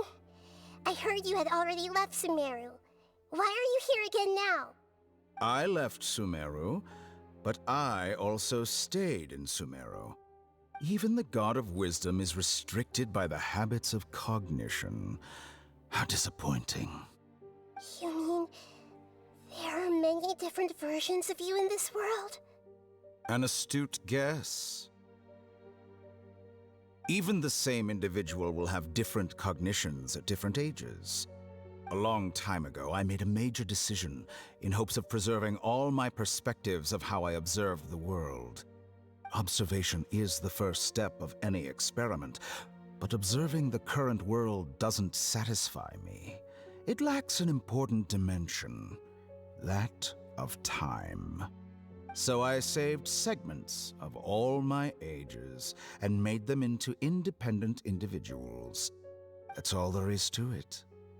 Indulge me. How does the God of Wisdom find my method of seeking knowledge? It's an insult to the very concept of life. Life inherently has many rules and restrictions, each with its own significance and reason to exist. They can't be broken on a whim. Good. Amazing, even. Indeed, it's difficult for humans to make peace with themselves, not to mention oneself from a different period. Since you were in the academia, why wait until now to show up? You could very well have stopped us and helped that fake god. Simple. Let me ask you this. Would any staff member ever help the subject in the middle of an experiment? It was my experiment. So why should I interfere with the results? The academia saw the plan to create a god as their ultimate goal, yet you only saw it as an ordinary experiment. You really are crazy. If the experiment succeeded, you would have had a new god on your hands. How would you have faced your own god then? Would you still take the same stance? Would you still hold the same view of yourself? I'm first and foremost a scholar. These results should be left to the judgment of the hypothetical me confronted with that outcome. But you're right. And that's exactly why I'm disappointed with the conclusion of this experiment. As an individual, you don't have any sense of belonging. You seem to have even fewer convictions than a typical scholar. Oh no, I certainly have my own convictions. They just don't fit your standards, that's all. All right, that's enough conversation for today. The experiment is over, and it's time to tidy up the equipment and reclaim any useful materials. For example, the Gnosis. Lesser Lord Kusanali, you're an intelligent Archon. I'm sure you understand the disparity in our combat abilities at this time. Besides, you have no way to use that Electro-Gnosis in battle. Didn't you say you were here to negotiate with me? Somehow, it's starting to seem like you intend to take it by force now. I'm merely stating a fact. After all, I'm also a scholar. Naturally, I hope to show proper respect and dignity to the God of Wisdom. Your hypocrisy is built on absolute confidence. I understand your scheme, but... what if I were to destroy the Gnosis now, and awaken the heavenly principles. Awaken the heavenly principles? Do you think that's really possible? The heavenly principles have been silent for many years, but the Gnosis are symbols of their control over Teyvat and all the laws. Will the destruction of a Gnosis attract the attention of the heavenly principles? And if so, how do the Fatui plan to deal with the consequences? Do you dare to gamble such a possibility with me? Gamble? How surprising. I thought you would show evidence or use rigorous reasoning to prove your point. The word gamble is the last thing I expected to hear from the God of Wisdom. But this is a clever move. You must have seen through me when I first captured your consciousness. As a scholar, I respect all possibilities. This has always been my principle and is an essential trait as an experimenter. Indeed, I can't ignore this possibility. So tell me then, what are your conditions? This foreign Gnosis will only lead to disaster if it stays in Sumeru. But this Electro-Gnosis is the prize I obtained after defeating one of your fellow Harbingers. Now, as the one who initiated this cascade of events, shouldn't you pay the corresponding price? Price? Interesting. What price would you have me pay? How about erasing all your other segments?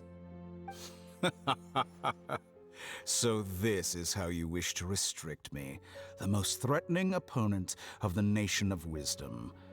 What you request of me is like plucking out the eyes I have placed in the dimension of time.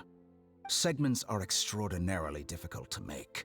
They require extremely rare resources and enormous amounts of time and effort, requiring me to destroy them all here and now. Bravo.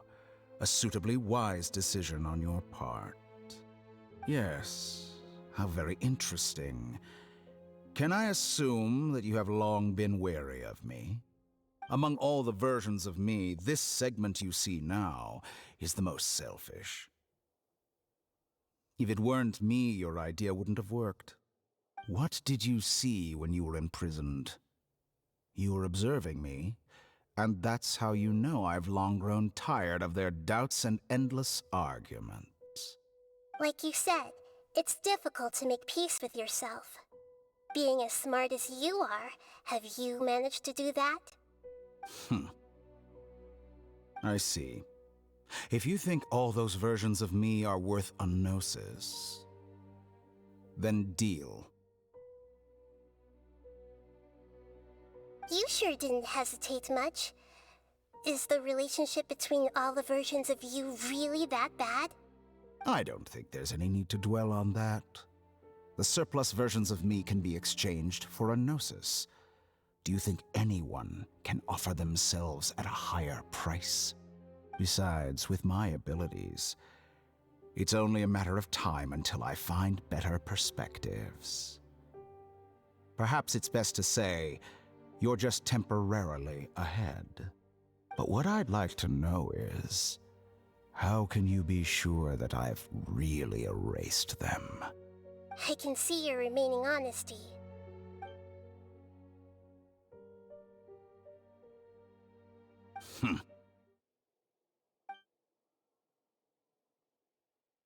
What a ridiculous decision! You can't be serious! How could I have been so short-sighted? You think this is the end? Wait, I'll have my revenge! You'll make this moment count. You will regret this! Well, have you confirmed that it's complete? Here, take it. The future of Sumeru City will be in my hands alone. I will shut down the Akasha and let curiosity and the thirst for knowledge drive the realm of academics once again. There won't be any further gaps for you to exploit. It truly pains me that my academic achievements have never been appreciated in my homeland. Of course, I have no interest in being rejected by this city for a third time. Another chess piece. And where is your dendronosis? Don't be greedy, Harbinger of Snezhnaya. No, this is a different transaction. If you intend to turn off the Akasha anyway, then there's no further use for the Gnosis of Sumeru, is there? Besides, isn't it the Archon's duty to deliver what's desired of the Seeker? Oh, judging from your expression, you don't seem to find the idea very agreeable. Then let's think of it this way. Since you're the god of wisdom, how about I exchange some knowledge with you? People exchanging knowledge with the god of wisdom is the stuff of legends. Yet here you wish to exchange knowledge for the god of wisdom's property. Arrogant as that is, it has piqued my interest. Let me ask you, have you in all your mighty knowledge ever heard the rumor that the skies of Tevat are fake? Huh? That's the secret hidden by Irminsul concerning the truth of this world.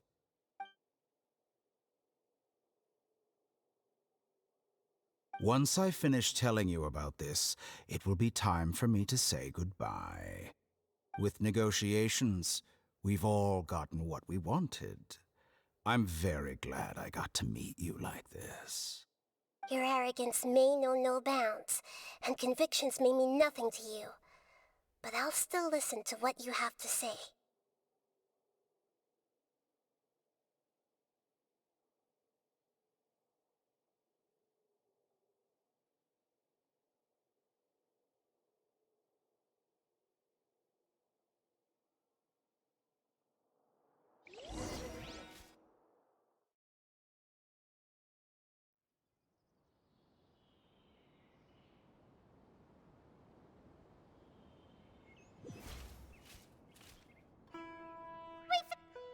Together! Okay. Wake her up.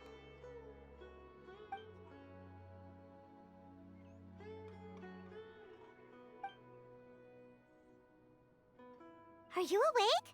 Collei says it's time for breakfast. Come on, get up! Good morning! How are you feeling today? Good to hear. It looks like we've recovered pretty well. Not even Tighnari could stop us from going out now, right?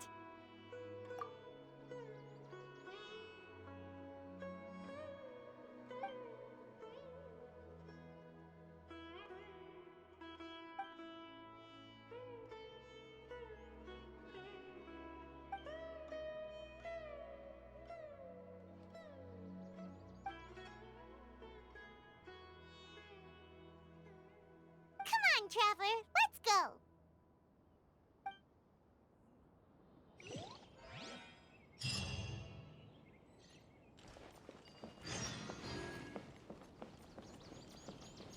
How many Rupeshaw mushrooms do I need to sell? Good morning. Looks like you're awake. Yep. I prepared some breakfast today. Please have a taste. I hope you'll like it.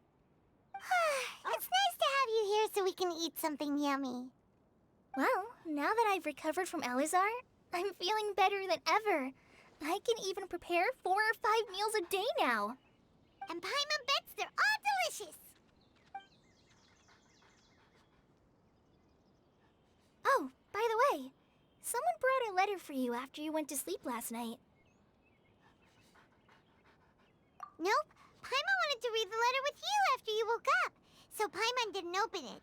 All right, let's read it now. Oh, it's from Nilou. Ahem. We're going to hold a feast at the Grand Bazaar and celebrate Cyno's reinstatement as the General Mahamatra. As heroes of Sumeru, please be sure to attend. I'll wait for you. The date of the banquet is written on the back. It's in 2 days. Oh, I've also heard that you've become heroes here as well. That's amazing. Sometimes I'm really envious of strong and confident people like you. Oh, you're embarrassing me. Anyway, let's go to the Grand Bazaar to have a look. Oh, before you leave, be sure to inform Master Tighnari.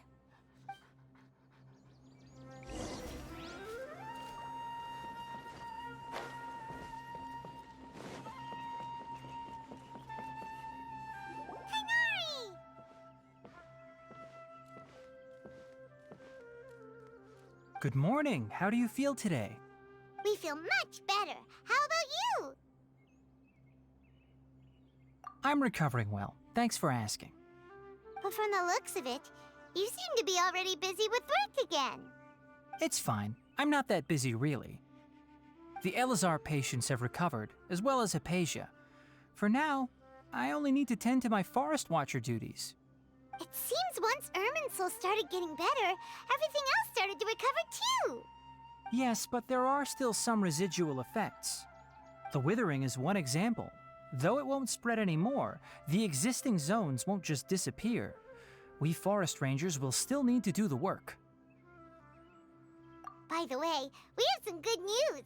Sino got his position back. This news is hardly new. He had already mentioned it to me before. Huh? You mean he was already here? Why didn't he come to say hi to us?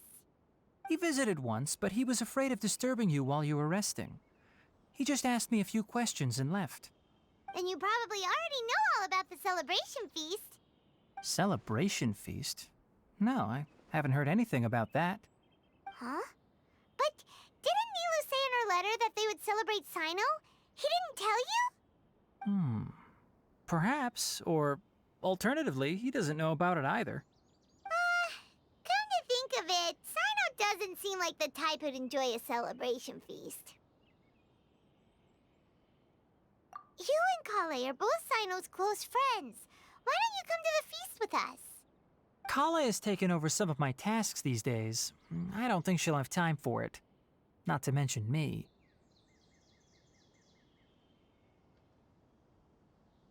You see, some VIPs have come to the forest recently.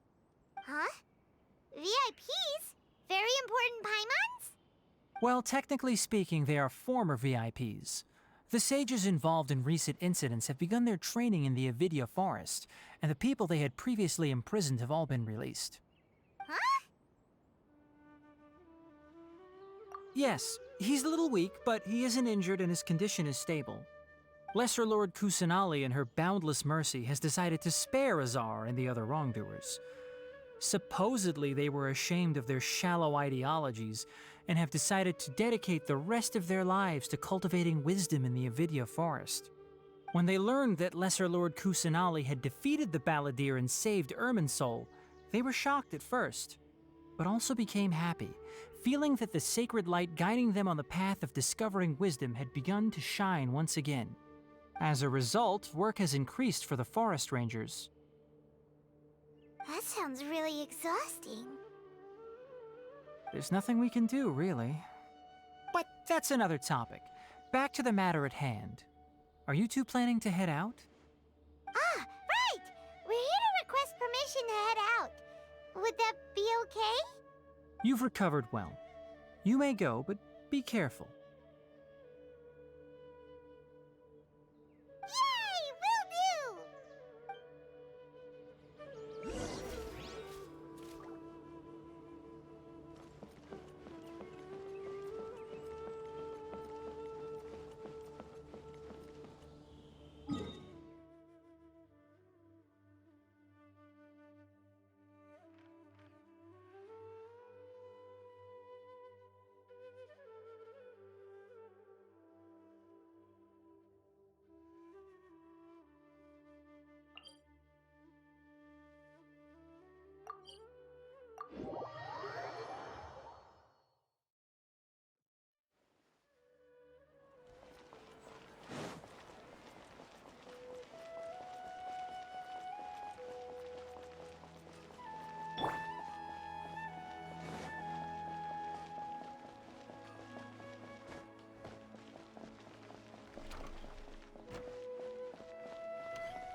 Well, there won't be any problems if the feast starts at that time. Everything has already been prepared. Mr. Zubair, I finished tallying things up here. Well, except for the guests.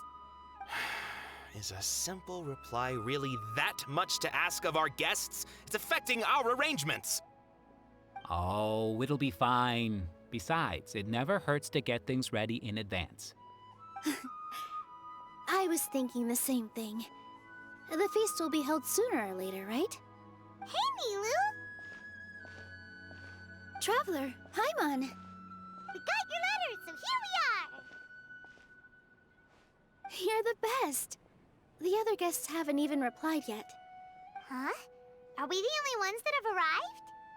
Yeah, I had someone deliver letters to all of our guests. But maybe everyone is still busy with other things. Look, I get it. Sumeru is in an extremely important period of transition right now, but even if your friends are important figures, they shouldn't just ignore your request like this. Nilou is Sumeru's #1 celebrity, after all. You have no idea how happy I am to talk to people with good taste. If you consider enjoying Nilou's dances having good taste, then almost everybody has good taste.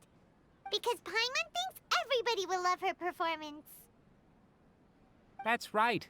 We all think she's amazing too. Nilou is an absolute favorite among those of us who frequent the Grand Bazaar. For Outlanders, you have a great eye. Master Zubair, let's have a vote for the most outstanding audience members next time. I think these two may win. Nonsense! It is not for us to determine the value of an audience. But indeed, we could try giving gifts to people with particularly good taste. I heard there's a device in Fontaine called a camera that can record people's appearances as pictures. Such pictures would make superb gifts. Ooh, good idea. I wonder where we can find one. I don't want you giving pictures of me to everyone. I'm satisfied just being able to perform here. There's always a lot going on at the Grand Bazaar. Yeah, and that's why I love it here. Traveler and Paimon, could you help confirm if the letters were actually delivered? If for some reason they didn't receive the letters, then please tell everyone that there will be a feast here. Yeah, we can also check out how everything in Sumeru is going now.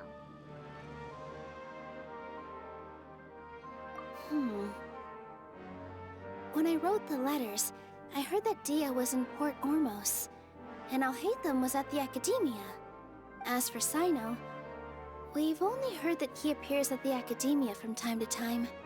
I'm not too sure about Ramon's whereabouts. My guess is that he's with Dia. As for Dunyarzad, I just hope she's feeling better.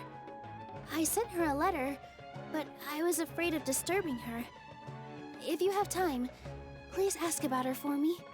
Okay, got it. Let's go, Traveler.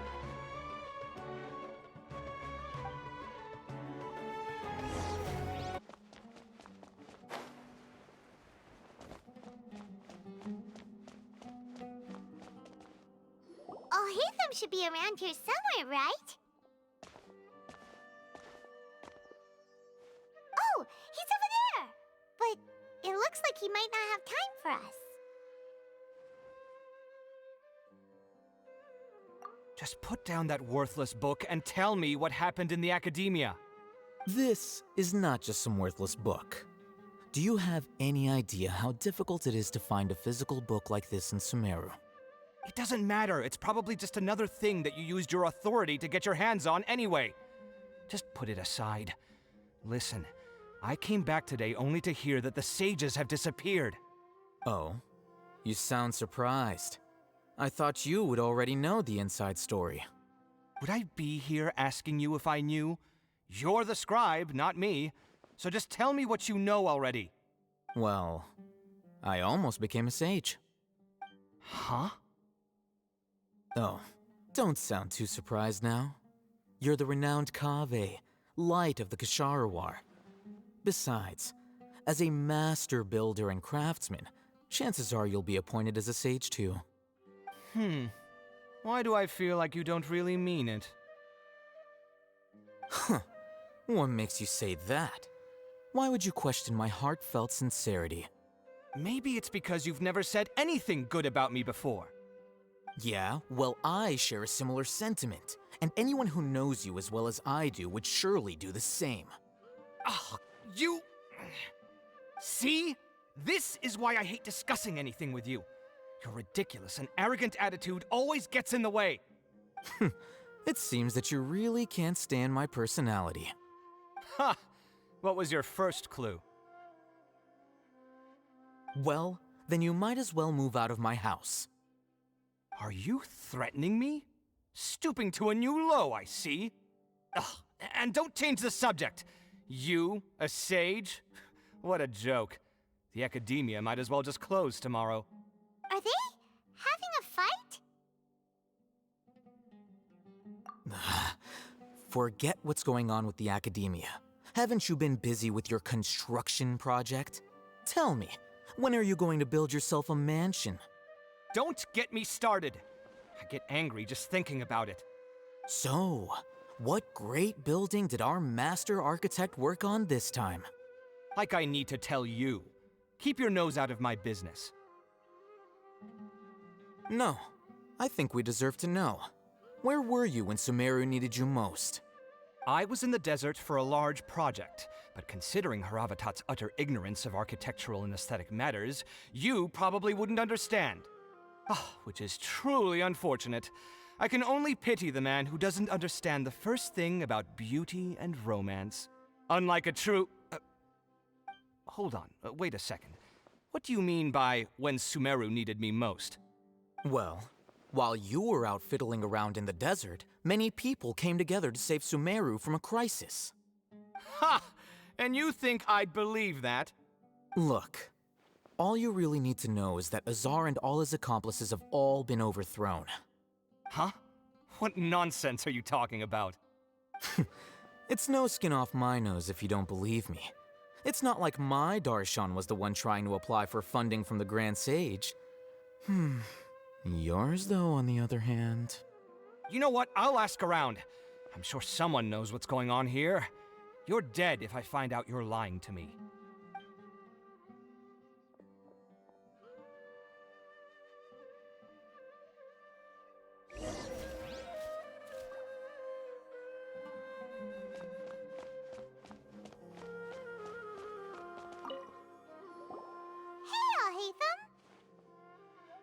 Oh, it's you two. What's the matter? We're running some errands for Nilou. Have you received her letter? Letter? Nilou said she sent out a letter inviting everyone to a celebration feast in 2 days at the Grand Bazaar.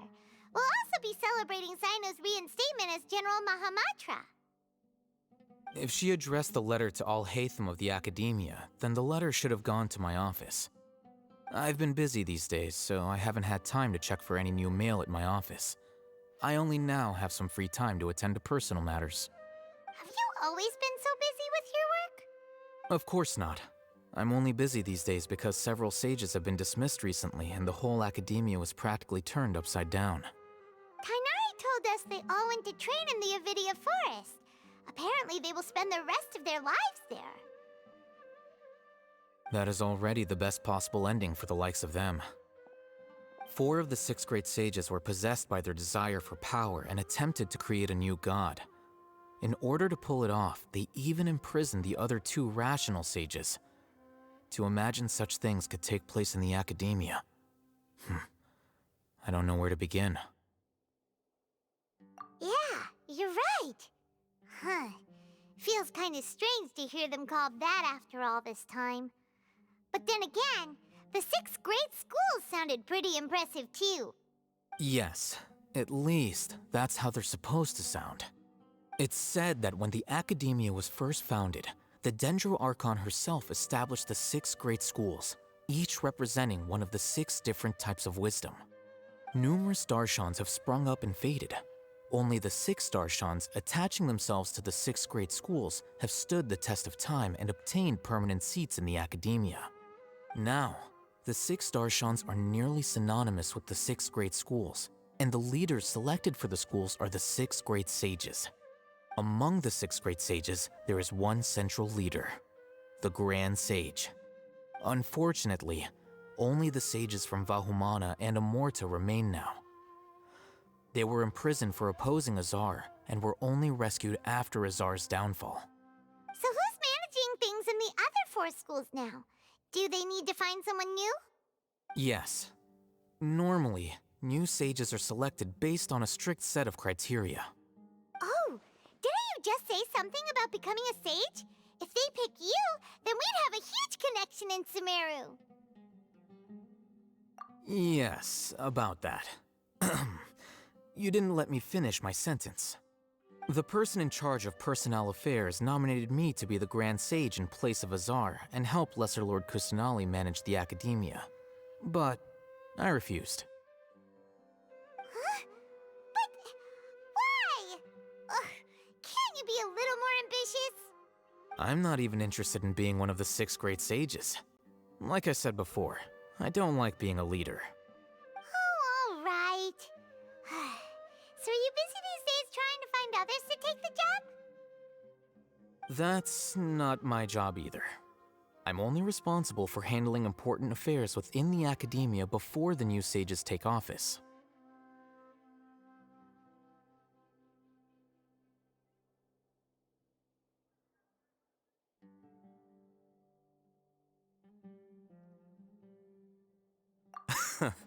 And the first thing I'll do is reject Kasharawar's application for funding. By the way, who was that other person just now? Is he your friend? Do we look like friends? Paimon doesn't know. That's why Paimon's asking. His name is Kaveh, my roommate. You could say he's the representative for Ksharawar scholars. Which is exactly why he always has so many problems. So everything that's happened recently must be a huge change for the people of Sumeru. Such is the work of the Academia Scribe. Well, anyway, no matter how busy you are, since you are our planner, remember to attend the celebration feast in 2 days. All right, I'll see you there.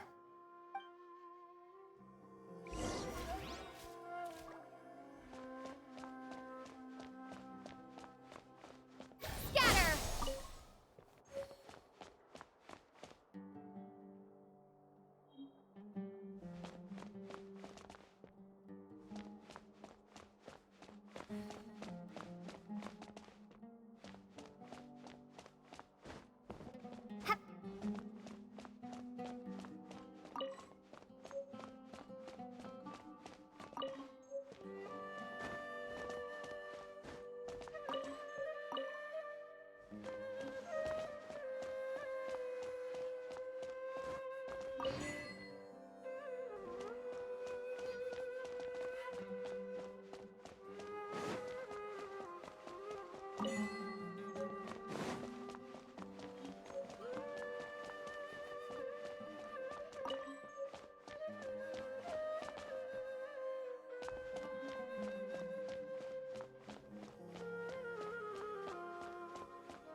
There's really no need to fight over such paltry research funds.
I'll keep this close.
This is Port Ormos. Now where could...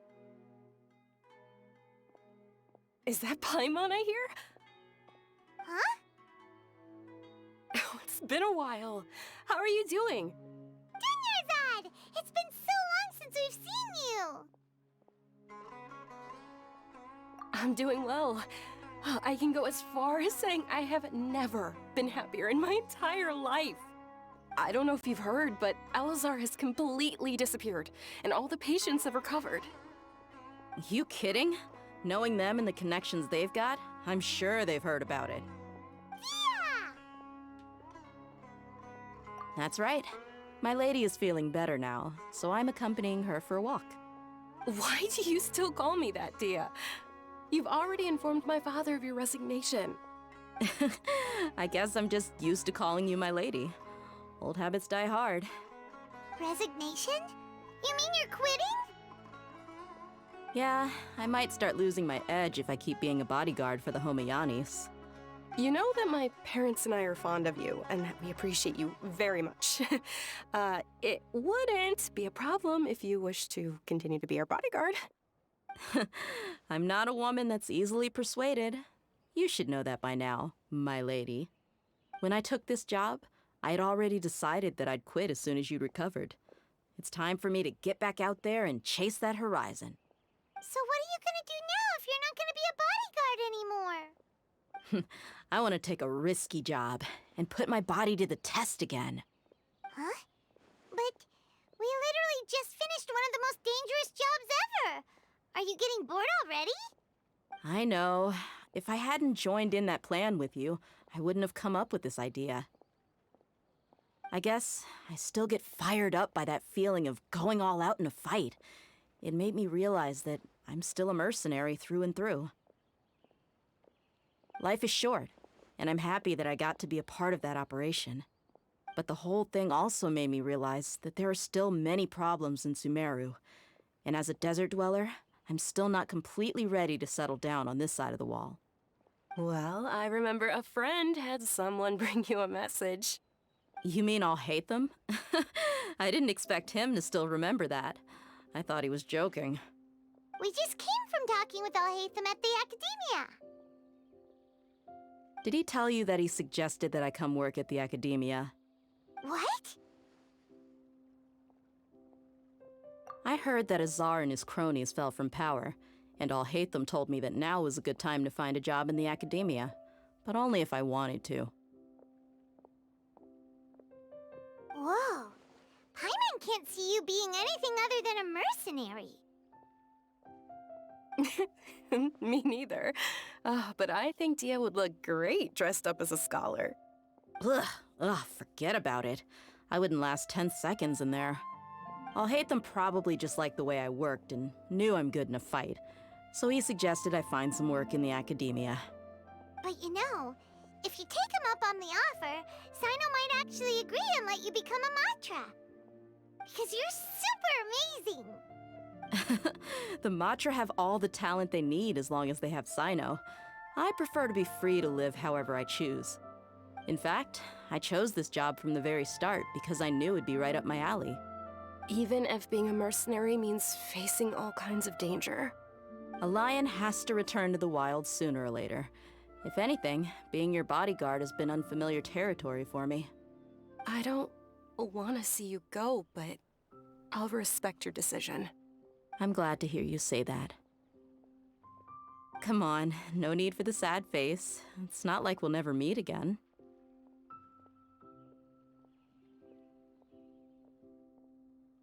Once the whole Dendro Archon thing is settled, everything in Sumeru will take a turn for the better.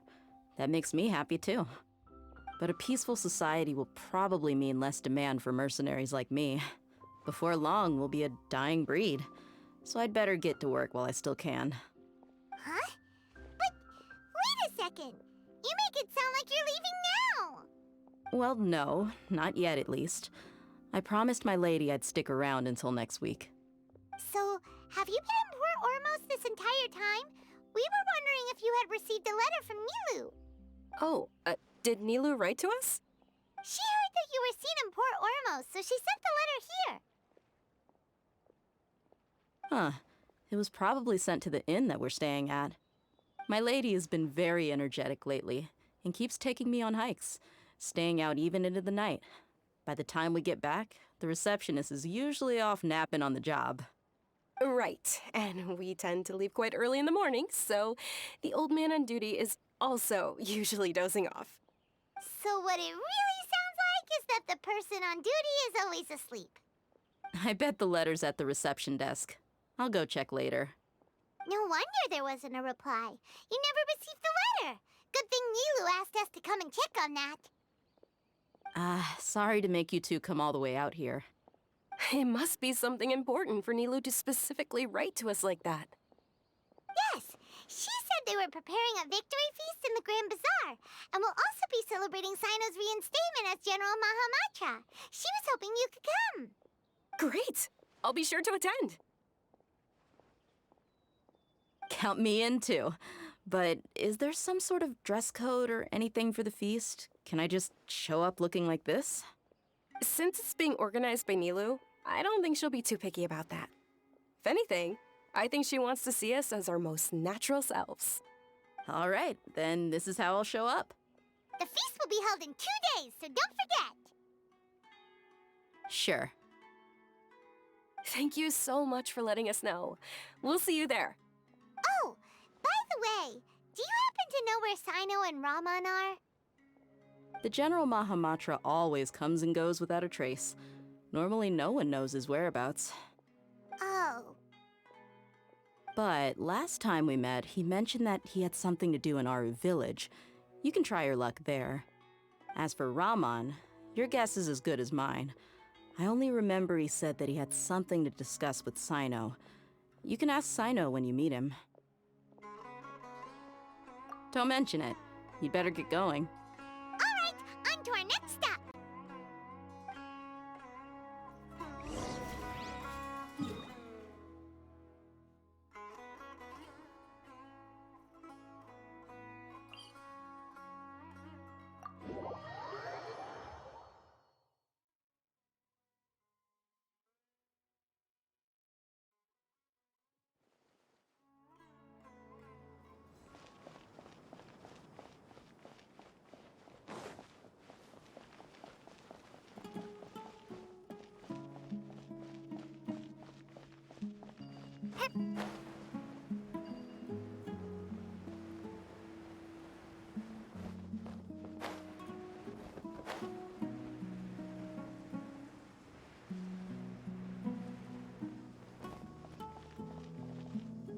It's been a while since we last visited Aru Village. Ah, there's Sino!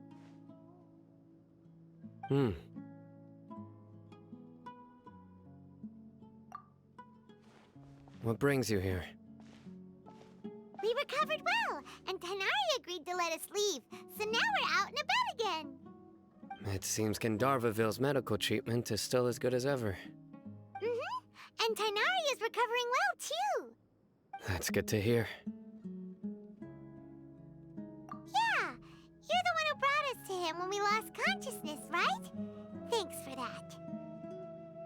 You're welcome. Tainari has excellent medical skills, and Collei is quite attentive. It was the best place for you. But why are you just standing here like a dead tree? I'm meeting some people. Oh, you mean Candace? I've already talked with Candace and the village chief. They're still at the usual place. You can go there if you'd like to see them. But you know one of the people I'm meeting as well. Oh, by King Deshret's blessing, my friend suddenly appears in the desert. Don't tell me you've run into trouble and need us to help now. Raman! And... huh? Sataria? Oh, you know me? Oh, well, you're pretty famous in the academia. Don't worry, these are our friends. No need to be so guarded. I see. I'm doing well. Many good things have happened recently. Same here. Really, I feel that my whole life has started to shine after suddenly finding a new direction. Oh, tell us everything. Yeah, you go ahead. Alright, well, I suppose I should start by saying I've decided to leave the academia. What? It's not that I've given up on being a scholar. Instead, you could say I've found a new identity. I will no longer pursue research like a typical scholar, but I have not completely given up on my relationship to knowledge either. I can see what you're saying now. What do you mean? I plan to leave the academia and return to teach here in the desert. Wow, so you want to become a teacher? Setaria will return to support education here and teach people from the desert. She can't teach everyone on her own, but there are many of us Eremites all over Sumeru. She came to discuss a collaboration with me and hoped that I could bring her ideas to the Eremites. Yes, it's my hope that the Eremites can help me select a group of smart people with the best aptitude for teaching. I'll teach them, and after they've finished learning from me, they can go educate more people. That is the true meaning of education and the spreading of knowledge. The people of King Deshret suffer from sandstorms, exile, and ignorance. Miss Setaria is more than welcome to come teach here. Her arrival is like a star shining in the desert night. The stars have always guided caravans, thieves, soldiers, and travelers who get lost in the night. They lead those in the dark out of trouble and back to safety. Oh, please. Where's all of this coming from? I'm starting to feel a little embarrassed. You deserve these compliments. Mercenaries are accustomed to danger and don't fear death, which is why we recognize extraordinary actions that common people would easily overlook. Setaria's idea will bring much good to many people. At first, I feared it was destined to fail. Everyone knows that the Academia doesn't allow scholars to teach in the desert without permission. As you know, all knowledge is under their surveillance and control, and very few desert dwellers are as lucky as me. But what I heard at that time has been haunting my heart, as if there were lightning bolts constantly bombarding my soul. Setaria, you tread a treacherous path, and the longer you ignore it, the tighter the Academia's grasp on you will become. Setaria, why haven't you gone home? Never forget that the desert that belongs to you lies elsewhere. Miss. These words sparked something in me, and I knew that I had to bring something back to my people after going home. I gathered up the courage to approach the Grand Sage, only to find that he was no longer at the Academia. Lord Sino told me that Azar didn't belong there anymore. Azar has received much-needed punishment. Though, if you ask me, it may have been too light. You probably have already heard. Lord Sino helped me obtain permission to leave the Academia for the desert, and accompanied me here to discuss collaboration with members of the Eremites. My plan was able to go smoothly thanks to him and Rahman. You're all doing so much for the desert. Aside from that, I also have some other business to discuss with Sino. Lesser Lord Kusanali has allocated many resources to support and develop the desert. I've done some business for her, and part of it required the assistance of the Eremites. I applied for a few batches of educational materials from the Academia, and sent them to several groups in the desert, as instructed by Lesser Lord Kusanali. I believe the people will make good use of them. That's exactly what the people here need. Physical books and other related items. If it weren't for Sino and Lesser Lord Kusanali, I'm afraid we'd never be able to get our hands on them. Apart from this, the Academia is also recruiting scholars that are willing to teach in the desert. I'll let you and Setaria know as soon as I have any more news. We must be persistent about this, and maintain these resources to ensure long-term effectiveness. This is the first time in hundreds of years we've had a glimmer of hope. I think this may be the turning point for the desert. Remember these words. Here lies our faithful priest, Kasala. His wisdom is a miracle among the people, deserving of high praise and admiration. I hope people with wisdom like that priest will rise again among the desert dwellers. Then we'll once again see the wisdom and glory that once shook the world. Enough about us. Are you here to discuss some business too? No, not at all. We're actually here on behalf of Nilou. Nilou wanted to write to everyone, but she wasn't sure where the letters should be sent, so she asked us to come find everyone personally. A celebration feast will be held in 2 days at the Grand Bazaar. She hopes that all of you will be able to attend. At the feast, we'll also be celebrating Sino's reinstatement as General Mahamatra. Although, judging from your appearance, it seems you've already been reinstated. Paimon thought you would only start working for the Academia after the feast. Celebration? Feast? It's the first I've heard of it. Tighnari was right. He really didn't know. This feast is for you, Sino. Sounds to me like you'll have to be there. It's rare to see that kind of expression from Lord Sino. You must not like feasts very much. No, not really. But I'll go. Well, I still have a lot to handle here. Besides, I need to look after Miss Sataria in the desert, so I'll have to pass. I'm afraid I won't be able to join you.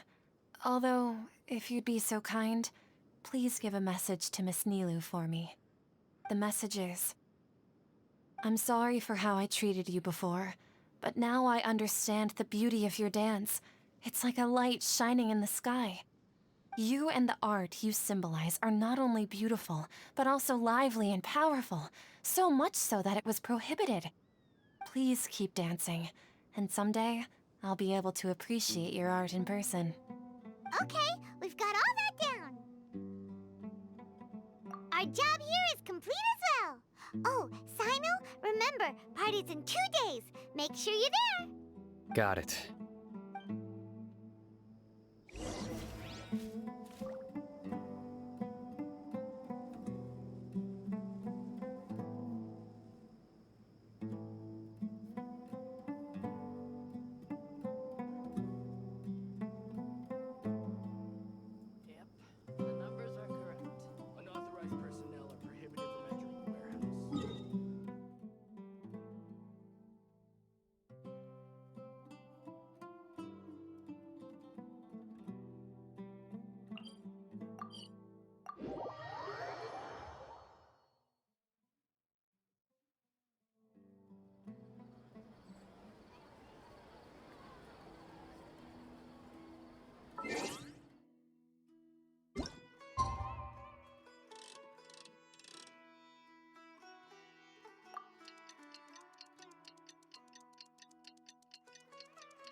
Today's the big day!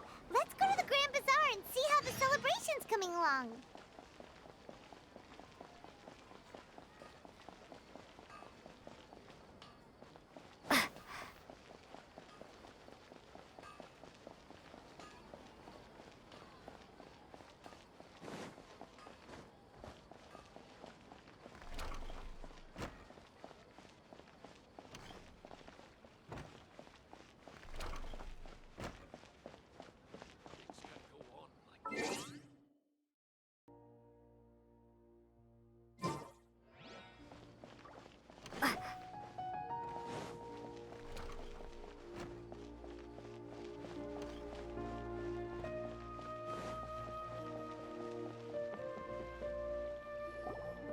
Everybody's already here. Looks like we're the last ones to arrive. You're here. Ah, there you are.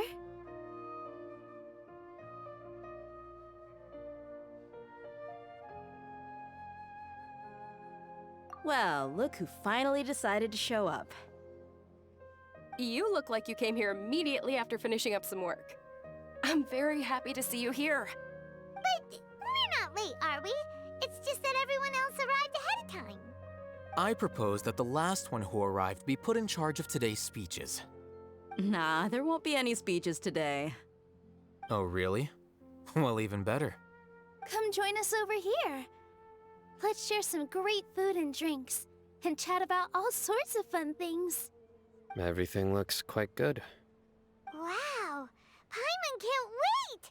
Traveler, just look at all the delicious food here!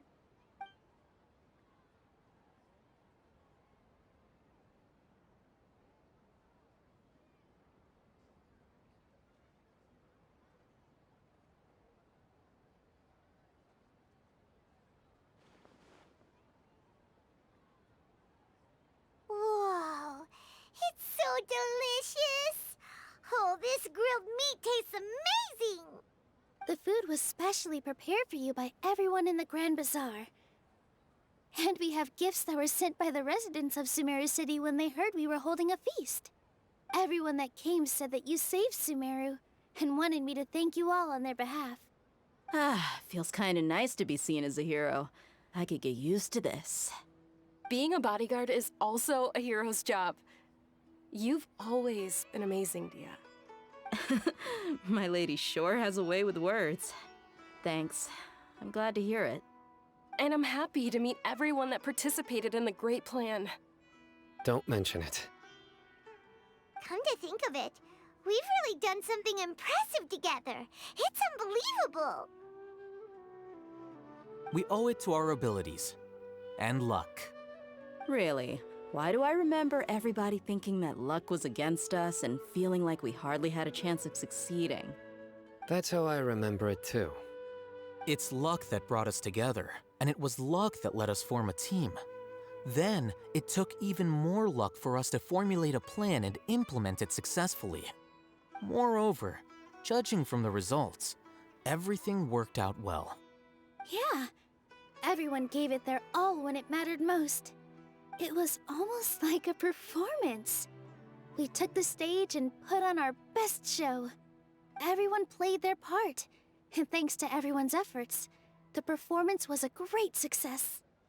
So, would you say we're good actors too?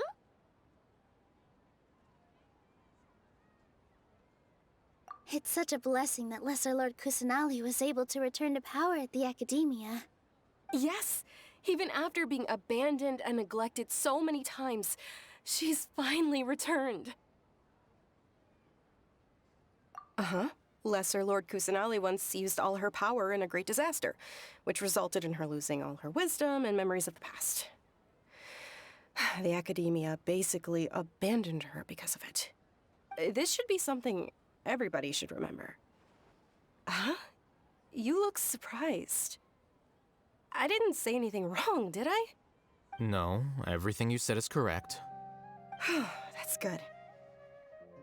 Something wrong? Yeah, what's with that face? You knew all of this already. Even if those two giants of the Academia are here, I still have to say it. Those sages really have some nerve. 500 years ago, Lesser Lord Kusanali used all her power for the people of Sumeru, and what did they do in return?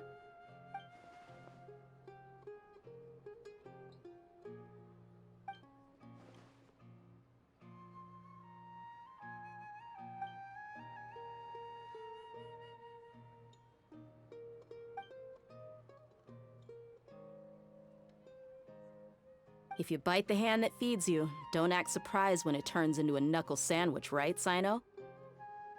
Perhaps I shouldn't say this, but their treatment of Lesser Lord Kusanali calls for a more severe punishment.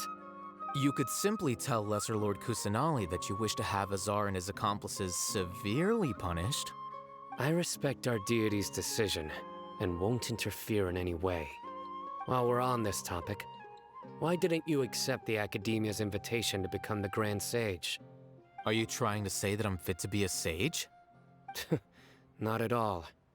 But every person handling the selection process has said that you are the most suitable candidate to lead the Academia right now. Why? Because he dethroned Azar from power? Could you try to put it another way? This is a good thing, yet you're making it sound like I overthrew Azar for my own personal gain. But seriously, though, I always wondered if you had some personal motives behind it. I did have my own motive, but it had nothing to do with being a sage. If the rules of our nation were suddenly cast by the wayside, then it wouldn't be long until chaos ensued. I had no intention of letting their dreams disrupt my life.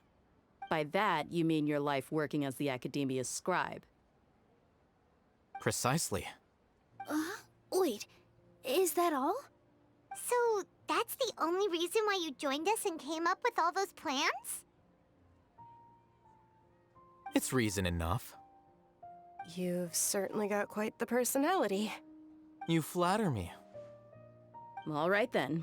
How about you? You've already resumed work as the General Mahamatra, right? That's right. Will you be happy with that life?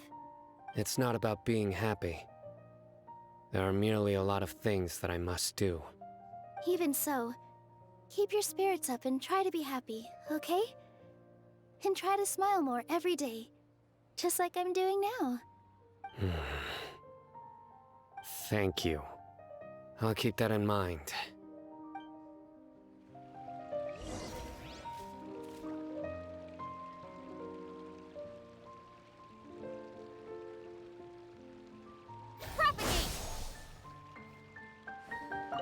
I seldom participate in such lively gatherings, but the atmosphere here is quite good. No, this gathering today has a unique meaning. The Grand Bazaar is lively because the people here feel happiness from the bottom of their hearts, unlike the farces at the Academia. That happiness is an emotion that'll be forever alien to those bookworms who have driven themselves insane by studying. I seem to have taken both keys when I left the house. Oh well.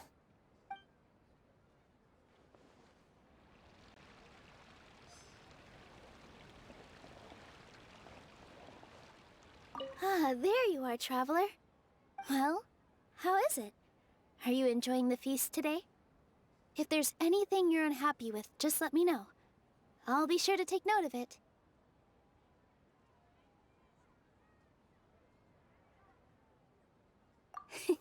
That's good.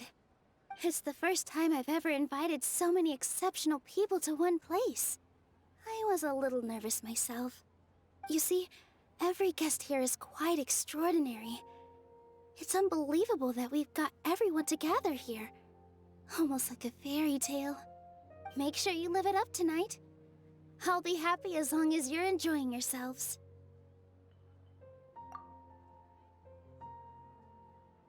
I'm honored to have her think of me this way. If I have a chance in the future, I would really like to invite her to one of my performances. I can't explain why, but I just feel elated right now. Thank you.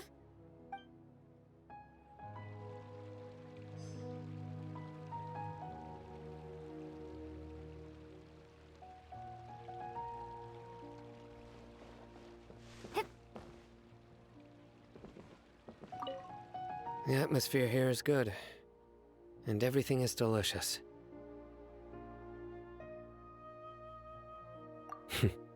Yeah. I don't often come to such places, but it feels quite good. I have a lot to handle these days. Otherwise, I could show you around.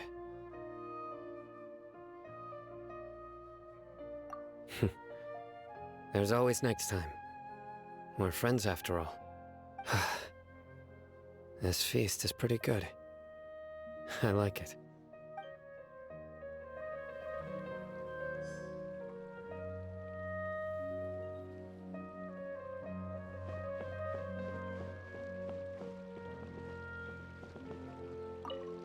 My lady, the grilled meat over there is delicious. Have you tried it?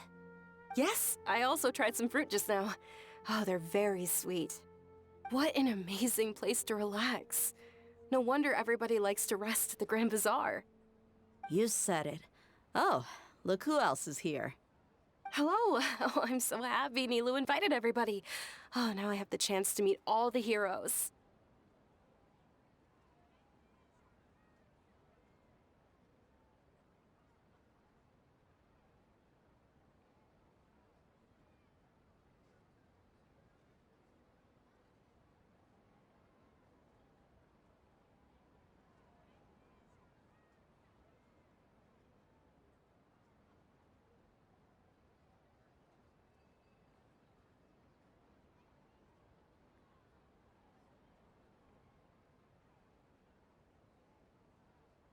Hey, less of that polite chit-chat and more eating and drinking. The feast is about having fun, not stuffy formalities.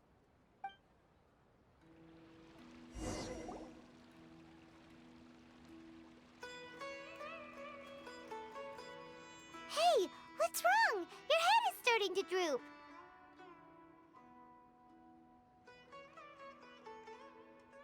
Hey, you can't just fall asleep here. Paimon will go find something delicious for you to eat. You'll wake up once you've put something yummy in your tummy. Of course, just wait here for Paimon.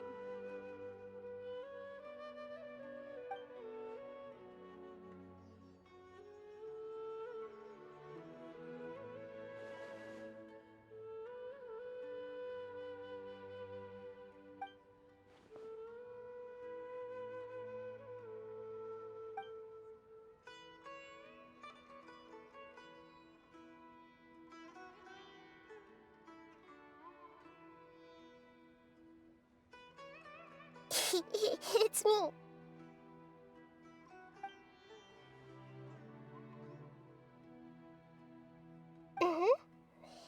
You may blame me for being a bit too self-indulgent. I was thinking about talking with you, and the next thing I knew, I had made a connection with you. The connection between us is amazing. It's like flora and the fence it grows upon.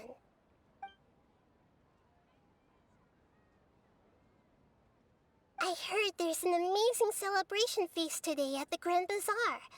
I wanted to have a look for myself, so I snuck in.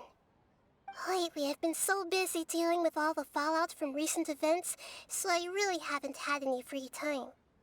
Although you've already helped me with a lot, there's still one more thing I hope you can help me with.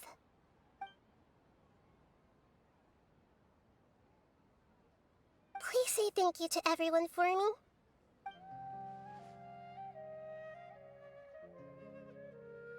Oh, is it not convenient for you to do that for me?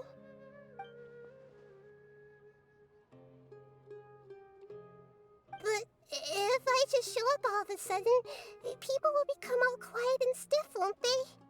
What if I end up scaring them and ruining this wonderful feast? That'd be the last thing I want.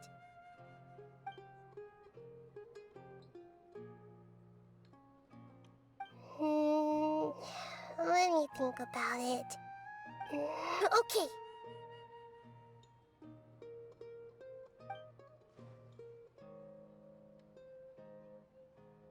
Yes, I have.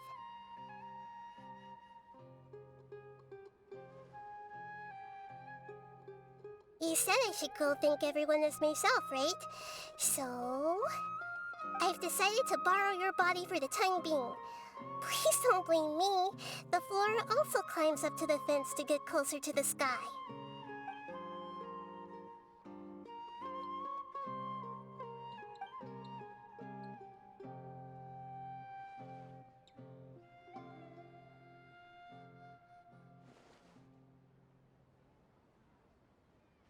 Everyone! Are you awake now? Paimon was just about to bring you the food. It's me. Huh? That voice. Nahida? Hold up. What's going on? I didn't expect to have a conversation with the consciousness of Lesser Lord Kusanali in the Grand Bazaar. Interesting. Is this also a part of the feast? No, of course not. Are you... Lesser Lord Kusanali? Hello, Nilu. You know who I am? Yes, I already know every one of you. Nilu, Alhaitham, Sino, Dia, Paimon, and Dunyarzad.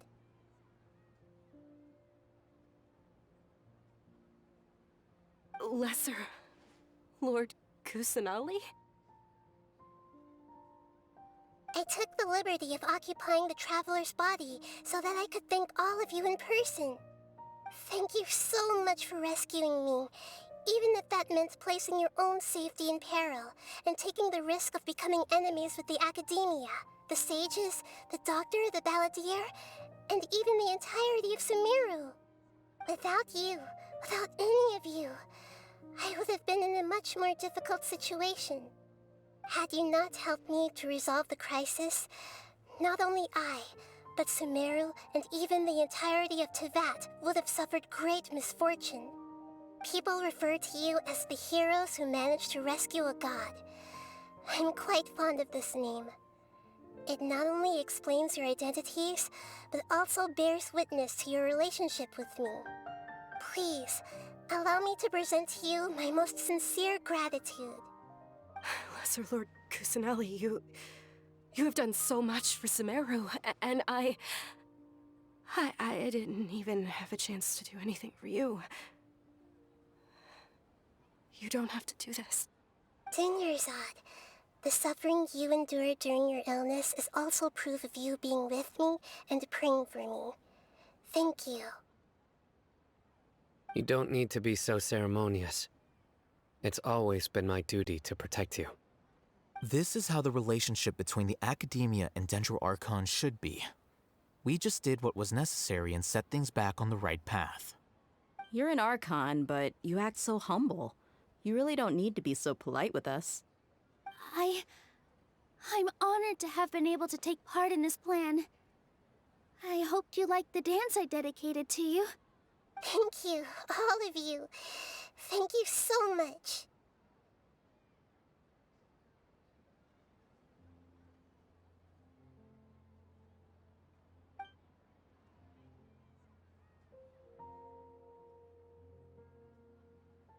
Yeah.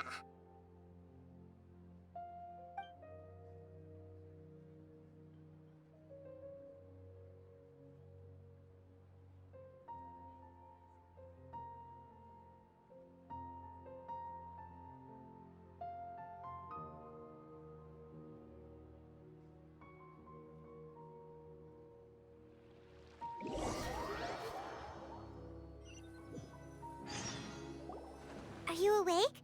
Did you rest well? After Nahida left, you ate a lot of food. You've become a glutton. That just means you still have a lot to learn from Master Paimon, the Sage of Gluttony! Alright, since you're awake now, should we go and have a chat with Nahida?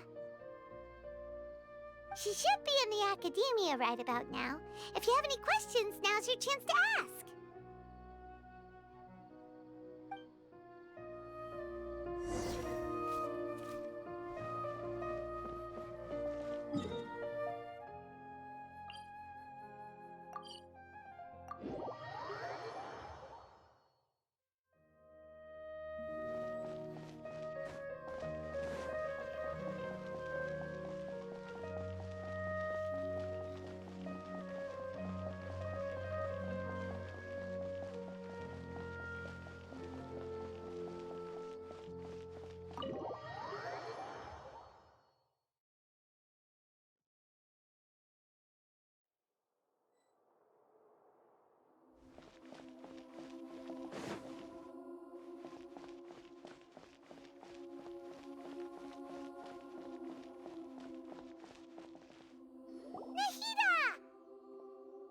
Hello, Traveler and Paimon.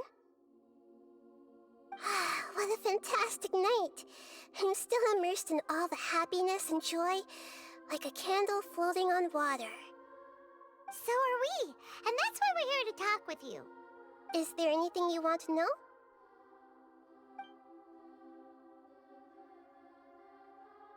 After recent events, the Akasha can no longer function as it used to. I've given it some thought, and have decided to shut it down permanently. But this is definitely not a bad thing. Even from the beginning, I've been planning to shut it down. The Akasha's centralized administration of knowledge has always restrained people's curiosity and curtailed the number of paths available to them. I don't think this is good for Sumeru. Although people may initially feel a little uncomfortable with the loss of the Akasha, they will soon understand that this life is more suitable for them. And as for the future of Sumeru, I'm preparing to regain control of the Academia. The former sages have received their punishment, but the new sages have yet to be selected. I will oversee the process personally. I hope that the new 6th grade sages will be more focused on academics. Sumeru needs such leaders more than ever. The other big issue is the people of King Deshret. All the residents of the desert, in fact. They have been mistreated for far too long. I've already taken some measures to address this. It will take some time to rebuild everything, but no matter if it's culture, friendship, or trust, we will rebuild it. You mean, what happened after the doctor put you to sleep? You guessed correctly. The top-ranked Fatui Harbingers, up to number 3, possess power comparable to that of gods. I was no match for him in that kind of situation. However, in spite of the bad situation, I still managed to make a fair deal with the doctor. I'm sure you remember the entity that changed your fate, the Heavenly Principles. In fact, the Heavenly Principles has been quiet since the Conria disaster 500 years ago. I used this point as leverage against the doctor. I told him that the Heavenly Principles may be awakened if I destroy the Gnosis. Although it's just a bluff, he still fell for it. I assumed that the Heavenly Principles wouldn't just stand by and let such extensive damage to its laws take place. And as for what I exchanged for the Gnosis, the exchange served as both punishment for the doctor as well as a boon of new knowledge that I couldn't refuse as the God of Wisdom. He's still in a coma. I've hidden him like how one would hide a feather. I know you have many misgivings about him, but as someone who had become a god, he has retained a number of very useful features. Don't worry, I'll keep an eye on him and make sure he doesn't do any evil. In addition, there are still some mysteries left in him. Some things may be very clear from my perspective, but he is still yet to understand them himself.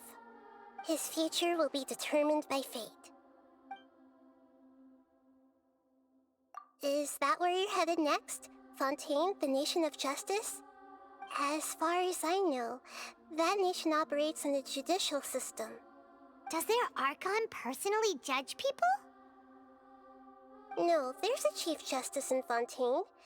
Generally speaking, the Hydra Archon, Focalor, won't preside over individual trials. However, even then, Focalor will still make herself present at just about every trial. It seems that she just likes to immerse herself in that sort of atmosphere. As Archon, she still reserves the right to influence the final verdict. Anyway, let's just say she's got, a very unique personality.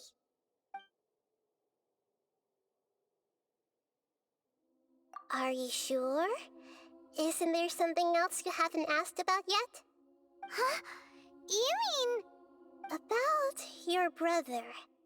While you were resting at Gandharvaville, I took some time to perform an Irminsul search for information on your brother. Yeah! Isn't Irminsul a repository for all the information and memories of Teyvat? So there shouldn't be anything on her or her brother. This is true in your case. Irminsul indeed does not have any information on you. However, there must be something different about your brother. Because as it turns out, the world has recorded information on him after all. What? There's only one possible explanation. He belongs to this world.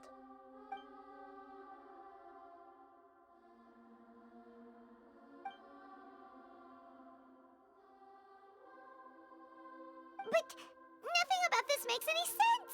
Wasn't this your first trip to Teyvat?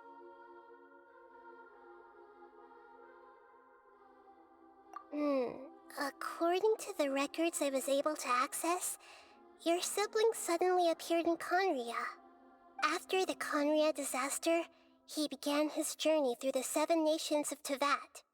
But just as his journey was about to reach its conclusion, the Irminsul records on him suddenly become fuzzy. What do you mean, Fuzzy? Did something happen to him? All I know for sure is that somebody, for reasons only they can know, is deliberately obfuscating his fate. And whoever it is, if they can do that, who knows what else they're capable of. But even that wouldn't explain how he somehow comes from this world. Something else I noticed was that according to these records, the Fatui have not classified your sibling as one of the Descenders. What's a Descender? Paimon's never heard of it. Look, I'm sure you must be curious about the information I received from the Fatui in return for my gnosis, right?